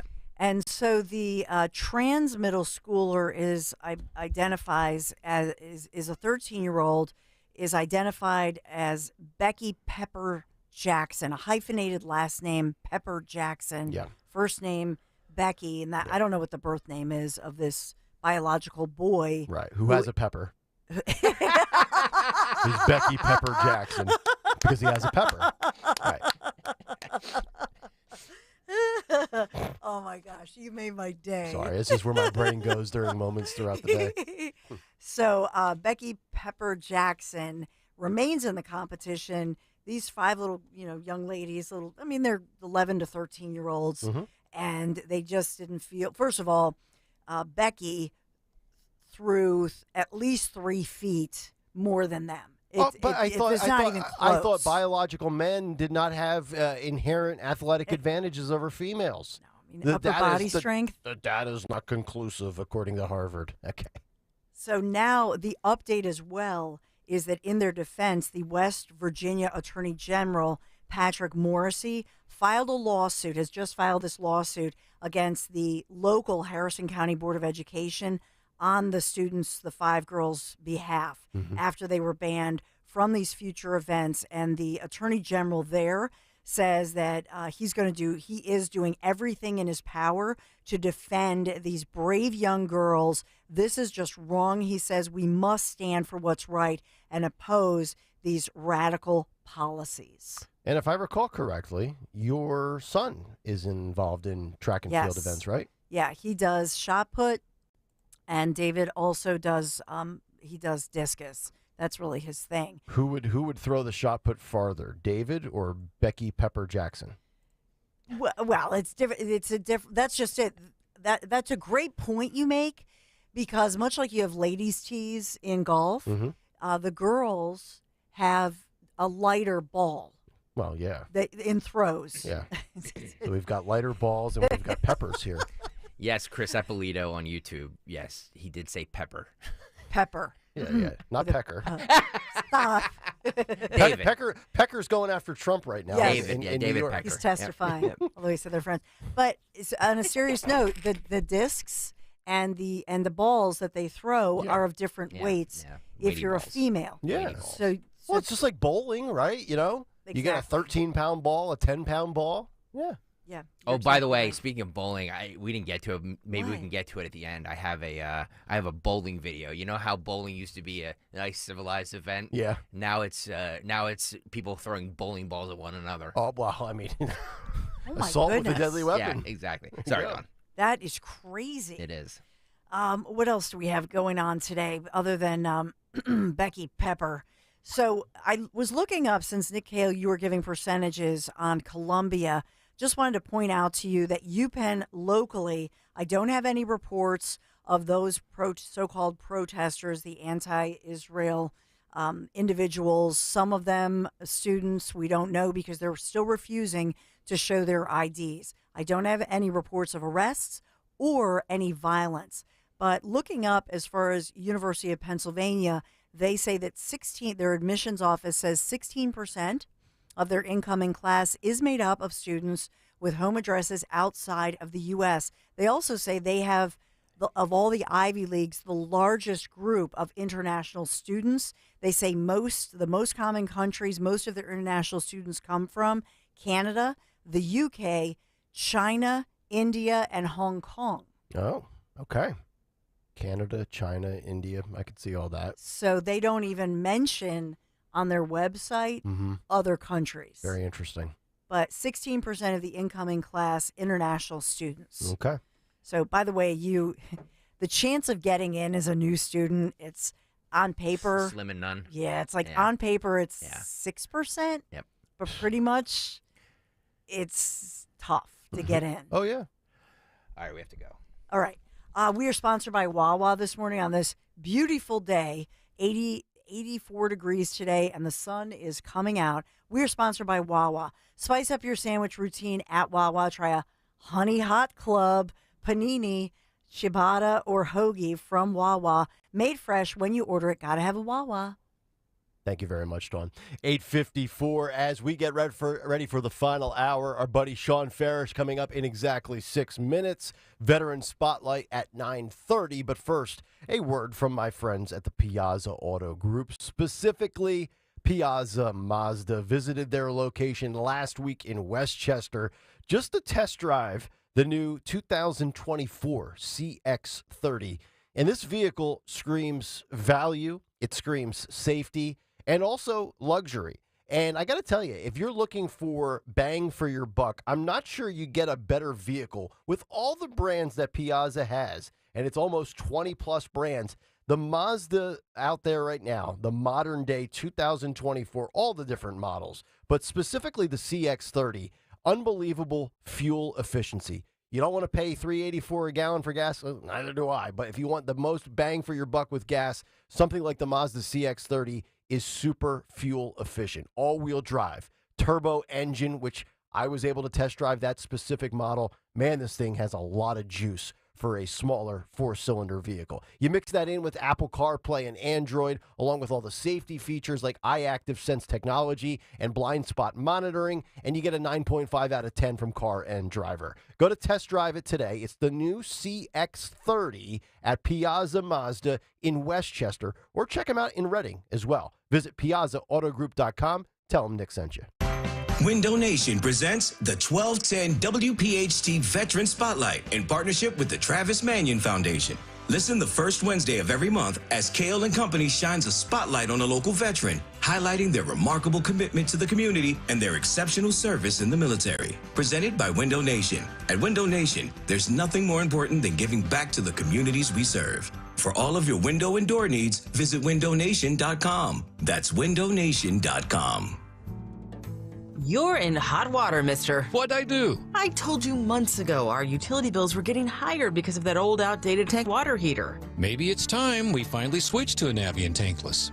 Learn about Navien's high-efficiency tankless water heaters, endless hot water, all while helping you save on your energy costs. Hey, look at this. Our utility bill is lower since we got the Navien tankless water heater. Who's in hot water now? We are, all the time. Learn more at tanklessmadesimple.com.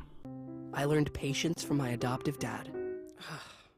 All he had to say was, "Hey, you got this. Just breathe." Hey, we're pretty good. Yeah. Might have to start a band. I got it. Learn about adopting a teen from foster care. You can't imagine the reward. Visit adoptuskids.org to find out more. This message is brought to you by Adopt US Kids, the U.S. Department of Health and Human Services, and the Ad Council. If you want jazz music, go to New Orleans. Bagels, New York. And for psychics, think California Psychics. You want the best, you go to the best.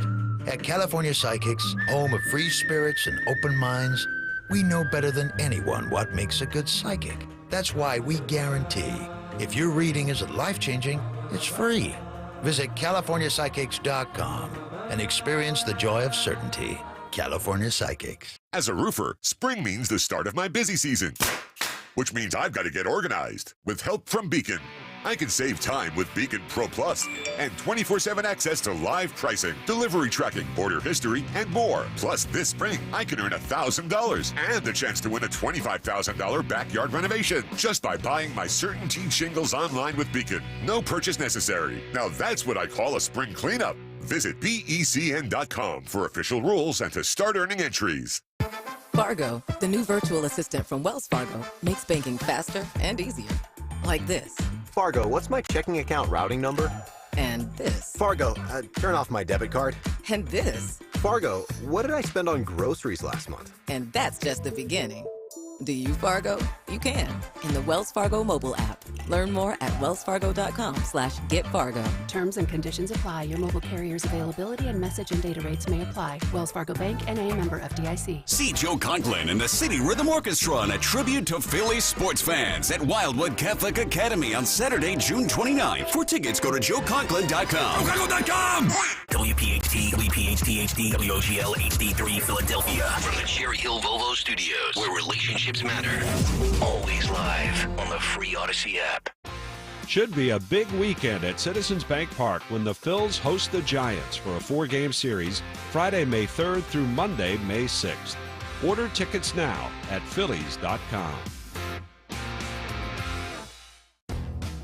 The Blue Jays make their way to Philadelphia on Tuesday, May 7th at 6:40 and Wednesday, May 8th at 1:05. Secure your seats now to catch the Phils against Toronto at Phillies.com. Chronic pain, cancer, fatigue. Find out about the benefits of medical hydration therapy on Health Watch with Dr. Molly Fantasia every Sunday morning at 8 on Talk Radio 1210 WPHT. Don't miss the Education Show with Dom Giordano every Sunday morning at 5:30. Find out how you can help your child or grandchild succeed. Sponsored by New Hope Academy. Join Camden County and visit South Jersey this Saturday for the annual Down and Derby Wine Festival at Veterans Island at Cooper River Park. Enjoy a day of sipping wine from South Jersey's favorite wineries like Sherritt Winery and Wagon House Winery. Buy your tickets now at downandderbywinefestival.com. Get 10 tickets for the price of 8 or 6 tickets for the price of 5. Come dressed in your Kentucky finest or as you like. Music and entertainment including the Secret Service Band. Buy your tickets now at downandderbywinefestival.com. With so much uncertainty in the world today, you may find yourself wondering, is now even the right time to retire? And so many people are waiting, and those folks are going to be waiting a really long time, I hate to say, because there's no perfect time. The market is always unpredictable and volatile. Fortunately, Jim Cipriotti has been helping get people to, through, and beyond retirement for over 25 years. And each week, he wants to help give you that freedom to retire. Listen to Freedom to Retire with Jim Cipriotti, Saturday mornings at 9 and Sunday afternoons at 5 on Talk Radio 1210 WPHT. Don't pay retail for your diamond engagement ring or gift. Come to cleanorigin.com. That's cleanorigin.com. Be sure to follow Talk Radio 1210 WPHT on the free Odyssey app. Download it now.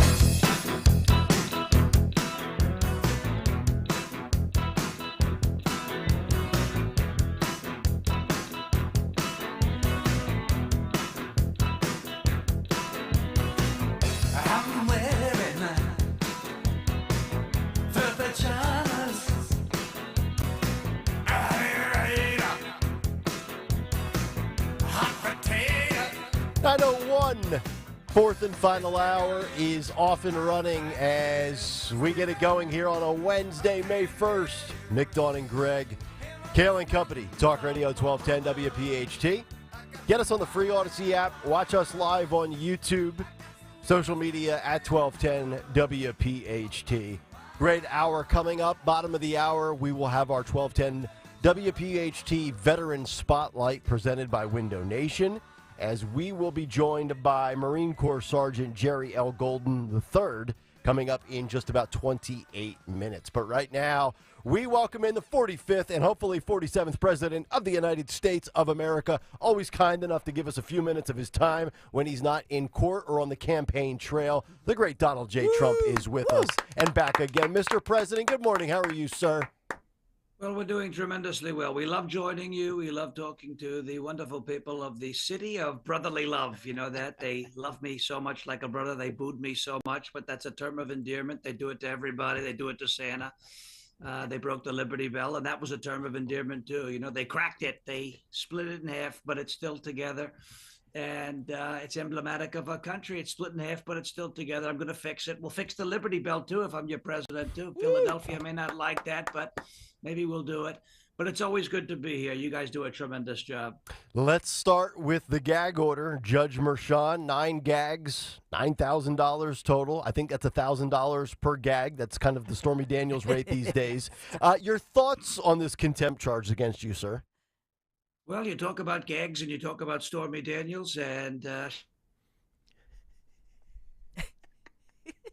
Oh, no, we lost him. Oh, no. Did he thought get it was a censored? pregnant pause. Oh, no. Is Jack Dorsey back? Is he What censoring happened? the president? Oh no, and he froze too. He's mid. Sabotage. Oh no, we've He lost him. wants to say that I have to There we take down the. He wants to say that I have to take down the posts. He wants to say that I have to, stop posting on Truth Social. It's really a shame what's happening. And Stormy Daniels, again, you talk about 9 gags. That's something that she's very familiar with. Karen McDougal, too. Maybe even your vice president. Who knows?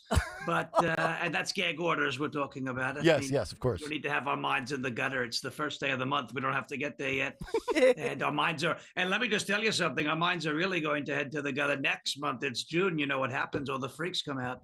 But you see, this judge, complete disgrace, piece of work. As I said, work is a 4-letter word that we're allowed to say on the radio. So he's a piece of work, believe me. I agree. So you and Ron DeSantis have apparently buried the hatchet. What led to this? And is he a possibility for vice president? Some people on this show think that Mr. DeSantis could be in your wheelhouse. What do you think, sir? Well, first of all, Ron was the one who buried the hatchet because he's a lot closer to the ground than I am. So he's a little person. He didn't have to go very far. And he dug a nice little hole and he put the hatchet, he covered it up. And he said, Mr. President, I'm sorry. And I said, apology probably accepted, but we'll see what happens. Vice President, probably not. Because there's it hasn't changed. You must be this tall to be my vice president. And having 2 candidates from the same state is probably not the greatest idea either. But there are other people who we've been talking about who we're no longer talking about. But you must be this tall. He's just not tall enough. I said, he came up to me. He said, sir, I want to maybe be a VP. I said, have you grown? He said, no. I said, well, if you haven't grown, then you can't do it. I mean, because you go to Disney, if you're not big enough to go on the Tower of Terror, you can't go on the ride. So he's not tall enough, and he's not going to be our vice president. But we like him a lot. We do like him a lot, but he's too short. Donald Trump joining us. Speaking of crying. Speaking of the Tower of Terror, lots of protests and hate-filled acts that are infecting college campuses. None bigger than what we've witnessed at Columbia University right there in New York City.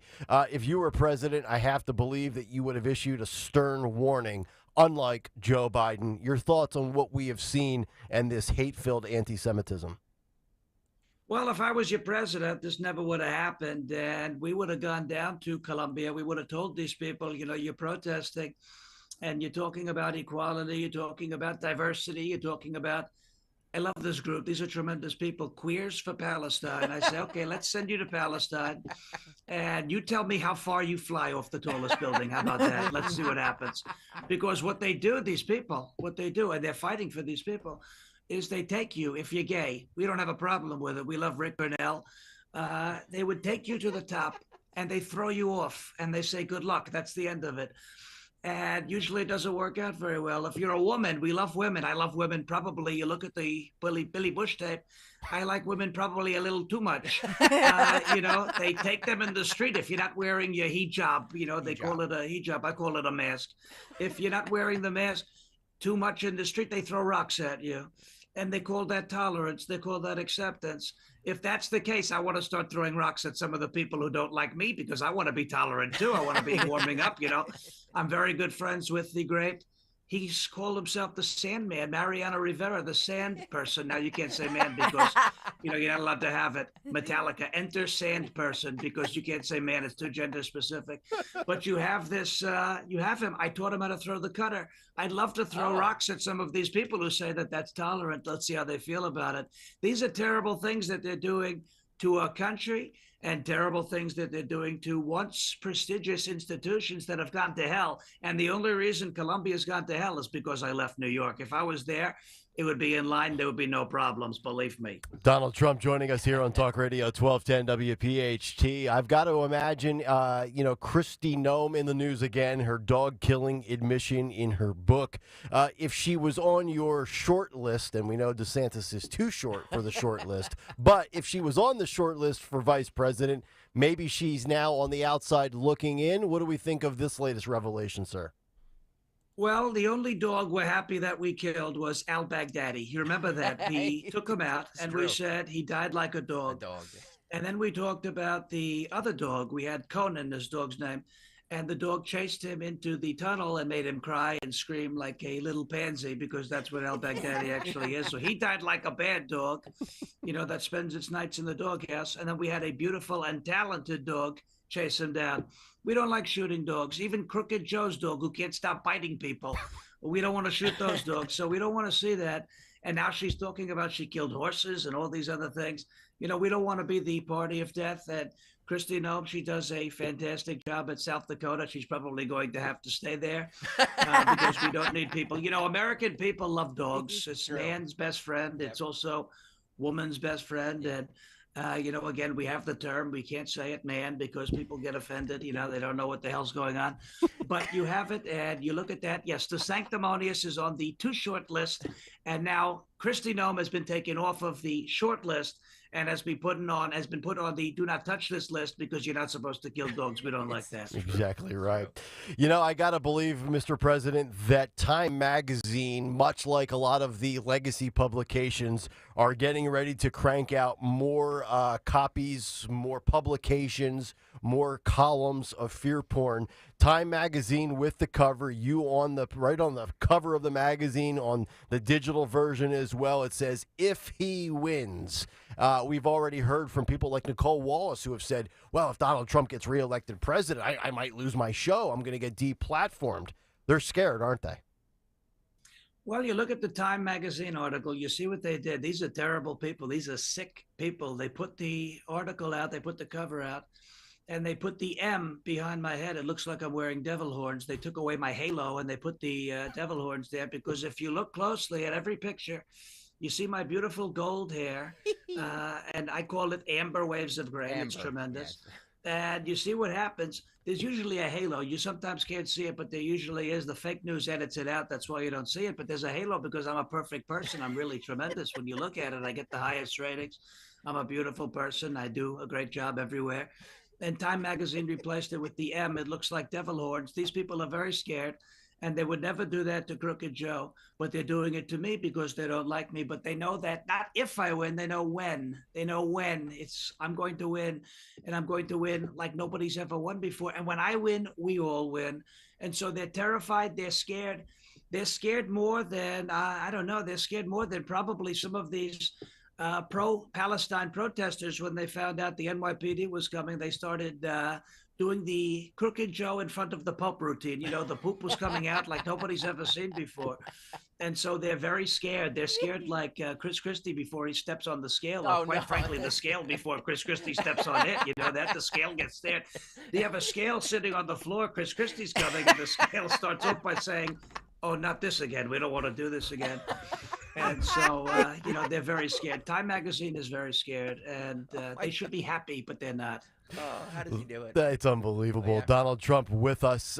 Just to follow up on the media and driving the fear of the possibility of Donald Trump serving 4 more years. I mentioned Nicole Wallace, MSNBC, saying that if you become president again, that she feels like her show could be gone. You'll end the free press as we know it. How do you counter that? I think most people realize it's all BS, but there are a select few out there, Mr. President, that do think you're going to be the end of free and fair elections. Democracy as we know it will be over. You'll never leave office. You're going to control state-run media. How do you counter those select few out there that actually buy this nonsense that the mainstream media sells?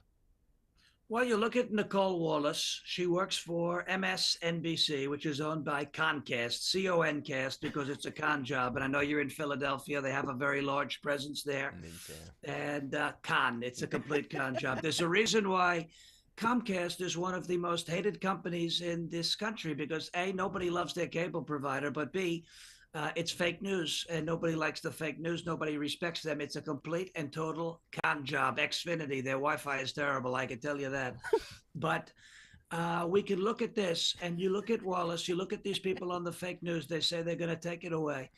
And you look at what happens when I'm your president, their ratings go up. I help these people. I help these people when I come on their network. We had Caitlin Collins, nasty person. We called her a nasty woman. And I came on the network. They got great ratings. I go on and they play clips of me. Fantastic ratings. You know all about it. Fantastic ratings. I'm going to help the free press because when they talk about me, people watch. They think I'm going to end it. I'm not going to end it. They could do a lot better for themselves by being real and not fake. These are fake people. You look at Jim Acosta, he's a fake person. You look at Joy Reid, she's a fake person. You look at Rachel Madcow, nobody wants to know. I don't even know what the hell she is, other than a deranged, lunatic, sick person. And these people would be tremendous. They'd be doing tremendously well if they told the truth. But they don't want to tell the truth. And so they're hurting themselves. I help these people by talking the truth. They say, look at what he's saying. Sometimes they just put my picture up there and they admire me for a little bit. They say how beautiful my complexion is. They may say orange, but they understand. They wish they looked as good. And you had Madcow with the tax returns. People watched. I help the free press. I'm the reason they exist. Without me, they'd have nothing to talk about. So they ought to say, thank you, Mr. President. And I'm sure they will. Yes, indeed. Sean Ferris joining us this morning as Donald Trump here on Kayal and Company, as he always does on Talk Radio 1210 WPHT. All right, so Sean, I'm going to get your thoughts. I saw you had a tweet. I incorporated it into my big take this morning with all these protests and riots at these college campuses. And I'm just paraphrasing here. Your tweet comparing 2024 and anti-Semitism with these riots being the equivalent to the 2020 BLM riots. Could this be the dagger for Democrats? First, we thought it was Bidenomics failing. That would cost Joe. Then we said, okay, at least according to a lot of these primary states, that the border and immigration was the biggest issue. Is it possible the anti-Semitism going on in this country could do Joe in? And also, if you care to elaborate on that tweet that you put out last night. Well, thank you. Yeah, this is something that I've been saying for a little bit about the two riots, because one of the things I see from a lot of people is, well, why are we surprised? It's, it's the same people doing the same thing. And I said, well, I never said I was surprised. But here's what I was getting at with that post is basically 2020, you have these Black Lives Matter riots. You have the George Floyd video. It looks really bad. We know a few more things about the incident now. We didn't know it then. And so here come these groups, storming the streets. And yes, the AutoZone went on fire, but a lot of the media broadcasts throughout the day were, of peaceful protests and people occupying the streets. And it was in the name of Black Lives Matter. And, it was a nice, cozy, positive sounding thing at a time where, COVID was going on. People weren't allowed out of their houses. It was all you were able to see. And so the term Black Lives Matter, as I say all the time, I agree with the term. I don't love the movement because it's inherently Marxist. And their views, by the way, have not changed from 2020 to now. They've always been anti-Semitic. I had a Jewish friend. We used to go to rallies all the time. The BLM people would hurl, there's obscenity in the FCC. Like, you couldn't even say this to your friend without having to wash your mouth out with soap. Some of the things this guy was called by BLM protesters from 2020 onward. So their views haven't changed, but their disguise has changed, right? They disguised it all, their Marxism, their violence, under this beautiful, cozy, rosy, reasonable, Black Lives Matter sounds like a civil rights movement, right?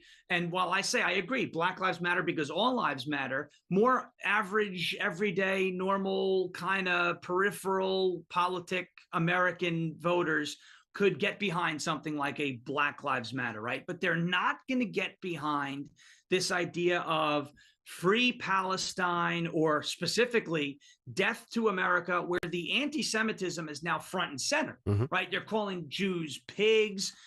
You're storming college campuses, occupying buildings, breaking windows. And it's not, with this idea of, well, Black people are being treated unfairly. It's about, really harboring and like promoting our enemies. Like, yeah, I don't care. There's a lot of people who have different theories about what happened on 9/11. Here's what we do know is that a lot of Americans died and a lot of the people in Palestine cheered. And so, like, these aren't the folks that I'm necessarily going to take the side on. Do I want to see innocent people die anywhere? No. That's first and foremost. But these protests that are going on now, I think they've overplayed their hand. Will this be the dagger? I don't know if this is going to be the dagger because, let's face it, we're in April, we're in May, we're at a time of year where people kind of turn off politics for a little bit. Now, these stories are everywhere, but the average American voter is more likely to be swayed, I think, by the economy and the border, specifically inflation, because they go to the supermarket every day. If they turn on CNN every day, they're not seeing how violent and disgusting these protests are, but they do find out how much eggs cost every day. They do see how much gas costs every day. They may bump into, situations where there's violence or stories or, because the illegals are everywhere, that the border is an issue every day. So I think those are the biggest issues, but I don't think this issue, this protest issue, is going away. Right? There's going to be an extinction burst here. The radical left is used to acting out and getting rewarded. Right now, they're acting out and they can't be rewarded because of the anti-Semitism. So they're just going to act out even worse and even worse. And I think the divide is only going to grow bigger on the left. And that's totally fine with me, even if it doesn't impact the middle. If the left is divided, that helps our chances of winning the election too. Let's get to Trump. It's amazing that Trump has actually been kind of on the back burner a little bit here with all these protests going on. But obviously in New York City, Judge Merchan, I mentioned this a couple of minutes ago when you were in Trump mode, violating some of Trump's First Amendment rights, taking on these gag orders, contempt violations that have been issued to Trump. What do you think exactly is going on here? And also, would it benefit Donald Trump if he just keeps violating these, mandates, so to speak, from Merchan, if he actually got arrested? Your thoughts on what's playing out here with making him basically shut up?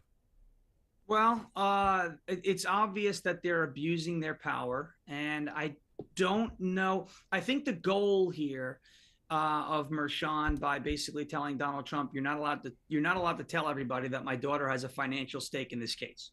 That's basically what he's saying. You're not allowed to tell anybody that my daughter has a financial interest in what happens in the case that I preside over, because that's what's happening. Her clients include Schiff and Kamala Harris. I mean, Kamala Harris is the vice president. Last I checked, she's going to be on the ballot in 2024, on the ticket with Joe Biden, unless something bizarre happens at the convention.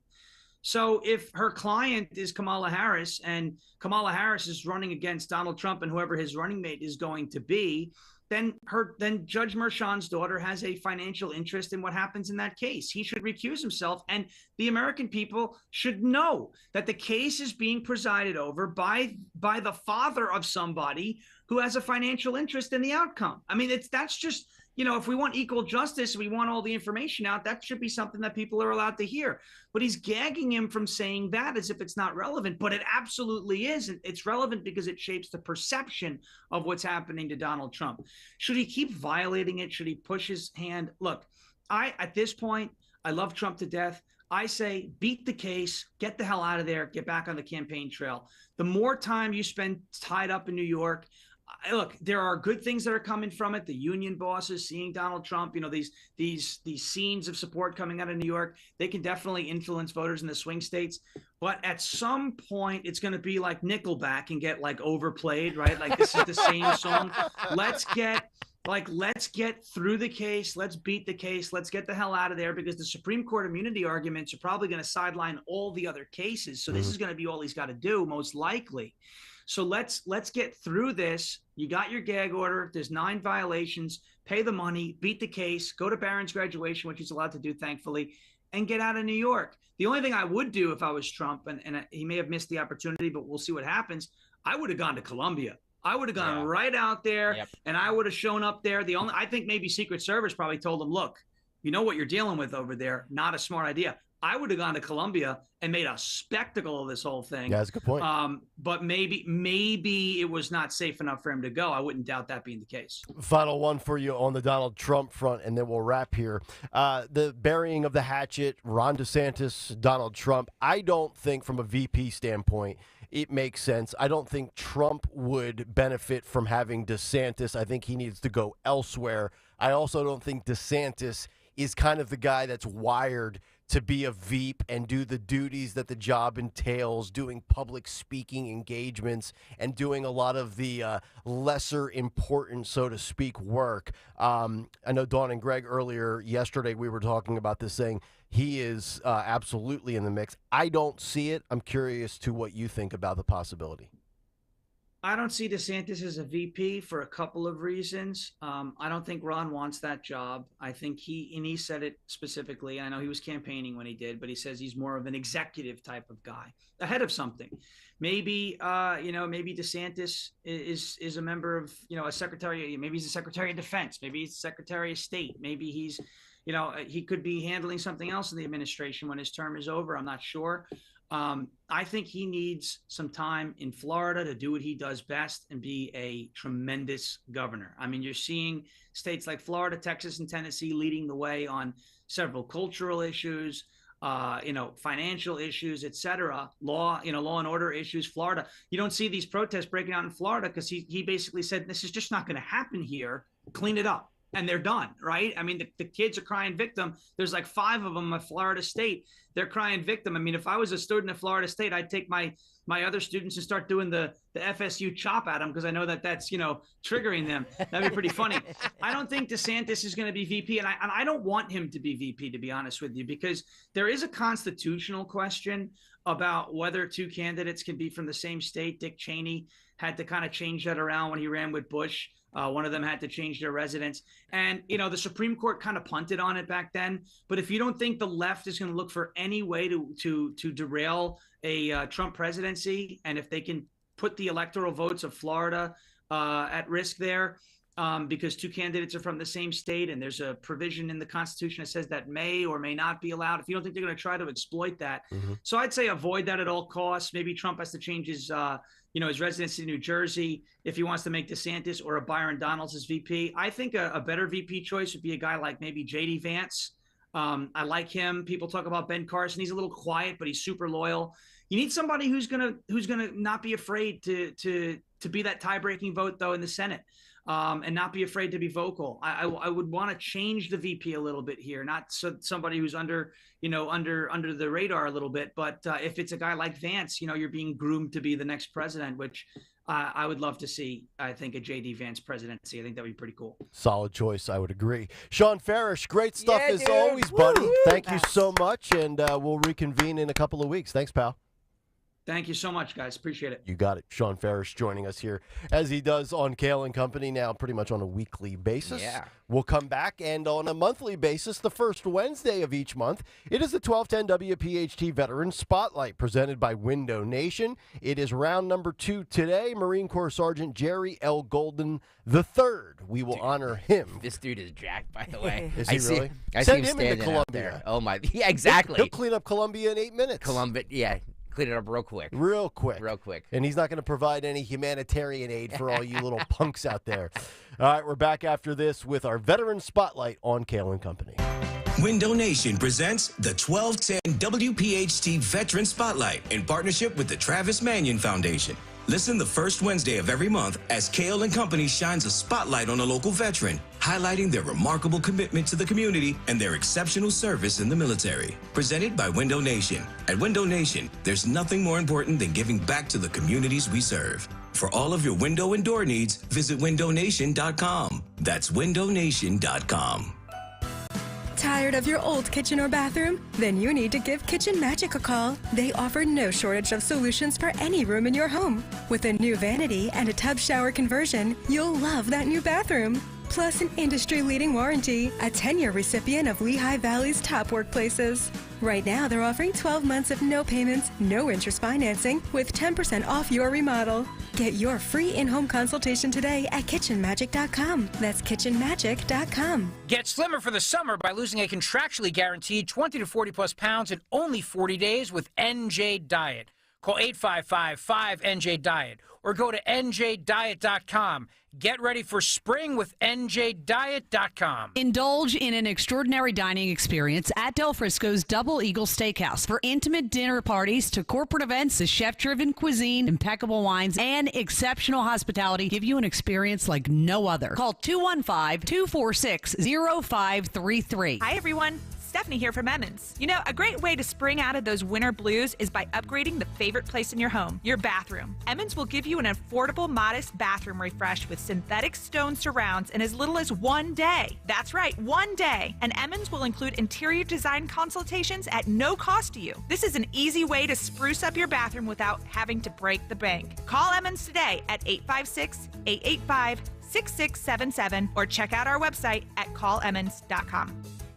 Family and Company Jewelers on Route 70 in Marlton, New Jersey is known for being South Jersey's diamond destination and your trusted jeweler for quality, service, and price. Choose from the largest selection of engagement rings in the area or have their master jewelers create a one-of-a-kind ring just for your special day. Visit their showroom or shop online at familyjewelers.com.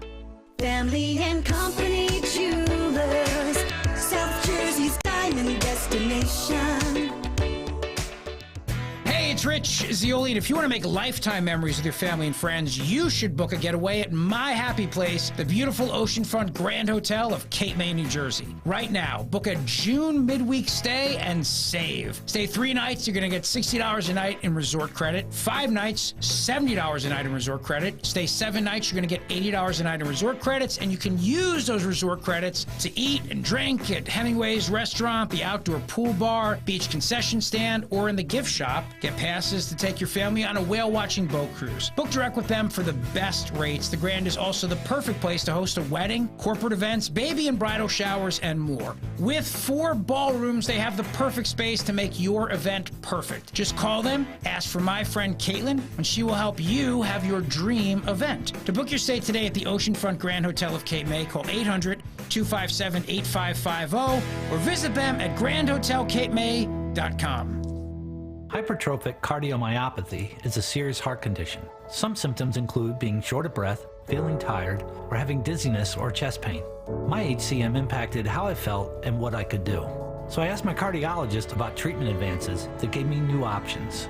That conversation was big for me. That's why I'm working with Bristol Myers Squibb to raise awareness about HCM and to help others like me. Talk to your cardiologist today and visit hcmrealtalk.com to learn more. Sponsored by Bristol Myers Squibb.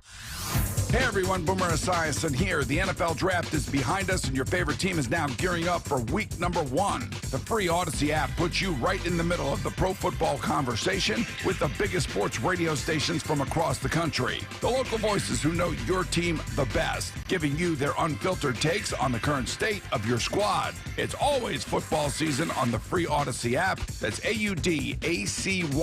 Download it today. Don Stensland this morning at 10. Kayal and Company now on Talk Radio 1210 WPHT and the free Odyssey app.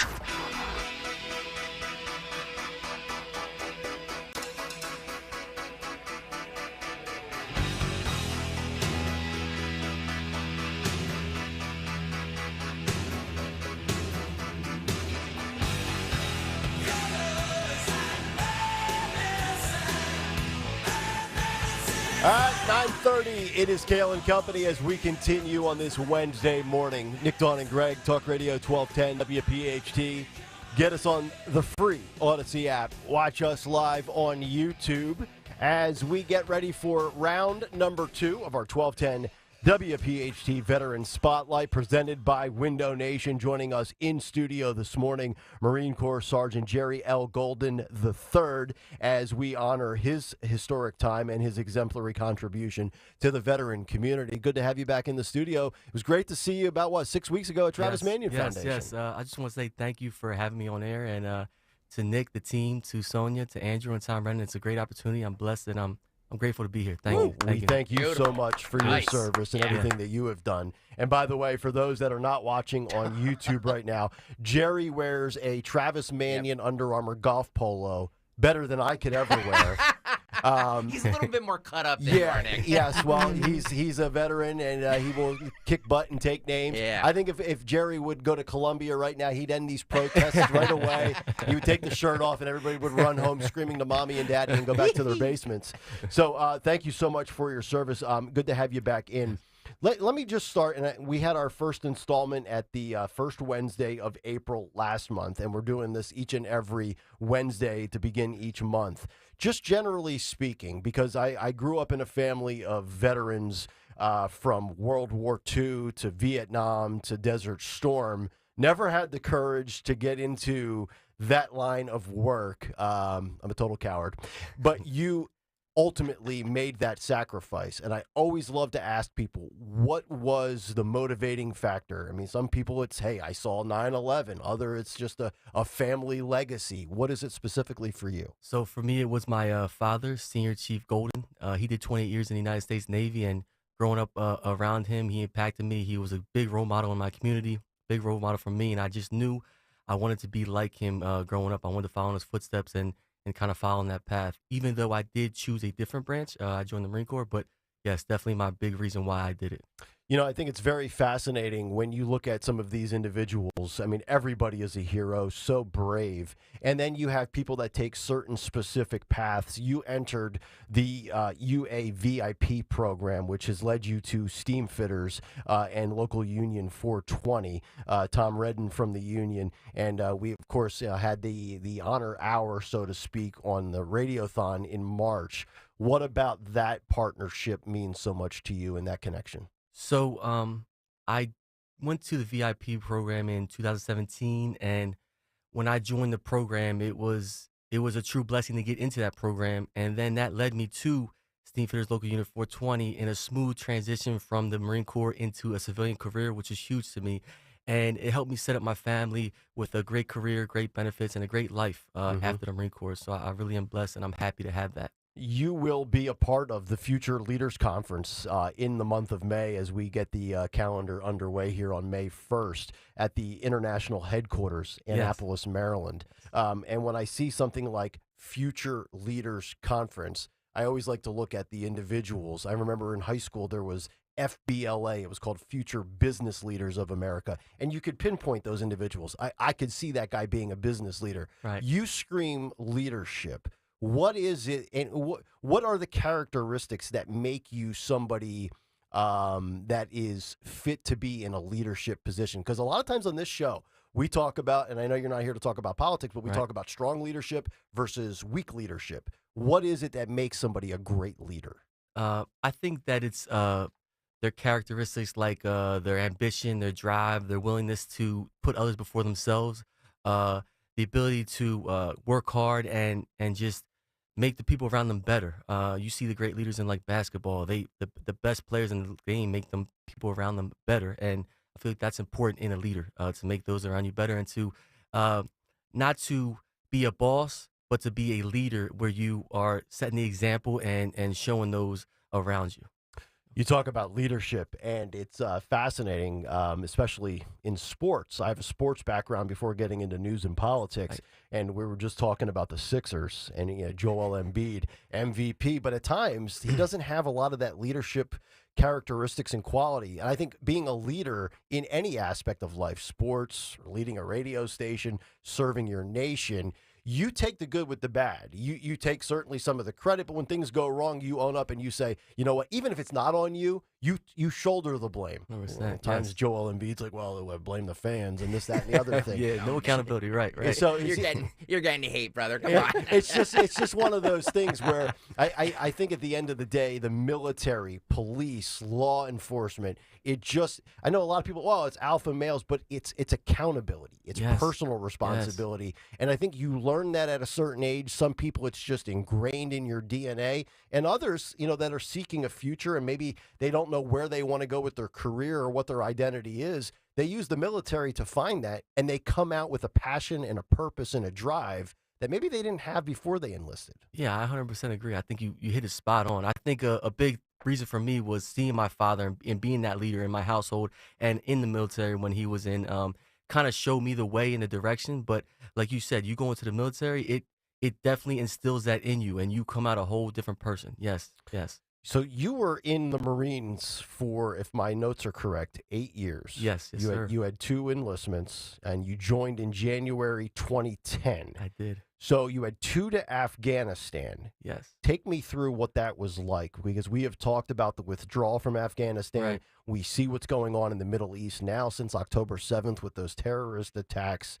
I mean, just take me through what it was like to be in that world, in that country, and that section of the world, which is just night and day different from the United States. Right. So it was definitely a culture shock on my first deployment. And I was a young corporal. I just got promoted, and they put me in a position of leadership very early as a fire team leader. And when they pushed me out there, it was like a big deal. It was a lot. It was a lot.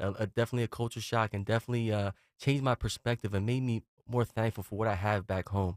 The days were hot, right? The days were long, and you just had to keep pushing every single day and getting through it. So it was a good experience, but it was a challenging experience at times.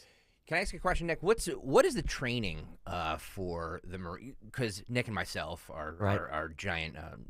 What's the word? Wimps. But I did ride a bike 65 miles. It's true. Impressive. Yeah, That's impressive. Yeah, very impressive. What is the Marine training look like? So you got 3 months of boot camp where Yeah. they basically instill discipline. They break you down and they build you up for 3 months. Then you go to either infantry training or Marine combat training, where they train you how to be a better rifleman and basically put you in combat scenarios. After that, you go to your trade school or MOS school, whatever it may be, and then you go to the fleet, where then you do more training for deployments and whatnot. Okay. So you have this VIP program, right? Right. Camp Pendleton, and it's 6 months long. And you were one of 10 that were selected of 50 applicants. Yes. So, I mean, it's hard. It's a 20% chance likelihood of making it. Right. But you're surrounded with others that are great leaders, other alphas. How do you cut through and rise above a great group to join the elite ranks and be a part of something like a VIP program here? So I think you just got to try to stand out as best as you can. I told you hard work ethic and just, continue to drive, be driven, ambitious, and just, be almost obsessed with being great. And that's what I think that's how you're able to stand out and kind of show face amongst your peers who are also dominant figures in the Marine Corps. Jerry L. Golden III is with us, Marine Corps Sergeant, as we continue our 1210 Veteran Spotlight here on 1210 WPHT, all brought to you by Window Nation. For all of your window and door needs, visit windownation.com. Jerry was with us during a radiothon during the Steamfitters Local 420 Honor Hour with Tom Redden from the Union. Final question for you. I want to look at where we are at today with the military. A lot of the different branches having trouble reaching recruiting numbers. We've got a lot of different global conflicts going on now. Our nation directly or indirectly involved with a lot that's going on. Is this an uneasy time? I'm sure you're still in contact with a lot of your brothers that you served with. Right. Where are their minds? And it doesn't have to be political at all, just with, peace versus war. I mean, for a long stretch, we were really avoiding a lot of conflicts, certainly people deployed throughout the globe. But right now, it just feels like there's 2, 3, or 4 different conflicts or wars that just could erupt at any point right now.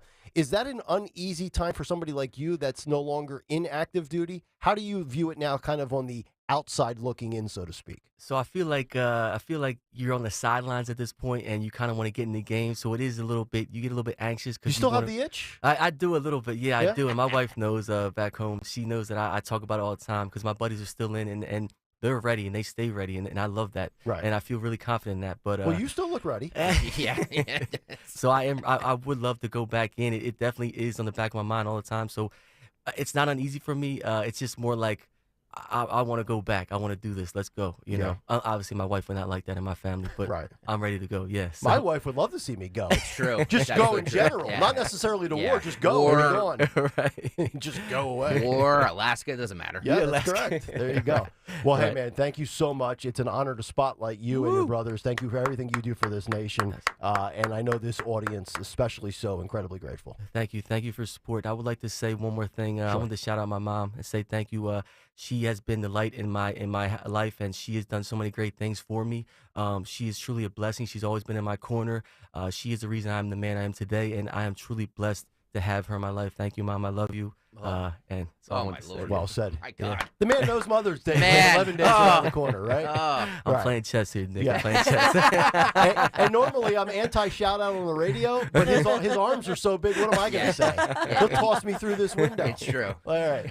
Great stuff, man. Thank you so much. Thank you, Nick. brother. Thanks for having me, All guys. right, Thank brother. you. Yeah. We'll come back, put a bow on a Wednesday show. It is Kayal and Company. Back after this on Talk Radio 1210 WPHT. When we think about Mother's Day, hitting the road, maybe taking mom on a road trip, thinking about planning those summer road trips, right now is the time to get back out on the roads with a little help from my friends at Piazza Premium Automobiles. They're going to help you find that luxury vehicle you've been eyeing. You know you want it. Go get it. Piazza has thousands of new and certified pre-owned vehicles available right now from brands such as Mercedes-Benz, Land Rover, Jaguar, Maserati, BMW, Porsche, and so much more. Visit PiazzaPremiumAutomobiles.com, Piazza, PiazzaPremiumAutomobiles.com. You can stop by one of their Pennsylvania, Delaware, or New Jersey dealers. Piazza, PiazzaPremiumAutomobiles.com. Make sure you tell them Dawn sent you. It seems like just yesterday when I captured my son's first steps or when we recorded his soccer games on VHS tapes. Those moments are gone. But the old home movies and pictures don't need to be. That's why my son created Legacy Box. That's right, Mom. Over 1 million families have used Legacy Box to digitally preserve their old home movies and photos. Simply fill Legacy Box with your old camcorder tapes, film, and photos. They will professionally digitize and send them back on DVDs, thumb drive, or the cloud. With Mother's Day around the corner, it's the perfect time to get your Legacy Box and save your family's history. After all, few things are as important as protecting your precious memories. Give your mom a Mother's Day present she'll never forget. Legacy Box is offering a 60% discount. Order yours today and take advantage of our best Mother's Day sale ever. Visit legacybox.com/value and for a limited time, get an incredible 60% off your order. That's legacybox.com/value for 60% off. legacybox.com/value. Tom Herr, and this is Susan Herr, Norvon, Pennsylvania. Being with Crash Proof is like being in a big family. We know there's a lot of other people out there just like us, and everyone's very happy. Yeah, they're not sad. They're not sad. I mean, we come in and we know our money's safe and it's continuing to grow. The Crash Proof system is fighting inflation for us. When prices do go up, we still have income coming in. And with the Crash Proof system, we made just under 7%. Even though we're using money, we're still making more money. And at the end, we have more money than we started with. We have those resources to make our life and retirement much more comfortable. And we can sleep at night. Yes, definitely.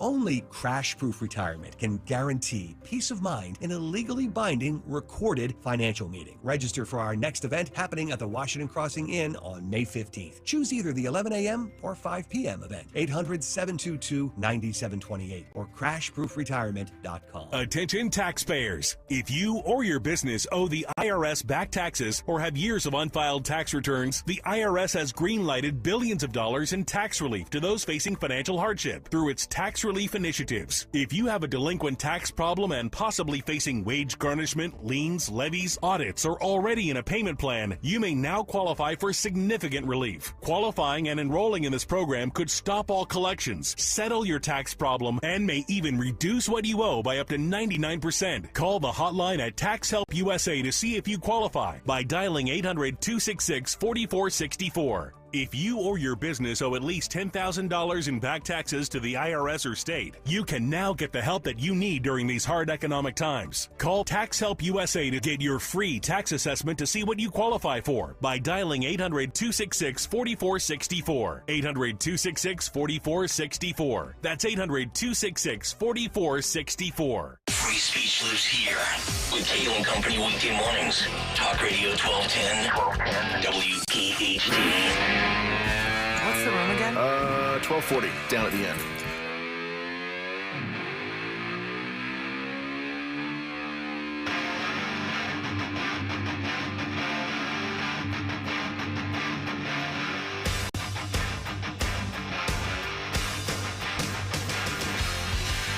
It's Kayal and Company, 946. As we wind things down here on a Wednesday morning, the Dawn Show in about 15 minutes. We'll find out what she has on tap in just a few moments. Also today in music history and who on Twitter today. Thanks to Jerry Golden III for being a part of our Veteran Spotlight. Great work out of him. If you want to contact him on social media, I'll get his information out later on Twitter. Maybe you can find out what his workout regimen looks like and what he eats or doesn't eat, I should say. Yeah.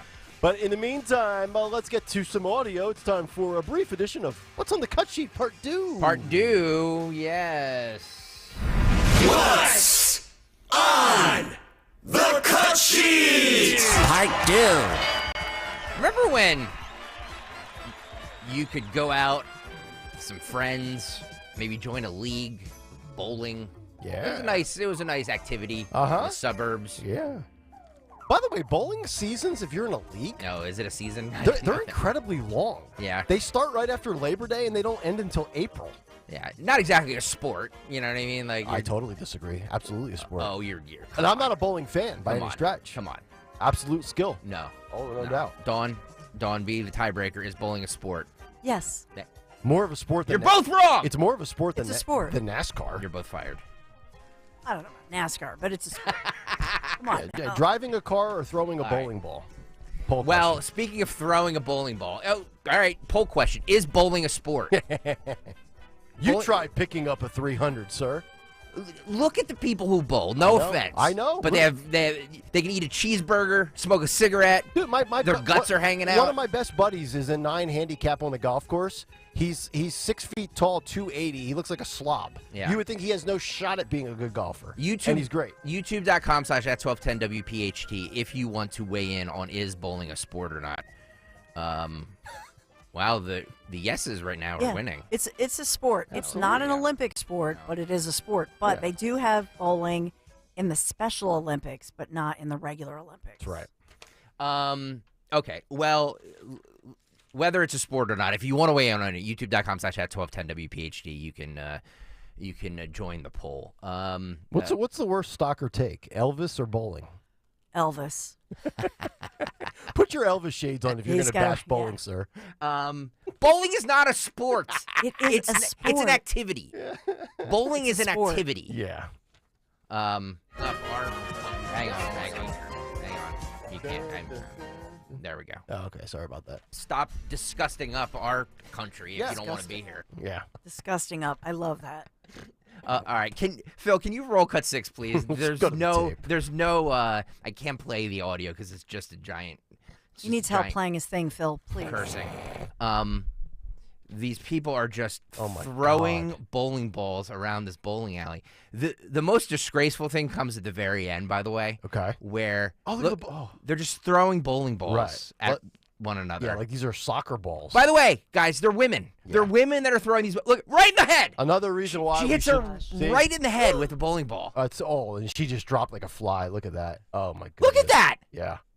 We talk all the time about wanting to inflict the most possible bodily harm you can. Throwing a bowling ball at somebody's head would kill them. Right up there with the most egregious ways to kill somebody. Absolutely. YouTube.com/@1210WPHT if you want to see this video. Very nice, like bougie bowling alley restaurant bar. It's all lit up nice. Disgraceful activity. Just throwing bowling balls around.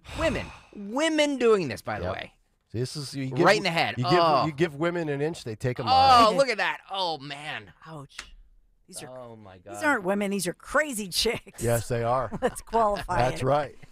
Stay away from the crazy chicks at the bowling alley. YouTube.com/@1210WPHT if you want to see the video and if you want to weigh in on if bowling is a sport or not. Right now, wow, the yeses are running away with it at 77-23. Mm-hmm. So I guarantee there's a lot of Thursday night bowling league people in our audience. I'm not saying it's not a skill. I'm not saying it's not an activity. I'm just saying it's not a sport. Yep. You get there grinding your 9 to 5, and on a Thursday night you want to go to the alley, play 3 frames, have your beer frame, wear your tight Wrangler jeans and your old New Balance sneakers, and bowl with the boys. That's what you want to do. By the way, every bowler looks the same. You ever notice that? Yes. Every bowler just there's just a certain look to the bowler out there, right? We'll let everybody, if they want to see this video, get over here, hit the subscribe button while you're here. You bowl with bumpers? I haven't bowled in forever. I occasionally cheat the system. and What? I join the lane with the bumpers. That's for like a birthday party for your 4-year-old. And the put the bumpers on. The bumpers never really come into play for me, but it's just it keeps me in my safe space. Dawn is calling out your I'm lack calling of, you out. your lack of manliness. Even your daughters would say, "Dad, we're not bowling with the bumpers." I love that big slide you can put your ball on and drop it down the chute and it goes flying out. Yes. For like little kids that can't push the ball themselves. It's so cool. Oh, of course. Phil Almquist is bowled the 279. Phil's a bowler. Bree on the YouTube chat says, okay, so what you're saying is that you don't know what sports actually are, meaning me. Boom. Well, you have lost your last 3 FanDuel picks, so I mean. Bowling is not a sport. It's a sport. Change my mind. All right. Don't. That's what I got. All right, that'll do it for what's on the cut sheet bowling edition part 2 as we get to Phil Almquist and his 279 on the lanes. No, we do Dawn first, remember? Oh, that's right, we do Dawn. All right, Do Dawn first, Let's then do Dawn Phil. first, yes. I'll take care of Dawn, and then I'll get to Phil. So this is hell just is wrong with us? Yeah, I know. It's This is Friday. just Punch we're drunk. just trying to laugh at anything else than the Yeah. reality that we are living in, this Biden reality. Trump. This just dropped within the past maybe 17 hours. How far would Trump go? Trump is on Time Magazine's cover, and if he wins, so he's speaking out. It's a long form interview. I find this fascinating, so we'll go through that as that's just dropping. Christine Flowers joins us in the first hour, Victoria Coates in the second hour. We've got it all covered for you. But I am fascinated with Trump trusting Time because they have not been kind to him. But it's a lovely picture, and how far Trump would go if he wins. What is it saying? So we'll have that and so much more locally going on. So we'll take it all on. All right. By the way, somebody asked on the YouTube chat. John asked, darts. Is darts a sport? Yes. Yes. Okay, so then everything's a sport. It's well, chess and checkers are not sports. That's a competition. Old Man Dudley says bowling has shirts. Other sports have jerseys. Golf also has shirts. Yeah. Golf is a sport. Oh, yeah. If you don't think golf's a sport, I can't help you. Darts was officially recognized by Sport England back in 2005. As Al Bundy said, synchronized swimming is not a sport. Mud wrestling is a sport. Chris Appolito says, is it possible a grown man who uses bowling bumpers could ride a bike 65 miles? Yes, it is, because I'm living proof of it in the flesh, pal. It's a miracle. That's right. Yeah.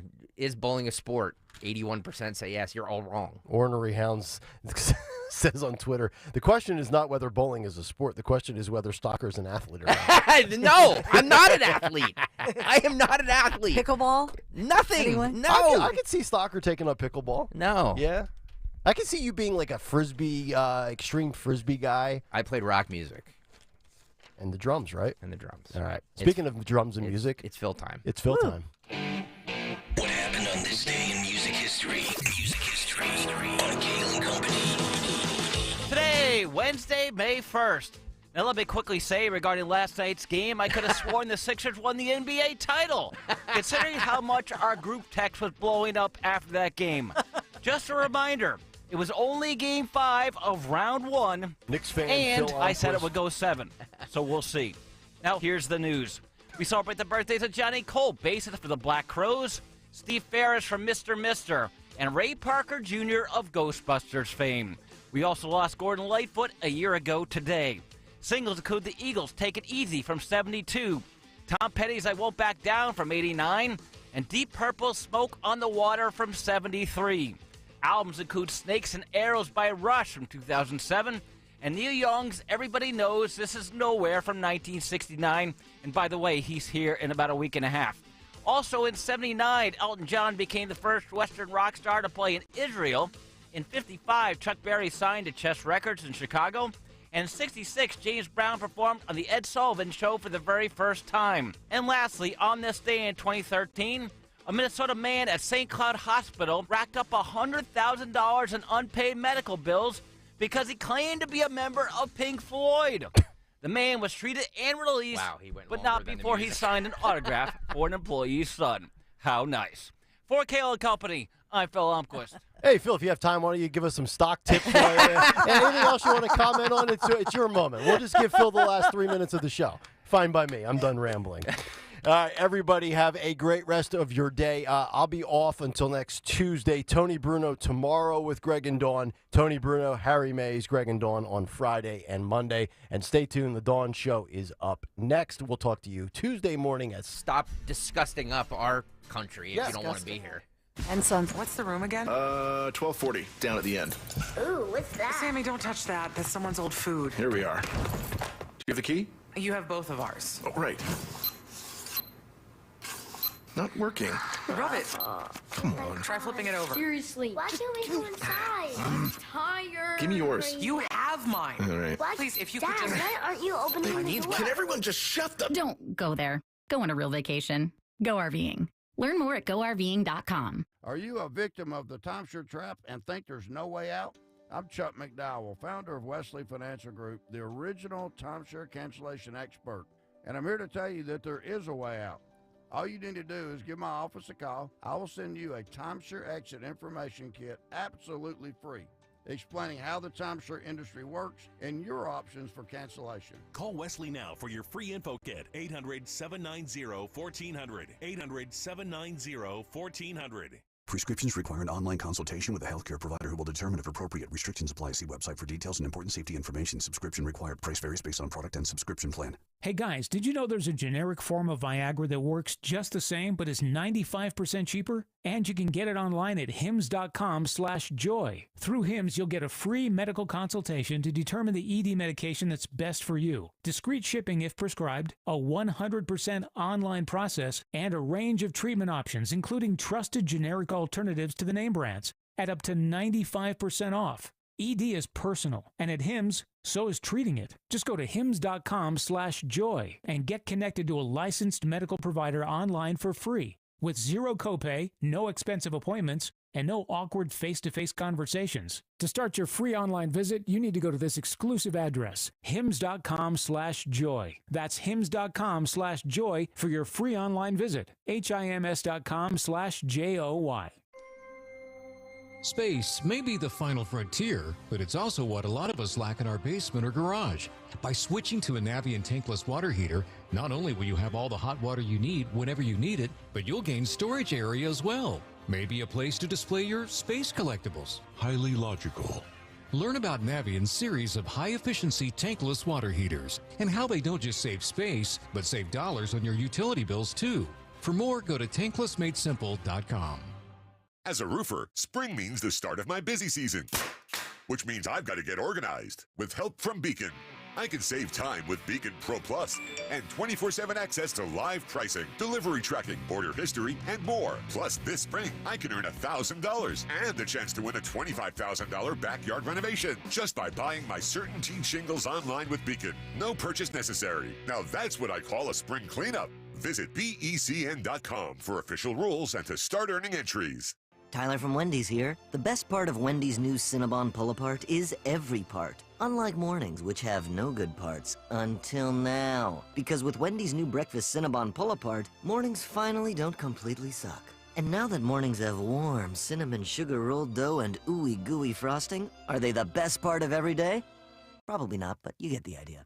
Get to Wendy's today and get the best part in every bite with the new Cinnabon Pull-Apart. At participating U.S. Wendy's, Cinnabon is a registered trademark of Cinnabon Franchisor SPV, LLC.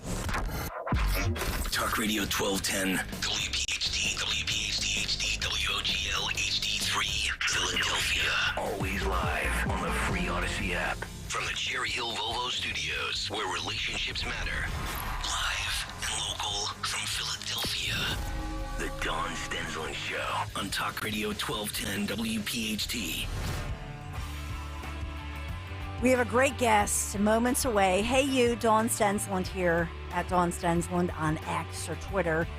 So in the news, DJT, Donald J. Trump, who's been in court, of course, Judge Merchan, I told you, holding him in contempt for violating that gag order in this ridiculous case that'll be overturned even if the jury comes back and says anything that Trump is convicted of, whatever.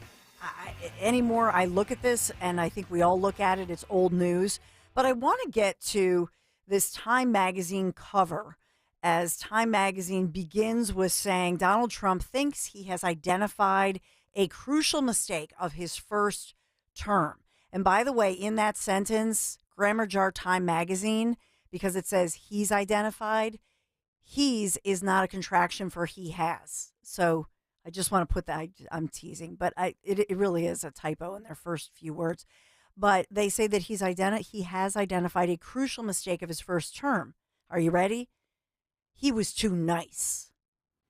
So they talked to Trump for more than an hour, April 12th, and Anthony Dorenzo has feverishly been looking for the audio because they're teasing all of us with this. If you look up the audio, you have ironically named Joy, the MSNBC pouty faced Joy Reid, and she's, you see a lot of these pundits that they're already talking about this and being very nasty and what have you. But I can't wait to see it. And they're doing a good job of getting free publicity, but because after all, I'm talking about it, and I think you're curious. I'm just going to disagree with that he was too nice. He was too trusting. There were a lot of never Trumpers, and I know that we've talked about this before, but I just want to say it off the top. There were a ton of never Trumpers who were in there who Trump trusted. And so loyalty, I think loyalty is important in any administration. As far as Democrats, it seems to be a prerequisite. As far as those, look at the Biden administration. Do you hear any leaks about Joe Biden right now? And I want you to seriously think about this. Joe Biden, look at, and I'm not a mean person, but look at the mental acuity going on there. And you see what we see publicly. I can only imagine what's going on behind the scenes. Tell me, you tell me, 855-839-1210. How many leaks are coming out about President Joe Biden? Zero. Crickets. We don't have a White House insider saying, oh my goodness, this man is, you should have seen what happened yesterday. These are some good tales that will come out someday. But right now, we don't see that. And that's a testament to Democrats because they zip it up and they suck it up. And at the end of the day, they look at the big picture, and that's part of the reason they win. And we've talked a lot about this. And I have no question, I have no doubt that, in fact, they have some incredible tales to tell about what they're witnessing behind the scenes. Now, we have heard from Kamala's team because they have thought in the past that she's fair game, that she's a nightmare to work for and she's a hot mess. We've heard that in the past. By the way, they've buttoned that up too, have they not?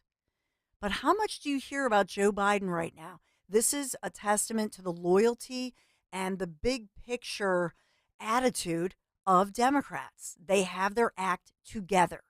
Not so much with the GOP and Republicans, who are very eager, it seems, to put a shiv in the back of any leading candidate because they would rather sell their book and profit personally. But Trump, in that first statement, saying he was too nice, now, I think he tends to do interviews like this and paint with a broad brush. So I think that that's what he is referring to, and I can't wait to hear this Time interview. The pictures are lovely. The photographer, who's a famous British photographer who I guess the Trump team trusted, and the pictures look nice so far. So I guess what he said was that he said, Donald, let's have a moment, Mr. President, of being human. Maybe show your vulnerabilities, that sort of thing. We'll go through this Time magazine interview, but they spoke to him for more than an hour, and it's entitled, If He Wins. And you see Trump there. It's a nice picture, very serious.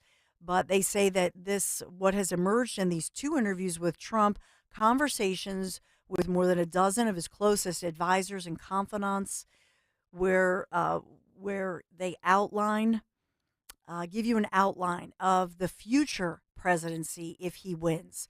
How would he reshape America and its role in the world? What would he do about all of these illegal people who've come in during the Biden administration, more than between 11 and 15 million people.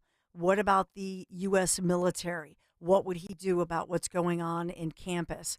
And there are also some lines that they're talking about here in which Trump refers to cleaning out the swamp. And that's, for me personally, I think that's what partisans who are career politicians, I think that's what keeps them up at night. At the end of the day, all of these trials, civil and criminal, that have emerged and that were timed, and the allegation, and I'll get through this because it sure takes an effort to time all of this to come out right now this year. And so what are they really afraid of? Those partisans who profit big time, who become millionaires, and even the bureaucrats in the shadows, that Jackson Brown used to sing about, those bureaucrats who perhaps are running the country. But that's what they fear, that he will expose all of them. And that's what I think. And I think at the end of the day, that's what will get the independent vote, because it's so over the top. It's so crazy right now. And that's why I do believe that will get the vote of those independents and get different individuals to come out in support of him November 5th. And that's why I do predict DJT will be the next president again of the United States of America. Do we have Christine? Thanks for the thumbs up, Anthony. Let's welcome in Christine Flowers, who needs no introduction.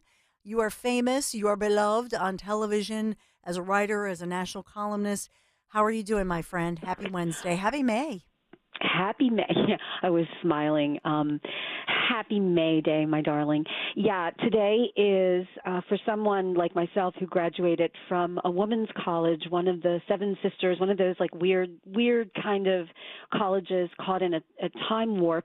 Every May 1st, what we would do is we would get dressed up in white dresses and, pinafores, and we would have strawberries and cream and champagne for breakfast, and then we would all go and have these hoop races. I mean, these are 20th century young women who are dressed in long pinafores and running around on this grassy field and playing with our hoops and then dancing around the maypole in some ancient pagan fertility rite. I'm thinking to myself, because I remember this. I did this for 4 years. And I'm thinking to myself, well, things really haven't changed that much. It's just the pagan rituals that have evolved a little bit, including over at Columbia, for example, where the pagan rituals seem to involve attacking Jews, yelling at police officers, committing felonies, and what have you. But you know what? It's all of a piece. It's college kids having fun, those halcyon college days. Yeah. Isn't that great? Yeah, thinking about more innocent times, right? Exactly. I know that we've talked a lot this morning, and all the national coverage is about Columbia. New York's mayor just spoke out and revealed what we all suspected, which is these external individuals, not college kids on campus, just organically holding a protest, an anti-war protest. That's not what's being described here by the authorities in New York. As far as locally, Christine, since last Friday, I know the interim president has said at UPenn especially, hey, disband